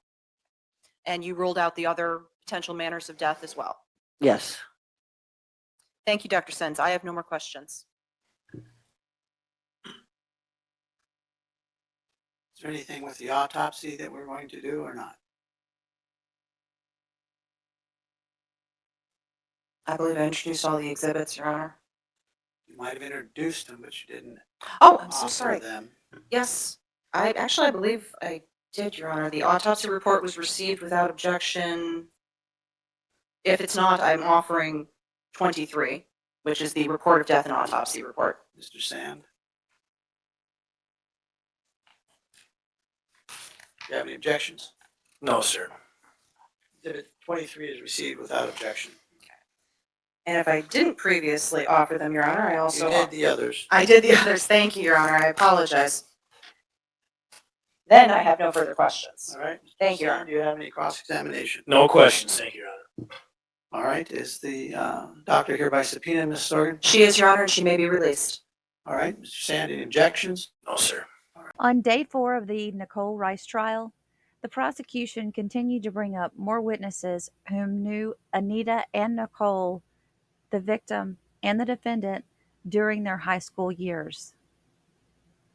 Now, one big thing you have to remember when you're watching this case is apparently it was a very, very, very small town because there were only 30 people in their graduating class with Nicole and Anita. North Central Judicial District is again back on the record. The time is 32 minutes after the hour of 8 o'clock. Today's date is Friday, March 21st, 2025. My name is Richard L. Hagar, District Court Judge. This is our 4th day of trial in 51-2022 CR 421, State of North Dakota versus Nicole Erin Rice. Again, it's the 4th day of the trial. I know we started jury selection on Monday, but we started the trial on Tuesday. Accordingly, the jury is not present. Ms. Sorgan, are we any issues before I bring in the jury? Your Honor, I'll let Mr. Nelson address that. There is one issue, Your Honor. It's not an issue per se for the trial. I just want to make sure that everybody's aware. After we were finished yesterday, I went to the walk-in and I was diagnosed with strep throat. So if anybody involved in the case, are you picking me up now, Colette? I've gotten a lot of grief from the other people from the Ward County contingent, Your Honor, so you could just join in on that. But Sure. If anyone starts to feel a rough throat, perhaps they should go to the walk-in as well. Okay, thank you very much for that. Sorry you have it. Not something we would like. Okay, Mr. Sand, anything from the defense? Nothing from us, Your Honor. All right, then bring in the jury, please. One thing I found concerning to me, I would think that the victim's family would probably be concerned with this as well, was that both of these young ladies in this next segment had been married in the last 5 years, one in 2022 and one in 2023. However, when they got up on the stand to be questioned by prosecution, it seemed that all this information was new to the prosecution as well. Did they not prep these witnesses? Our group of girls that always hung out, we all got together, and Nikki showed up late. And when she got there, she had just come from the police station. And one of the first things she told us was something about a pink iPod better not be missing. And all of us were dumbfounded. What? How is that what you're worried about right now? Okay, Mr. Nelson, you may proceed. Thank you, Your Honor. Could you state your name for the record, please? April Alia. I'm sorry? My name's actually April Alia. Oh, well, there was a recent name change? Yes, I was married Okay. When did that marriage take place? in 2022. Okay. So a lot of our documents had a different last name. What was Moulton? Yes. Okay. Could you spell your last name for us, please? The current last name. Alyea. Okay. And April is spelled the normal way? Yes. Okay.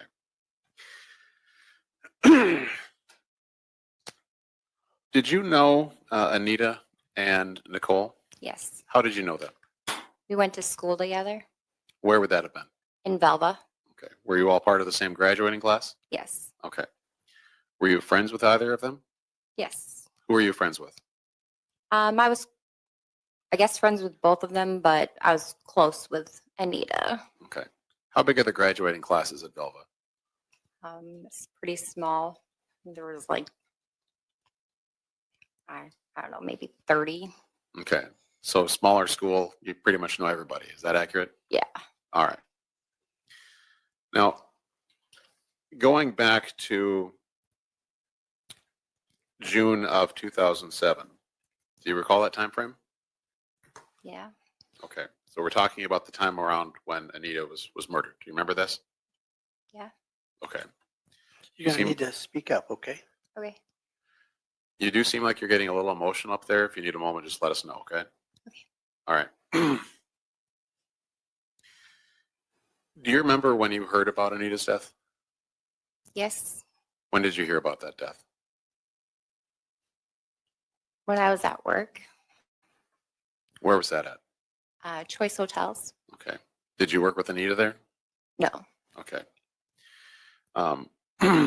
What did you do at Choice Hotels? I was a reservation agent. Okay, so you worked at the front desk? No, I just worked a call center. Oh, okay. I apologize. So you heard about Anita's death. What happened next?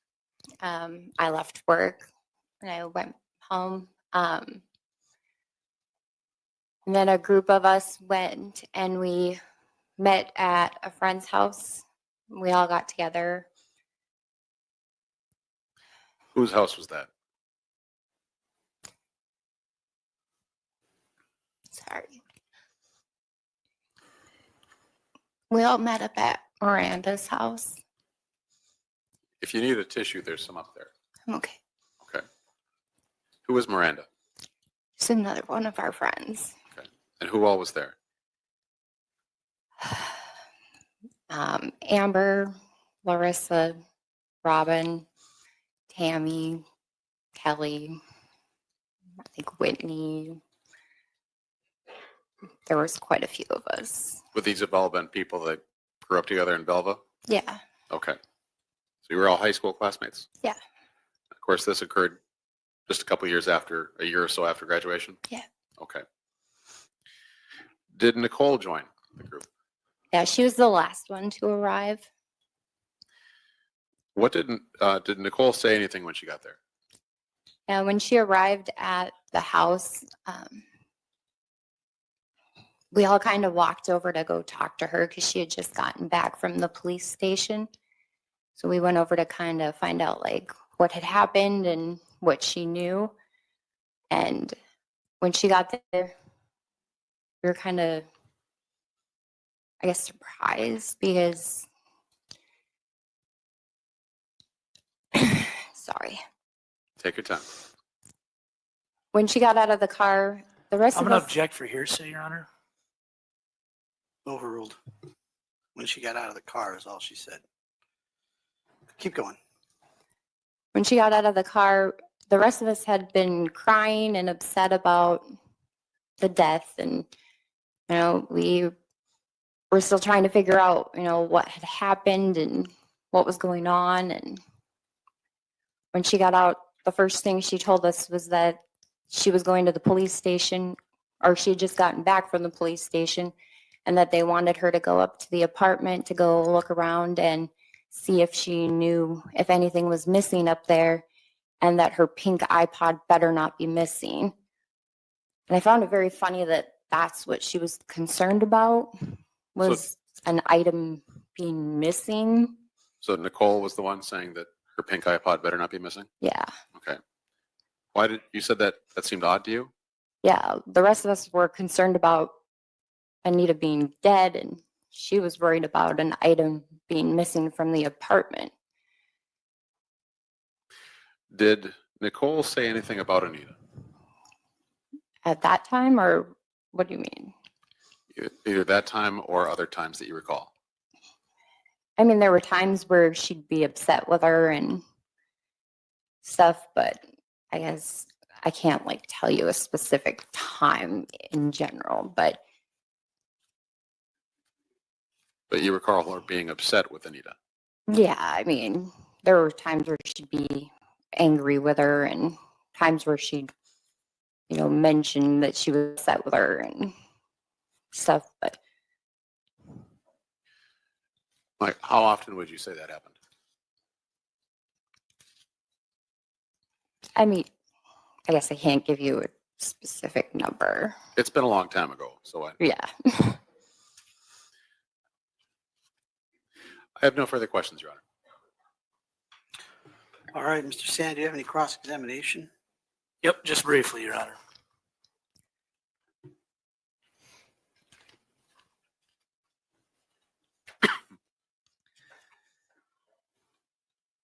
April, did you have a chance to get together with the state and rehearse what was going to be said today on the stand? Objection, Your Honor, as to the characterization. Mr. Sand, Did reword you- your question, please. Did you have a chance to talk to the state about your testimony today prior to being up here? Yes, When was that? a little bit ago. What's that? Just a little bit ago. How long ago? 10 minutes ago, maybe. 10 minutes ago. Is there anything they asked you to key in on? Anything specific they wanted you to look over before you testified? Make sure you remembered. I mean, not really. What did you guys discuss? I mean, they asked me if I knew both of them, Okay. Anything else? if I went to the clubs with them, and if I remembered going anywhere. They asked me if I met with anybody after. I'm talking about the state's attorney here. Yeah. Okay. They asked me if we got together after we found out. Okay. Anything else? No, not really. And this was 10 minutes ago? Yeah. So they asked you questions to go over your testimony? I mean, kind of. Okay.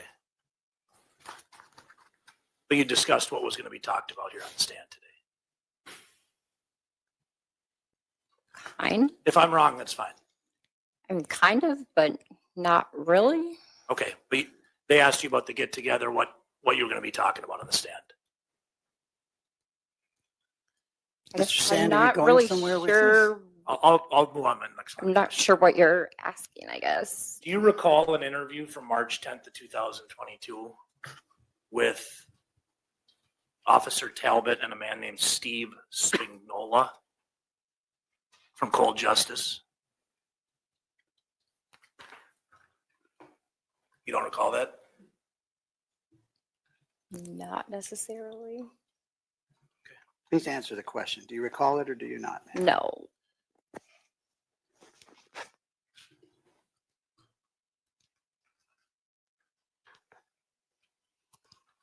If I showed you a transcript of that interview, would that help you remember it maybe? Probably.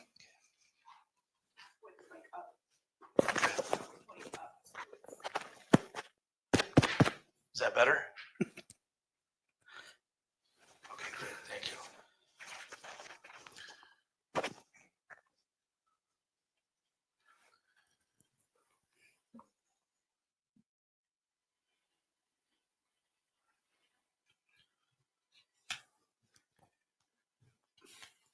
She's not reading the whole thing, Mr. Sand. I'm just trying to refresh her recollection. And ask her the question if she remembers it now. I mean, Do you remember giving this interview?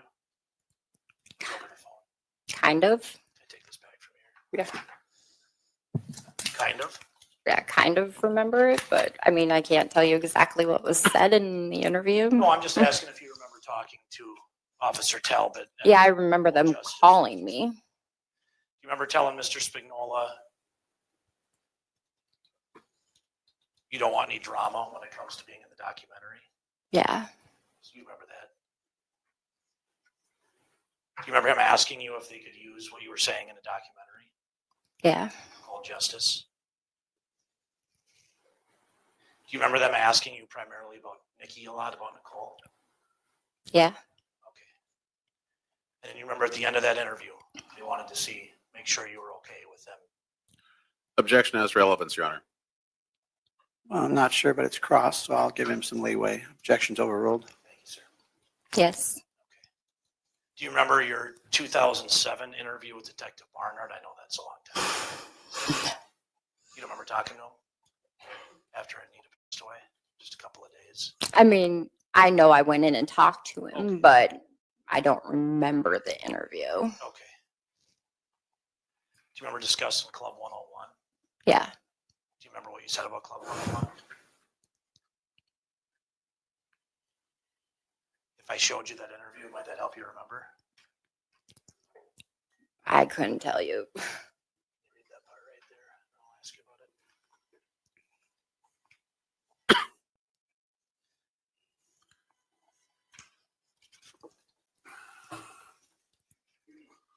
Let me know when you're done taking a look at that. Yeah.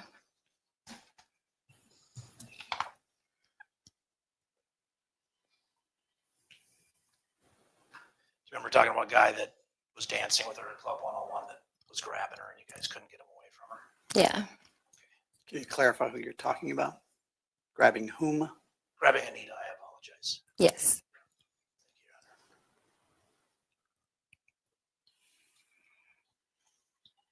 Do you recall that this interview had a lot to do with what happened at Club 101 and what guys you guys were hanging out with and Anita hung out with? Yeah. And then you had testified earlier that this new interview in 2022 with the cold justice, Steve Spignola, that centered much more on Nikki, correct? Yes. Two very different interviews. Yes. Those are the only questions I have. Thank you. Mr. Nelson, any redirect? The fact that you talked to cold justice, did that have any impact on your testimony today? No. No further questions, Your Honor. Is she here by subpoena? She is, Your Honor. Did you have anything else, Mr. Sand? No, sir. Any objections to her release? No, sir. She can be released, Your Honor. All right. Thank you very much, ma'am. You may come and go as you please. Why don't you tell me a little bit about Anita from your perspective? I don't know anybody that didn't like her. There was kind of a group of us. We hung out quite a bit. Do you know anything about her living situation at all? I know from what she said that her and her roommate, they kind of argued and stuff. And I guess Nikki had the one time, I remember Anita saying that, I don't know, they got in the fight. She's like, well, I'll make you move out one way or another. I have always thought from the get-go that Nikki Thomas had something to do with it. Okay, walk me through why you think that. Anita was super popular. She's very pretty, so she obviously had a lot of attention. Would you say that Nikki could have been jealous of Anita? 100%, yeah.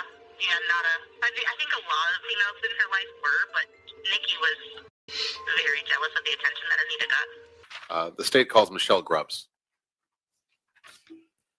All right, Mr. Nelson, you may proceed. Thank you, Your Honor. Could you state your name for the record, please? My name is Michelle Moore. What's your last name now? My name is Michelle Moore now. It was Grubbs previously when I was married, but I've been remarried since. Okay. When did you get remarried? May of 23. Okay. And could you spell your new last name for us, please? Moore. All right. Now, Michelle, did you know both Anita and Nicole? Yes. How did you know them? I went to school with them in Velva. Okay. The last witness said that the graduating classes in Velva are around 30 students. Does that sound accurate? I didn't graduate in Velva. I only went to Velva High School for 2 years, and then I finished out in Minot. But does it sound accurate that each one of the classes would have had about 30 people? Yeah. Okay. So you kind of get to know everybody in a town like that? Yeah. All right. Could you describe your relationship with Anita? Anita and I were really close friends. We were best friends. She was like a sister to me. Okay. When was the last time you saw Anita? It was on June 1st, the Friday before it happened. Okay. And by it happened, you're talking about her death. The Her murder. death. Yes. Okay. What did you guys do that day? I went to get a tattoo that day, and she was supposed to get a tattoo with me, but she chickened out. And then after we got the tattoo, we went up to Shots Crossroads to eat. Okay. So she chickened out and you went through with it. Yeah. So did you get the tattoo first and then she decided she didn't want to do it? Yeah. What was the tattoo? It's something I drew. It's got stars with like swirls on it and stars around it Okay. and my name in it. And then after that, you went and got something to eat? Yep. Where'd you go? The Shots Crossroads truck stop. So the truck stop that's open 24/7. Yep. All right. How long were you there? At the truck stop? Yeah. Oh, I don't know. Half hour, hour maybe. Just long enough to get something to eat? Yeah. All right. And then you parted ways? Yes. Okay. And that's the last time you saw Anita alive? Yes. Okay. Did you go to Anita's funeral? Yes. When was that? I'm not sure the exact date. About a week after the death? Yes. Okay, I that's would not say accurate. yes. Yes, I would say that's accurate. Did you talk to Nicole when you were at the funeral? Or after the funeral? I believe I did, yes. Okay. Did Nicole say anything to you? She had thought that if they didn't find anybody, that maybe they would come looking for her. What do you mean by that? They would try to come after her for the murder. So Nicole said that to you. Yes. Did you ever hear Nicole say anything negative about Anita? Objection calls for hearsay, Your Honor. It's statements from the defendant, Your Honor. No, it's not. Objection sustained. Reword your question. Your Honor, the question was, did you ever hear Nicole say anything negative about Anita? All right, then I misunderstood your question. Objection is overruled. That isn't the way I heard it, but go ahead. Thank you, Your Honor. I wasn't really good friends with Nikki, so no, I never really heard her say anything bad about Anita. Okay.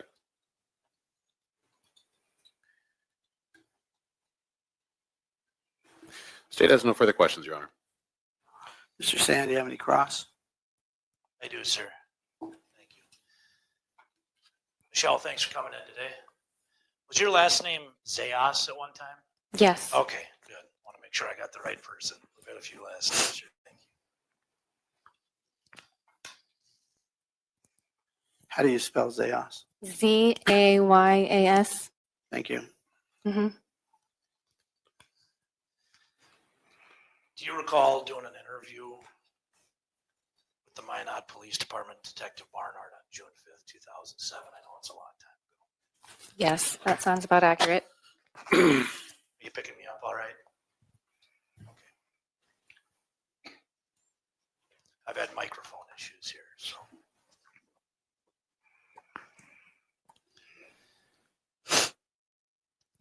Do you recall telling Detective Barnard that Saturday you were going to meet up with Anita to go to the movies, but you couldn't get in touch with her via text or call?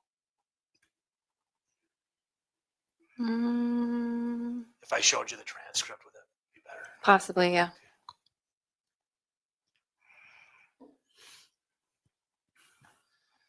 So here's the front page of the transcript, just so you know. 2007. Okay. Do you recall that? No. No. I can't But say that looking I. at it, do you believe that you said that? Yes, I believe I would have said that. Yes, I wouldn't lie to them. Right. If I said that we were supposed to go see a movie, yes, I would say that Couldn't would get be in touch accurate. with her all day Saturday, is that true? Right. And that's referencing the Saturday. They found her body on Monday. That was the Saturday just before, correct? Correct. Now, this interview, I just put it in front of you. That was on June 5th. Mm-hmm. You were interviewed quite a bit, correct? There was another one on A June couple 8th. times, yes. I have 4 times in my notes, if that Okay. sounds right. Yep, that sounds about right.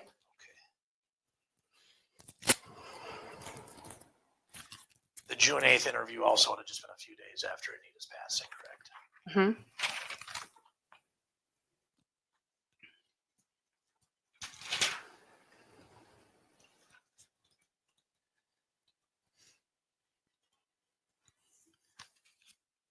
Do you recall that, and this is a long time ago, but you met with Sergeant Goodman of the Minot Police Department on June 8th? Okay. Okay.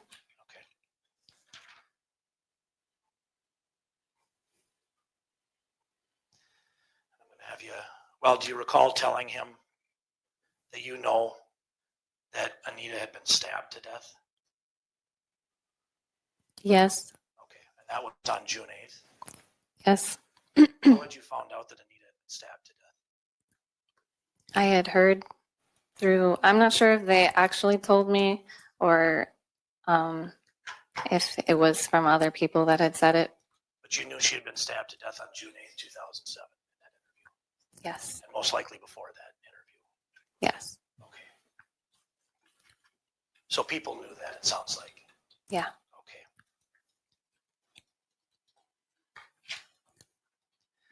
Now, there was another interview. I know this is a lot of interviews in February of 2008. Do you recall that? I know this is a long time ago. Right. I've had to refer to these transcripts a lot. You're not the only one. Yeah. And this was Detective Barnard again. Okay. Do you recall conveying to him when he asked you about hostilities that there were little disagreements?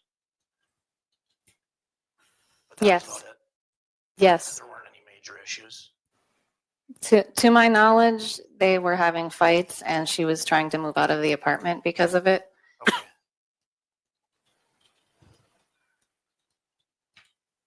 If I show you a copy of that transcript, just this question and answer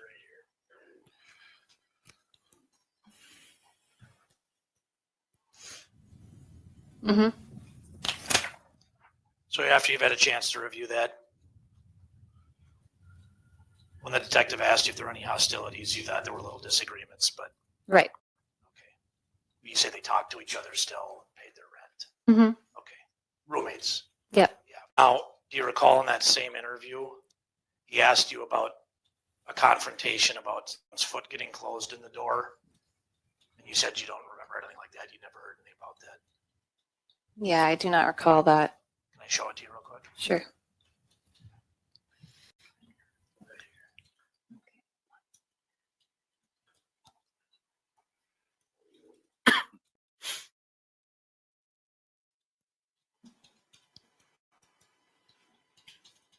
Yeah, no. So again, just little disagreements between roommates. Mm-hmm.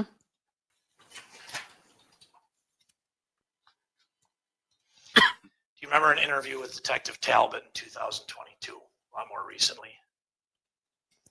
Yes. I want to make sure it was 2022.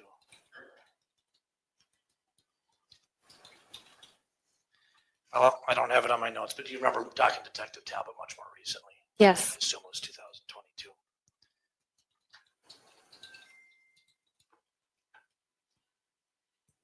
Do you remember Detective Talbot asking you about Nikki's demeanor in high school? What you knew about her? I know this is still 3 years ago. Yeah. Would it help if I refreshed your recollection again? Sure. So here's the cover page of the interview with Ms. Talbot. Mm-hmm. I'll be asking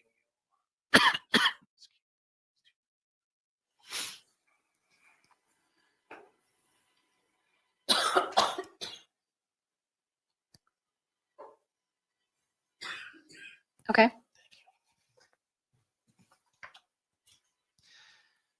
Do you recall conveying that she was pretty nice in high school and friendly? You never had issues with her. That is correct. I try to get along with everybody. Do you remember saying, that's why I don't think she would do it either? Yeah. No further questions. Thank you. Mr. Nelson, do you have any redirect? I do, Your Honor. You testified on cross-examination that you'd been trying to get a hold of Anita because the two of you were planning to go to a movie, that you couldn't get a hold of Anita. Is that accurate? Yes. Okay. Was that unusual? Was that unusual to not get a hold of her? Yes. Yes. Okay. Now, this might be an uncomfortable question, but your name has changed a few times. Yes. I'm assuming you've been married a couple times? Yes. Does that mean that there's been a couple of divorces as well? That is correct. Okay. When you've had those divorces, were there little disagreements that became big disagreements before those divorces? With my Ex-husbands? ex-husbands? Not really. like the first marriage ended because he just didn't, I don't think he was ready for marriage, and we got married like right out of high school. Okay. So we were young and stupid, you know. And the second marriage, we were together for almost 12 years, and I just wasn't happy anymore. And So things change. yep. Okay. So you don't see eye to eye necessarily and then we need to have a change. Yep. Okay. I have no further questions, Your Honor. Mr. Sand, any recross? Just one, Michelle, and this is going to sound ridiculous, but I have to ask it. You didn't murder any of your ex-husbands, did you? No, they are both all alive and well. Okay, thank you very much. Is she here by subpoena? She is, Your Honor. She can be released. Any objections, Mr. Sand? No objection, sir. All right, you may come and go as you please, ma'am. Thank you. Thank you. Thanks for watching, everyone. If you enjoyed this video, please do not forget to like and subscribe on your way out, and feel free to leave a comment. Have a blessed day.